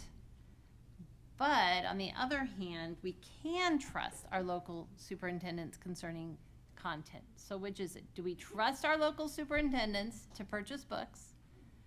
Or do we not trust them? Do we trust our local superintendents to keep harmful content out of our schools, or do we not?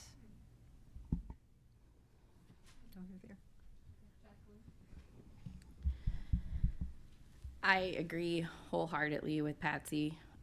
You asked for my reaction to your comments. One is, if there was a rule concern, I would have hoped that as the president, you wouldn't have just called Kirk. You would have talked to other board members and potentially to the Rules Committee as the former chair of the Rules Committee, and that we would have followed the processes that we talked about when you were the Rules Chair and how we could better work together, and it wouldn't have been a conversation with just 2 board members. That was my initial reaction.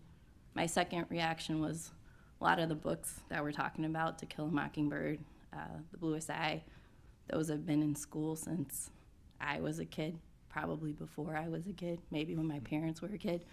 And so to say that our children's mental health is getting progressively worse and to tie those library books that were written today, or I'm sorry, read out loud today to that is disingenuous. I don't think that we can talk about mental health, and in fact, I tried to.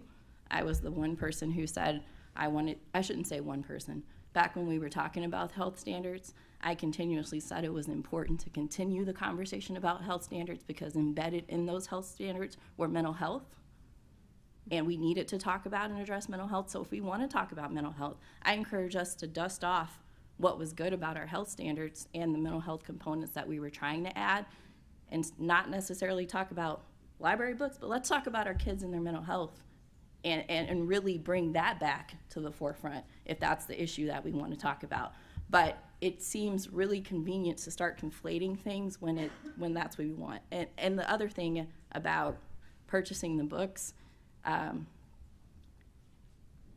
me, to say, what do we trust a superintendent with? When we talk about teacher licensing, a lot of people have been saying, why don't we look at other ways to, certify teachers and reduce some of our burden?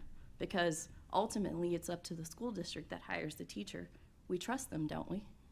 So we can't talk out of both sides. That's one thing I don't do. I'm me here. I'm me when I walk out this door.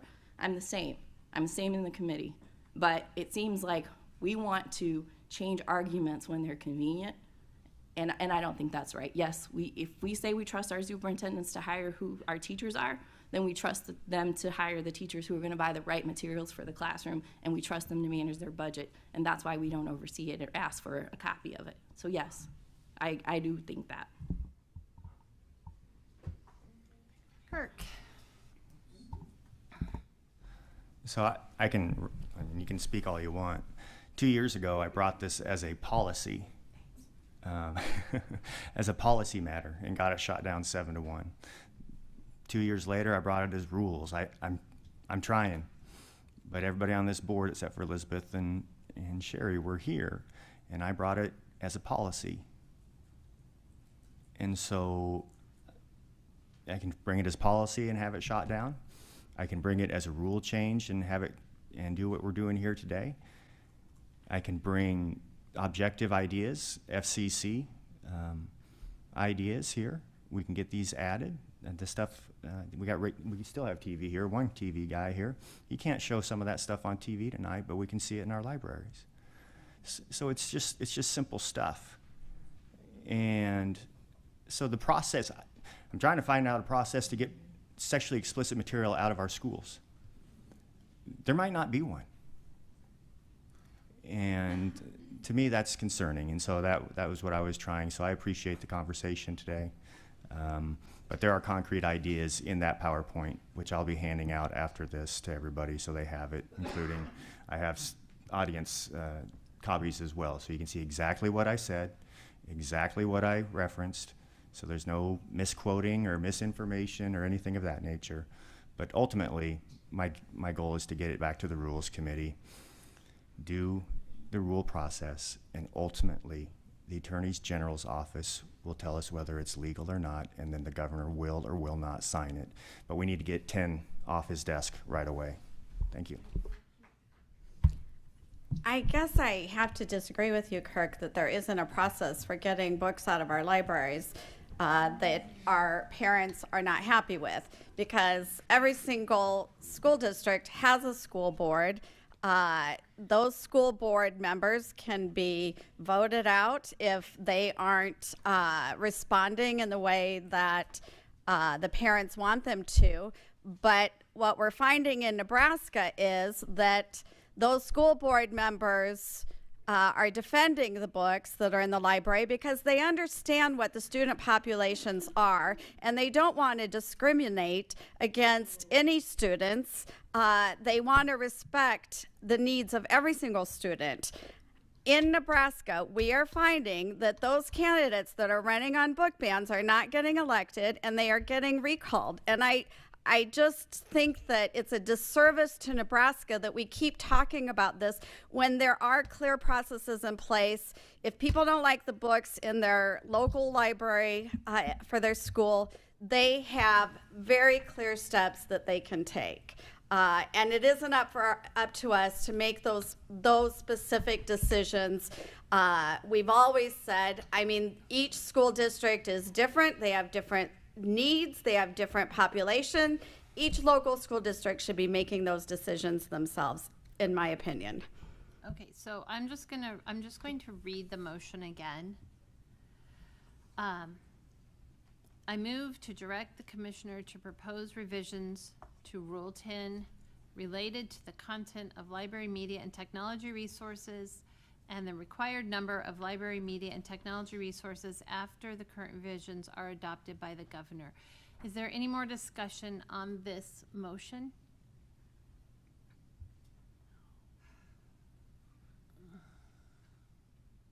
Lisa? We've all had a chance to speak, and we have a process in place, as a couple of us have addressed. And at the local district, between the librarian, who's the specialist, parents in the community, superintendent, and local board, by having this awareness here today of how people are so concerned, it's a wake-up call. If we have these things in our library, they shouldn't be.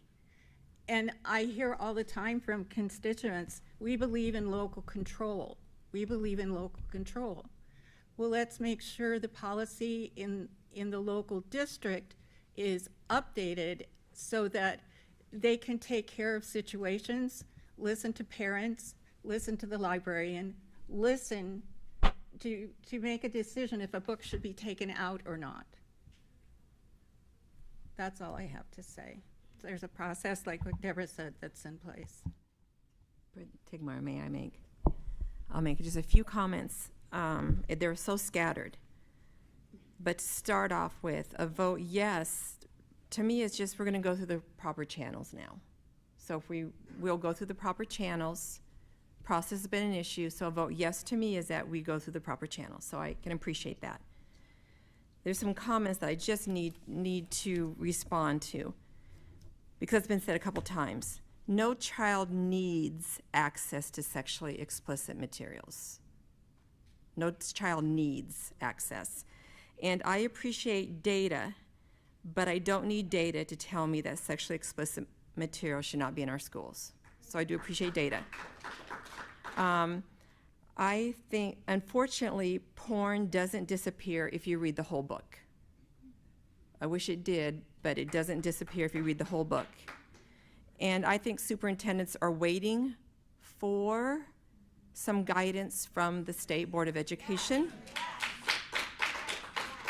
And those are just, and this is very important to me, difficult topics can be taught, and I appreciate that. You know, issues of prejudice and poverty and homelessness, they can be taught without using sexually explicit books, and I welcome that. And that's scattered all those thoughts, but that's how I work. So. Are there any board members who would like to have a final comment on the motion?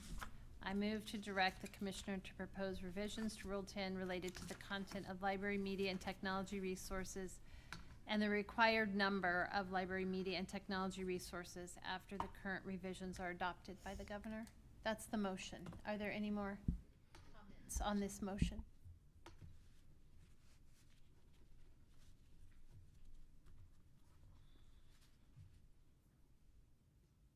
I'm going to read the motion one more time. So the motion that we are discussing and is to direct the commissioner to propose revisions to Rule 10 related to the content of library media and technology resources and the required number of library media and technology resources after the current revisions are adopted by the governor. Will the recording secretary please call the roll? Morrison? No. Tegmeyer? Yes. Kojons? No. Neary? No. Fricky? No.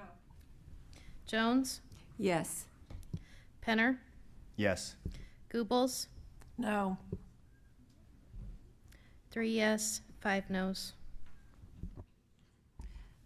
The votes are 3 yes, 5 no's. The opposition has it, and the motion is lost. At this time, the board will take a 10-minute break. We will reconvene at 2:05. I got a headache.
The meeting will reconvene in 1 minute.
Okay, board members, if you can return to your seats. Commissioner's not back. Oh, the commissioner's not back. Announcing that. We'll wait for everybody to return to their seats.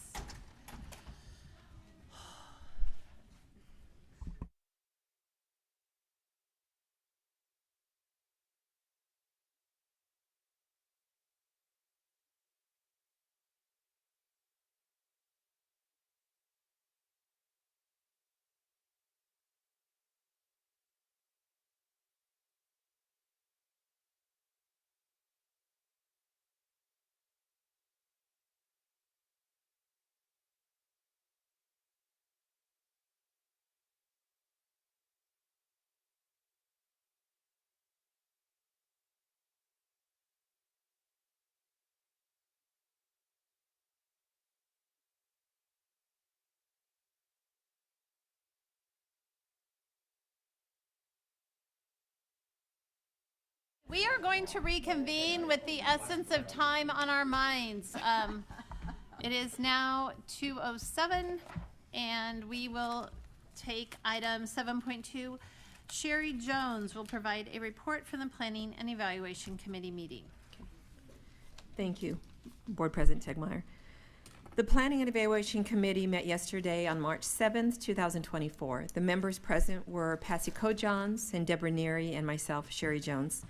The committee reviewed the proposed revisions of position statement S3 on early literacy.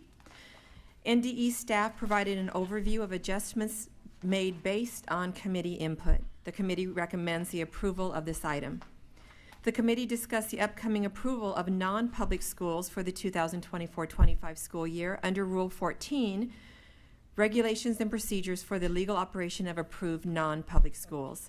NDE staff answered questions related to the approval process. NDE staff will return in May for approval. The committee received an update on statewide assessment contract for high school. NDE staff provided a timeline regarding the contract for ACT. NDE staff will return for discussion in May and approval in June. The committee reviewed information on the process for developing a model dress code policy. NDE staff answered questions regarding the statutory requirements as well as the tentative timeline and stakeholder input. NDE staff will return in May to discuss further. The committee received information on the approval of educator preparation programs for the 24-25 school year. NDE staff answered questions related to a number of approved programs and accreditation process. NDE staff will return for discussion in May and approval in June. The committee also received information on the approval of interim program schools for the 24-25 school year. And again, NDE staff will return for discussion in May and approval in June. So lots coming up for discussion and then approval in June. Finally, the committee received information on the approval of ESU educational service units. NDE staff answered questions related to their accreditation process. NDE staff will return for discussion in May and approval in June. And this concludes the planning and evaluation report.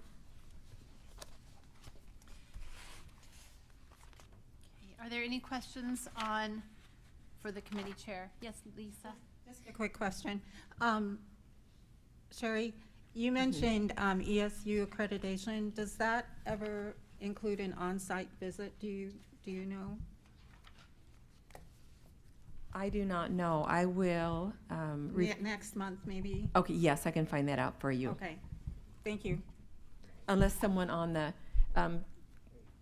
someone here knows an answer to that. May I refer that to you? I didn't hear the whole question, but. She talked about ESU, or 17 ESUs being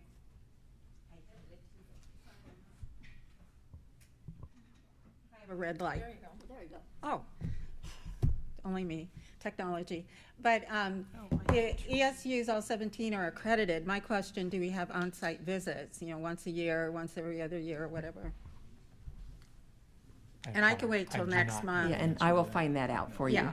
Thank you. It's not a hurry-up kind of thing. I was just wondering. Sherry, I promised you that I would not ask questions, so I'm going to make a comment if you could take a note and answer it next time. The description for your discussion item says approve non-public schools. However, in the attachment, I only see a list of approved private schools. I don't see a list of the accredited private schools. So I'm just curious, is the description wrong, or do we need another list in the attachment? That's it. And that was a statement, not a question? Mm-hmm. She can answer it whenever. Okay, I'll check on that. Okay, and I actually have a question too, and I would like more information on the process of approval for educator prep programs for 24-25 school year. It says that we'll return for discussion in May. That will be to the full board. Is that correct, Sherry? Yes, I believe so. Okay, because, well, I have a lot of questions. Great, thank you. Any other questions on the chair report?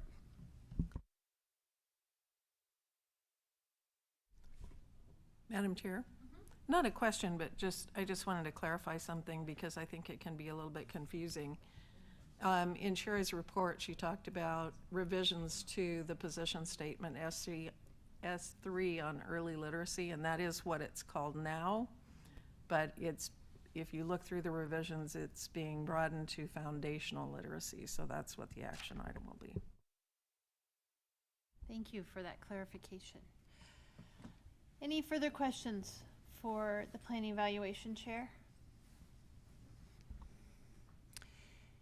Agenda item 7.2.A. Is there a motion on item 7.2.A?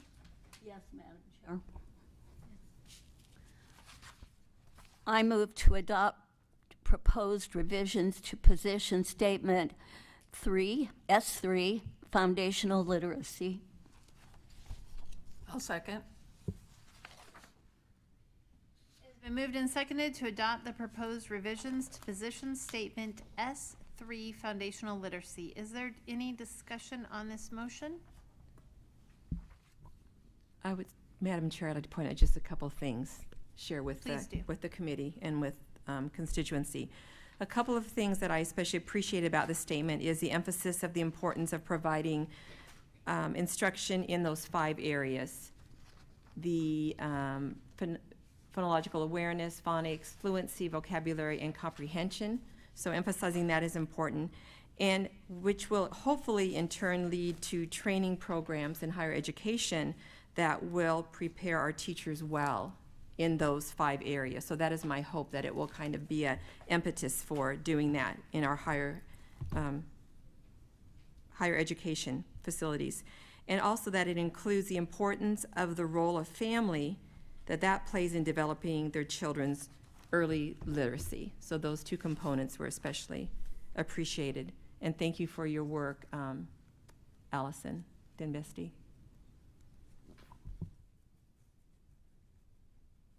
Any other discussion on the position statement of foundational literacy? The motion is to adopt proposed revisions to the positional statement S3 foundational literacy. Would the recording secretary please call the roll? Neary, Yes. Goebbels, Yes. Morrison, Kojans, Yes. Fricky, Yes. Penner, Yes. Tegmeyer, Yes. Jones, Yes. 8 yes. The affirmative has it, and the motion to adopt proposed revisions to position statement S3 foundational literacy is adopted.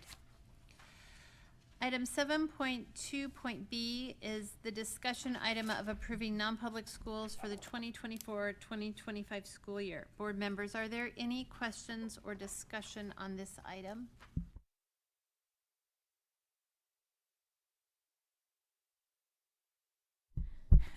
I think Ryan wants to answer May.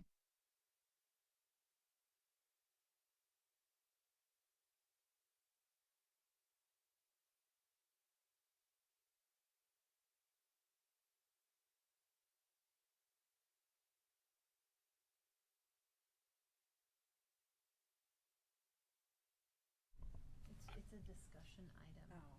Do you, Ms. Morrison, do you want your question answered this month or in May?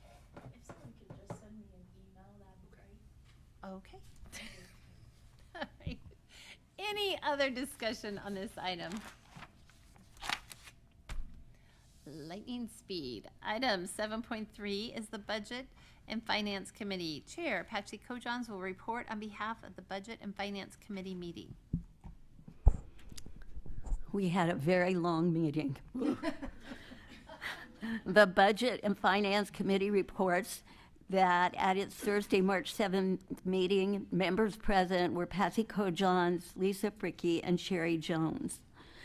The committee reviewed 3 action items supporting all 3 for full board consideration. The first action item was to approve the reappropriation of ESSER statewide set-aside funds for specific projects. NDE staff provided an in-depth review of these funds, explanation for the need to reappropriate funds, how the recommended reappropriations were determined, and answered questions from the committee. The second action item was to continue PK through 3rd grade Leadership Academy cohort, which provides training to elementary principals, Head Start directors, child care directors, and others working with young students. The third action item is for a contract to create early childhood educational videos that could be used for many years to instruct early childhood teachers on many different aspects related to their classrooms. Additionally, the committee reviewed 13 other upcoming action items, including the 2 annual audits that have been completed, upcoming early childhood education grants, accepting funding from Nebraska Community and Family Foundation for assistance to lead diagnostic examinations, funding recommendations for the 21st Century Community Learning Centers grant programs, school safety and security related grants, accepting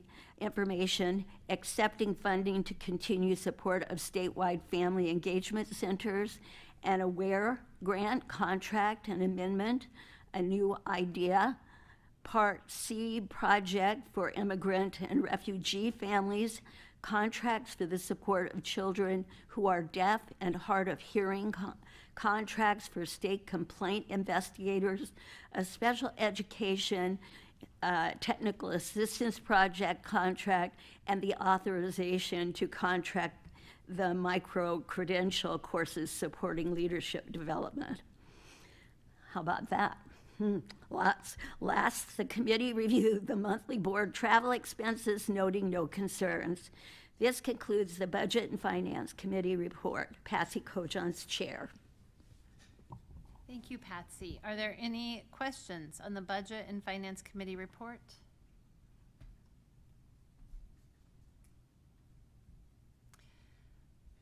Okay, seeing none, I have an agenda item 7.3.A, monthly board travel expense reports. Are there any questions on the reports in item 7.3.A? Seeing none. Agenda item 7.3.B. Is there a motion on 7.3.B? C. B, approve the reappropriation of ESSER statewide set aside funds for specific projects. Does somebody have that motion? Somebody does. Do I? I think it's Sharon. Oh, I'm sorry. Okay. I sure do. I move to approve the reappropriation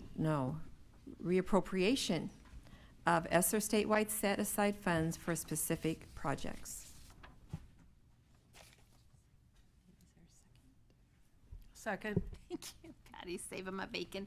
It is moved and seconded to approve the reappropriation of ESSER statewide funds, statewide set aside funds for specific projects. Is there any discussion on this motion? Patsy? First of all, I wanted to let you know that Lane Carr and the people he works with have created a way to use this money. Reappropriations means that they went back and all the money that was not spent on projects that was left over and put it all together to use before it's no longer able to be spent. And so these projects are funded already. Okay, and I just wanted them to know that and to thank Lane for all his work and the people he works with.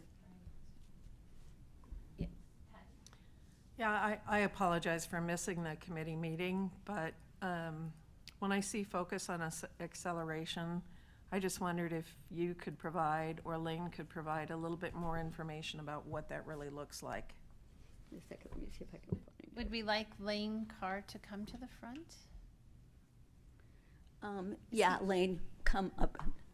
I've got notes on it, but I bet you can do a much better job than I can.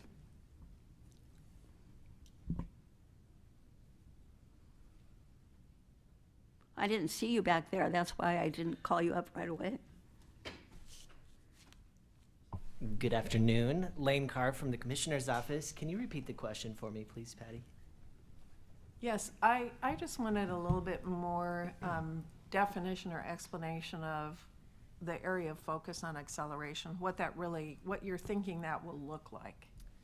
Got it. So the 5 buckets of our ESSER, or priority areas of ESSER, one of those was and has been the focus on acceleration, which the way that we've been conceptualizing that is around where are our students and where do we want them to be, right? So with these projects that we see here, it's things like ensuring that we have access to those data, the MAP assessment, the growing readers additional supplement, the project that was approved, and then additional projects that really support career and technical education. Does that answer your question? Yeah. Okay. Great. Maybe. Before you run off, Lane, Sure. I do want to give a personal thank you to you and the staff for really looking at the board priorities in reallocation of these funds. The $6 million toward that foundational literacy, professional development will do great gains to help us meet some of those goals. So thank you, all of you. Kirk Pinner, that's not the topic.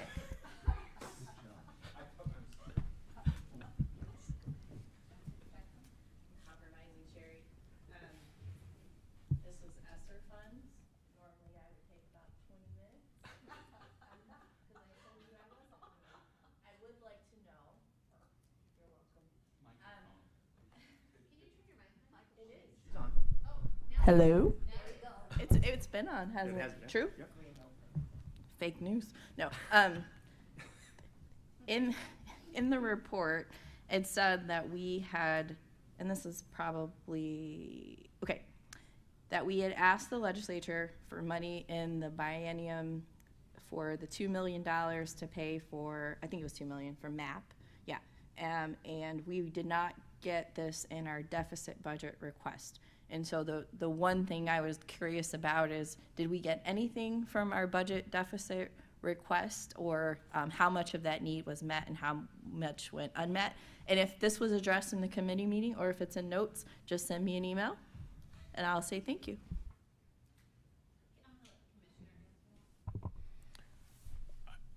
I'm going to be looking at Deputy Commissioner Halstead as I answer this question. Deputy Commissioner, if I err, please come up and get it correct. But I would say that everything that we asked for, minus that one topic, is moving forward, and we believe it has a high likelihood of being funded. So we're very pleased with the process on everything else. Getting a nod. I just wanted to highlight, Lane, one of the things in this proposal. I think we're a bunch of agencies, let me think, host educational planning conference for government agencies, facilities, schools serving systems involved youth in the summer and fall of 24, because all of those entities work with the students, and if they're communicating, I can't think that better things are coming, because that's been a concern over the years with the at-risk youth. So I appreciated seeing that, among all of the other stuff. Any further discussion? The motion is to approve the reappropriation of ESSER statewide set-aside funds for specific projects. Would the recording secretary please call the roll? Morrison? No. Fricke? Yes. Jones? Yes. Goebbels? Yes. Kojons? Yes. Neary? Yes. Tegmeyer? Yes. Penner? Yes. 7 yes, 1 no. The votes are 7 yes, 1 no. The affirmative has it, and the motion to approve the reappropriation of ESSER statewide set-aside funds for specific projects is adopted. Is there a motion on item 7.3.c? Yes, Madam Chair. I move to authorize the Commissioner to approve a contract renewal for the implementation of a cohort of the pre-K Grade 3 Leadership Academy. I'll second.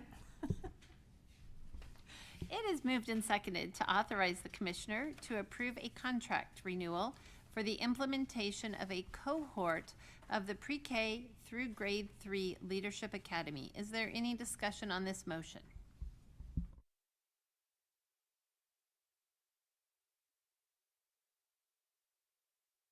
Seeing none, the motion is to authorize the Commissioner to approve a contract renewal for the implementation of a cohort of the pre-K through Grade 3 Leadership Academy. Would the recording secretary please call the roll? Tegmeyer? Yes. Neary? Yes. Morrison? Yes. Kojons? Yes. Penner? Yes. Goebbels? Yes. Jones? Yes. Fricke? Yes. 8 yes. 8 yes, the affirmative has it, and the motion to authorize the Commissioner to approve a contract renewal for the implementation of a cohort of the pre-K through Grade 3 Leadership Academy is adopted. Is there a motion on item 7.3.d? Yes, I have the motion, Madam Chair. I move to authorize the Commissioner to contract for video creation and production for early childhood education. I will second the motion. Patty, we would be stuck if it wasn't for you. It is moved and seconded to authorize the Commissioner to contract for video creation and production for early childhood education. Is there any discussion on the motion? Yes, Madam Chair, I just would like to make a statement to support my vote.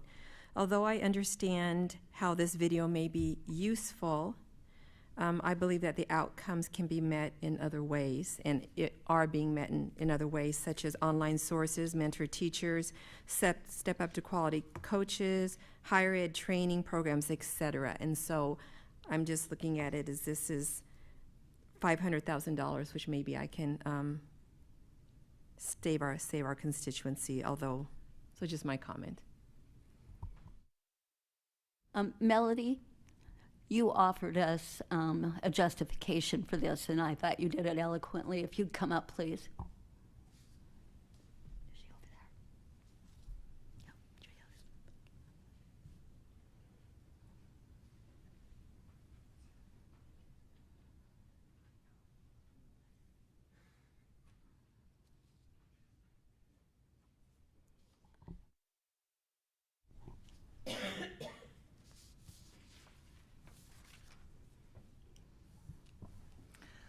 I'm Melody Hobson. I'm the Administrator of the Office of Early Childhood. And I think what I was talking about with the Budget Committee was that this is an opportunity for us to be able to use some film that allows, first of all, that coaches could use, but also that can be used in less personnel-intensive ways. Coaches don't go to every program, but this would be something that would be available more broadly, and we could use it in multiple ways. One of the things that I thought was exciting. Microphone, please. May I? Was if you tell them about Dr. Gilliam and his expertise. Okay. Sorry, Madam President. Yeah, I was trying to remember what I said yesterday. Dr. William Gilliam, Walter Gilliam. For some reason, William Gilliam just rolls off the tongue. I don't know why. I've done that before, so my apologize to him. But Walter Gilliam has a long history of providing technical assistance and creating training, and has a lot of contacts in the world of videography, and he has a great history of this. And in conversations with him, he is willing to provide the expertise necessary for us to get really high quality video in multiple settings, in highly resourced and very low resourced communities. And then he has the expertise to be able to index and file the videos so that we can get the most out of them that we could, and has the staffing to help him do that. So I was very, very pleased that he's very interested in this. I think that we can use these for a long time. I think the longevity of their use is one reason that we should do it, and the fact that it can move around the state and be used in many, many different ways, and I think it's a really good idea. And I think in the end, we would spend more money with presenters and experts coming in all the time, and I just think that would be more expensive than using this, especially when we have his help. The goal is to have videos that we can repurpose, that we can use either for, if we are in a coaching one-on-one situation, or a group coaching situation, or asynchronous training that we can build as time goes by, or video-based training. So I think that there's a lot of use, and our hope is that we can get as much out of this for a number of years that, we hope to reuse it a lot. I think you even included board members who may want to look at certain videos to update their expertise in those areas. I have a question. When you say a long time, I mean, are we talking like 5 years, 10 years? What's the longevity you think and the relevancy of these videos? I don't know that I can project.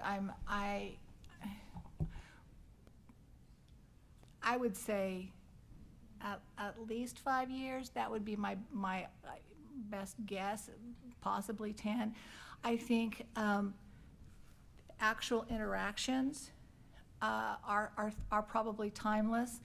What tends to date videos, really truthfully, is if they are obviously very old, and you see things that are maybe from the 80s or 90s, people don't necessarily want to pay attention now.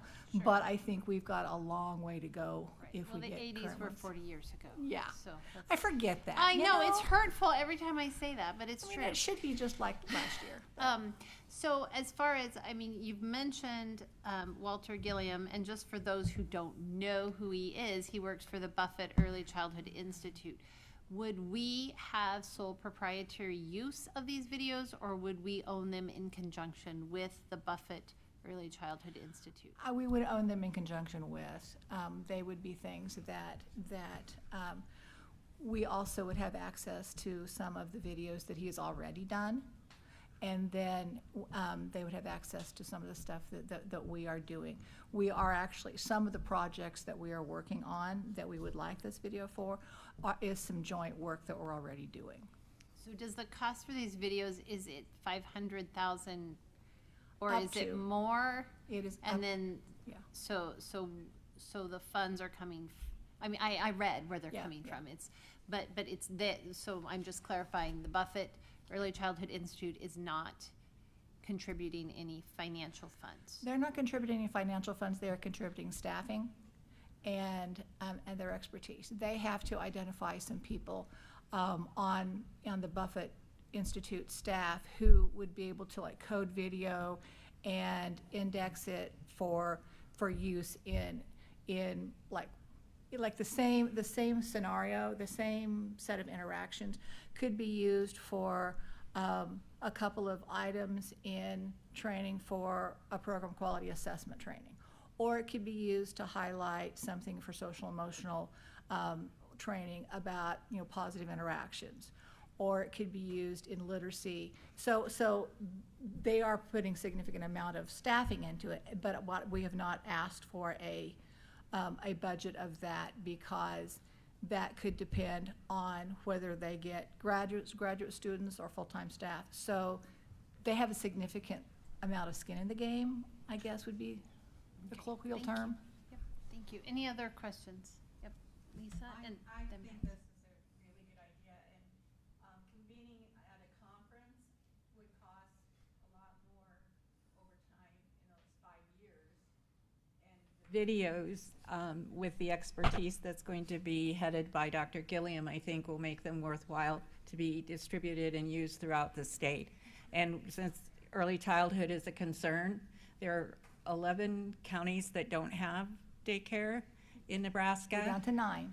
Oh, we're down to 9. See, progress already, just the talk of the video. Okay. So one of the things that I want to make clear is that we have a range of education levels of our providers across the state. And so some obviously are not going to need these, but some probably will, and some may have not never seen the practices that work. I mean, they do what they think is best, but they may not have seen examples of some high quality practices that we'd like to have them recreate. I also think that when you say Dr. Gilliam from the Buffett Foundation is going to give, plus Department of Education is going to give it a certain amount of ethos, Melody, I think that that will make it last longer than if it was just, someone that nobody knew. And then I did volunteer my acting talent when you go to film it if you needed it, so that would save a few bucks. Okay. Any further discussion? All right, the motion is to authorize the commissioner to contract for video creation and production for early childhood education. Would the recording secretary please call the roll? Googles? Yes. Neary? Yes. Kojons? Yes. Jones? No. Fricky? Yes. Tegmeyer? No. Penner? No. Morrison? Yes. 5 yes, 3 no. Votes are 5 yes, 3 no. The affirmative has it, and the motion to authorize the commissioner to contract for video creation and production for early childhood education is adopted. Okay, agenda item 7.3.E is a discussion item. Accept the 2023 annual comprehensive financial report audit. Board members, are there any questions or discussion on this audit? The only question I have is that the agenda says accept it, but it says a discussion item. So just wondering, what, are we accepting it formally or just being notified about it?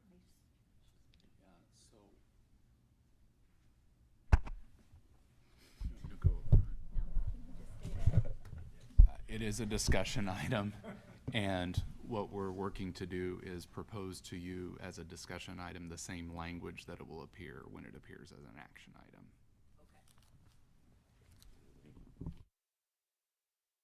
Yes, Lisa. One of the things that was mentioned yesterday is the manual input of data. It was noted something with that, and I asked Bryce if what we did last month with the computer updates that we approved, would that help that? And it was a positive yes. I mean, really, it will help. So just knowing that, anything that can help the staff get things done, I think that's great, and this is part of that.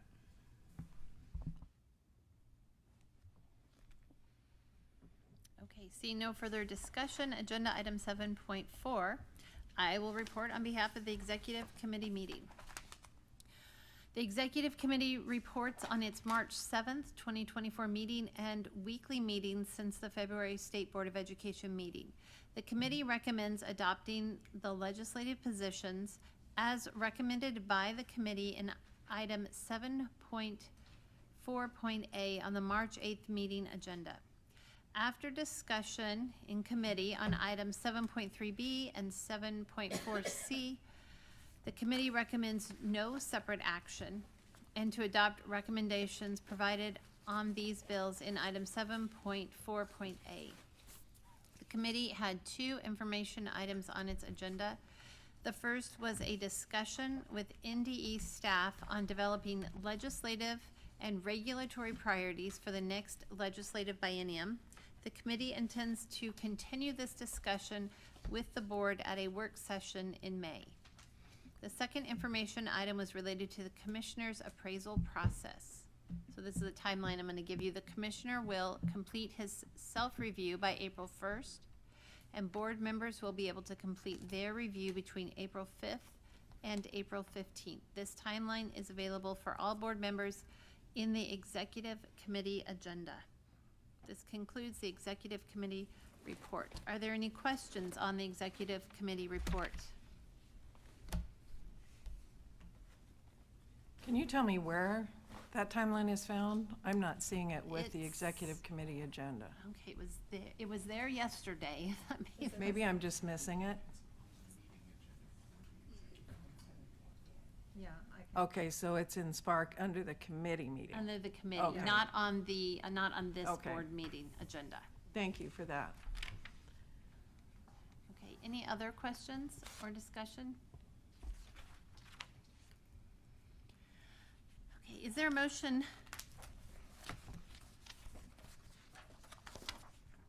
Is there a motion on item 7.4.A? I move to adopt the legislative positions as recommended by the Executive Committee.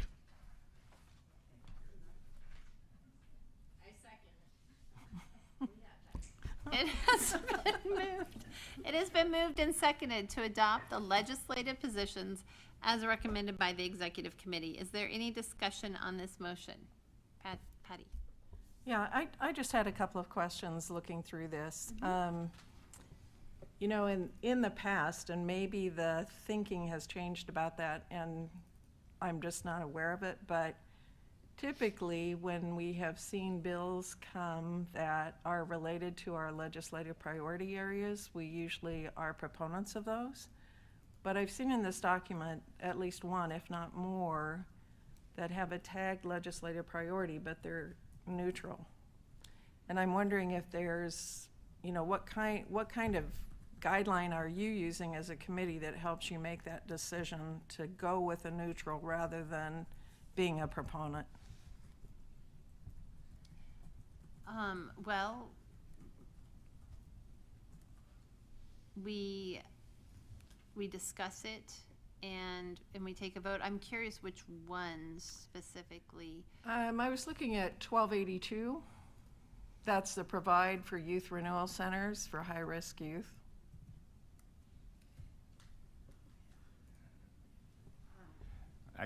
You go Any ahead. of the committee You wanna go members ahead. can Go for answer it. it because sometimes it's hard to remember. We discussed so many bills. I'll say, and feel free also, but there's all, you know, at the face value that is meet our priority goals. And I did at first support it.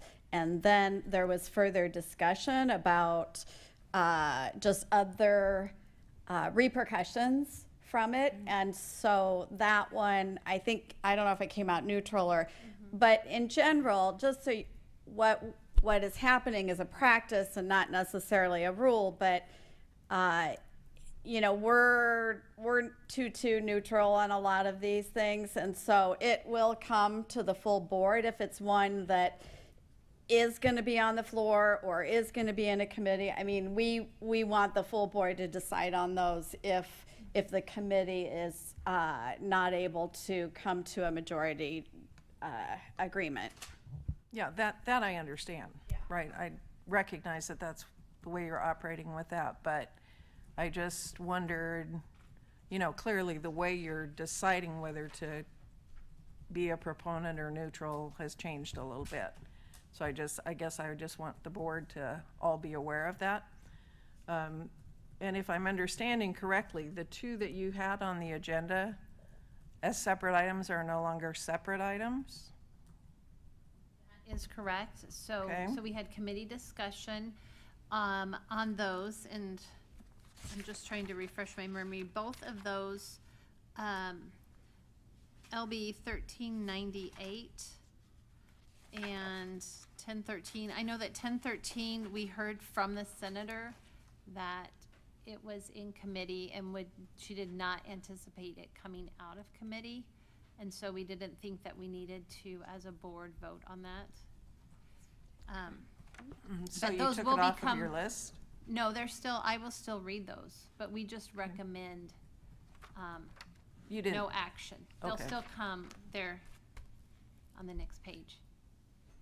And then the other one? And 1398, I am having trouble. That's the one relating to special education programs and support services. Was that one still in committee? Weren't we told that was not going anywhere? Not going anywhere. Yeah. Yeah, not going anywhere. I believe that neither one of them were, and so we didn't think that, our recommendation to the board was then to not take a stance on ones that will die in committee this year. Okay.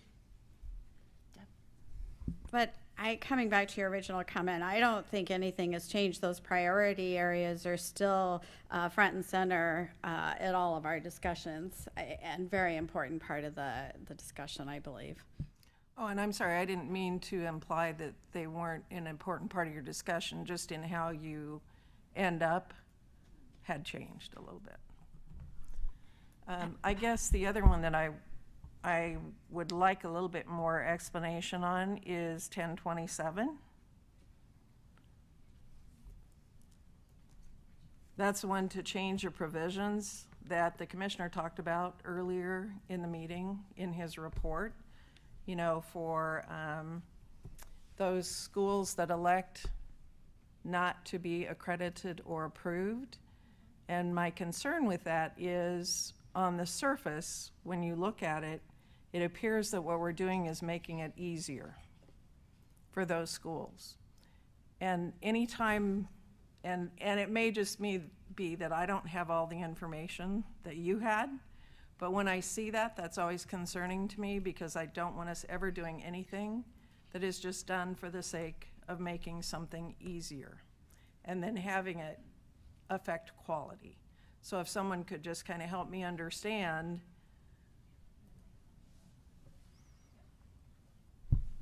I'll take that. That's a really good question, and one that, not speaking for the committee, but I think there were a couple of things that were concerning in the original version of that bill. And one of those was that we were afraid we would lose track of students because there was no annual reporting mechanism in particular on that. The rest of it, we thought, was really, I don't want to say made it easier for us, but it did make it easier for us. But I also don't believe it diminished any quality that the department would have. I think the impetus for the bill was the backlog that we have really with exempt school responses. And so I think that was a part of it. We looked at it, I would say, with a little bit of a side eye originally because we were trying to figure out, is there something here that's going to hinder the department? In the end, the senator listened to us, made the change that we asked, and I think made the bill better, made the reporting mechanism easier for students and families, also made it easier for the department to respond in a timely manner, and didn't do anything to affect quality from a department perspective. Okay. Did I read it correctly that it no longer are testing requirements in existence? Part I'm not, I don't remember that piece of it. I think that's the case. So That part was eliminated. So certain items were eliminated that have never been in practice put into use by NDE. Okay. And so basing it on what has not been utilized, that was the bill to take that out. And I just think that it's,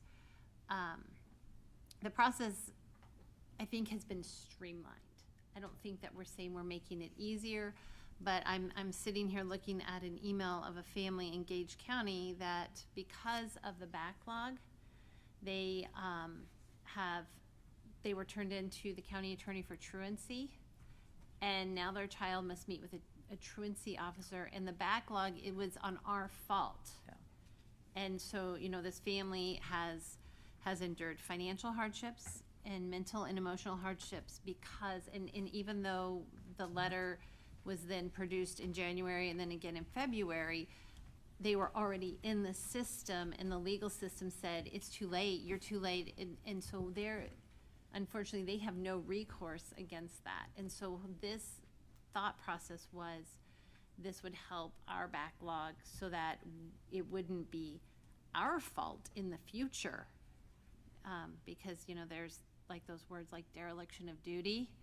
I talked to the senator and I was like, can this family sue NDE?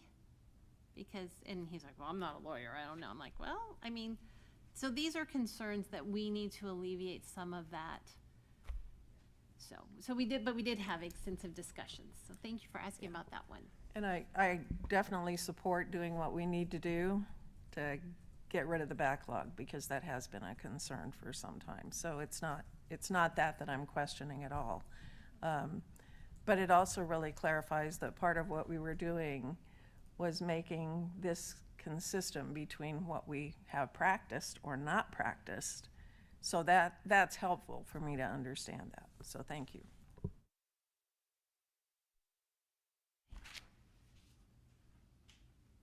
We are still on the motion to adopt the legislative positions. Is there any further discussion?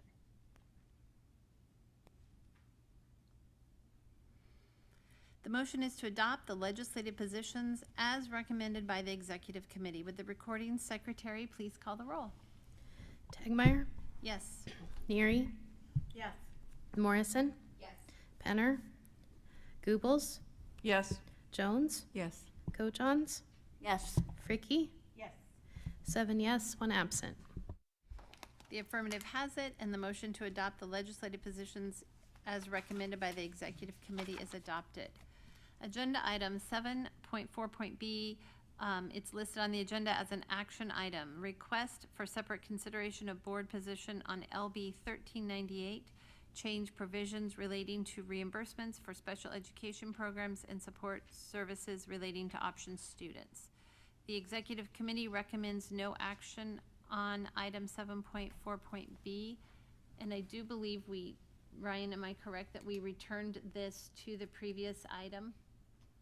Yeah, so it just would stay neutral as it Okay, is in the document. so it'll remain neutral because it was in that previous document, so we do not need to take a separate vote on it. Following in that vein, agenda item 7.4.c was an action item, has been returned to the previous item, but it is the request for separate consideration of board position on LB 1013, create the family engagement grant program for certain schools. And once again, we recommended no action, and it was adopted in bulk on 7.4.a.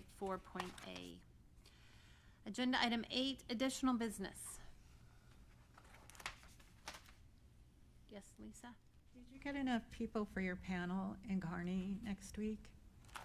Well, since we have people, yes. Okay. What we have, and you would be welcome to attend, I just work with your board coordinator, but currently we have Dr. Maher is speaking, Good. and then Kirk, Penner, Sherry, and I will be there. Oh, good. Okay, because you sent out an email a while ago, so, good. Yes. I'm sorry, I haven't had a chance to look at the timeline related to the commissioner's appraisal. So I don't know how detailed it is, but because we won't have another board meeting before we start that process, if that's not in the timeline, if it is, just disregard this. But, you know, it might be helpful to just review a little bit what that process really will look like. How will the board members get the information? And is that all on the timeline? It is, and my computer is just a tad slow. So I was gonna pull it up. So what will happen is you will receive an email from Katie Corfield, and that will come after the commissioner has already done his. So he has from March 25th to April 1st to do his self-assessment. On Friday, April 5th, Katie Corfield, so be looking for her email. She will email all the board members with a copy to the commissioner, letting us all know. And so you will have from Friday, April 5th to Monday, April 15th to complete the commissioner's annual performance appraisal. And you will return that back to Katie. She'll be monitoring to make sure she gets all 8 of them back. If we're getting close and she hasn't received yours, you will receive a reminder email. We turn those into her. The last date is April 15th, also the Purple Child Day for military, so we should be, and tax day, so you should remember that. Then 1 week following Monday, April 22nd, Katie will email that final performance appraisal report to the Executive Committee. The Executive Committee will have it from Monday, April 22nd, and then on Friday of that week, April 26th, she will email it out to the rest of the state board. So we will have that, you'll have that in your hands before you come for the May meeting. Do you have any other concerns? No.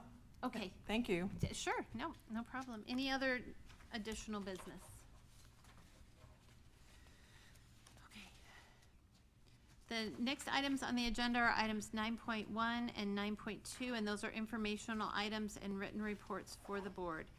Agenda item 10, good of the order. This section of the agenda is intended for board members to offer informal observations of the work of the state board. Board members may make brief announcements about attendance at future events for the purpose of informing other board members.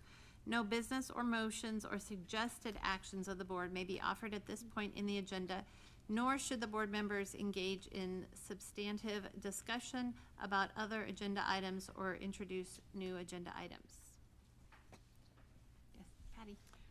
This is not something future, but just I wanted to let all of the board members know that this past week for the National State school board association I was asked to do a presentation to kind of highlight some of the work that Nebraska is doing with high quality instructional materials.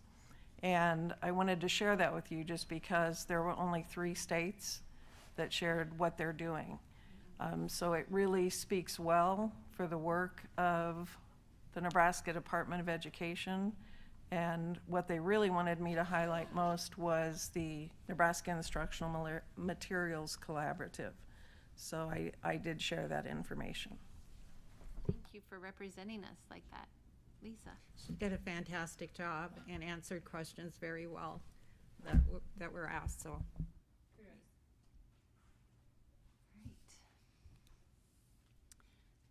Seeing no further comments, thank you to those who attended in person and who tuned into the broadcast. The next meeting of the State Board of Education are scheduled for May 2nd and 3rd, 2024 in Lincoln, Nebraska. The March 8th, 2024 State Board meeting is adjourned.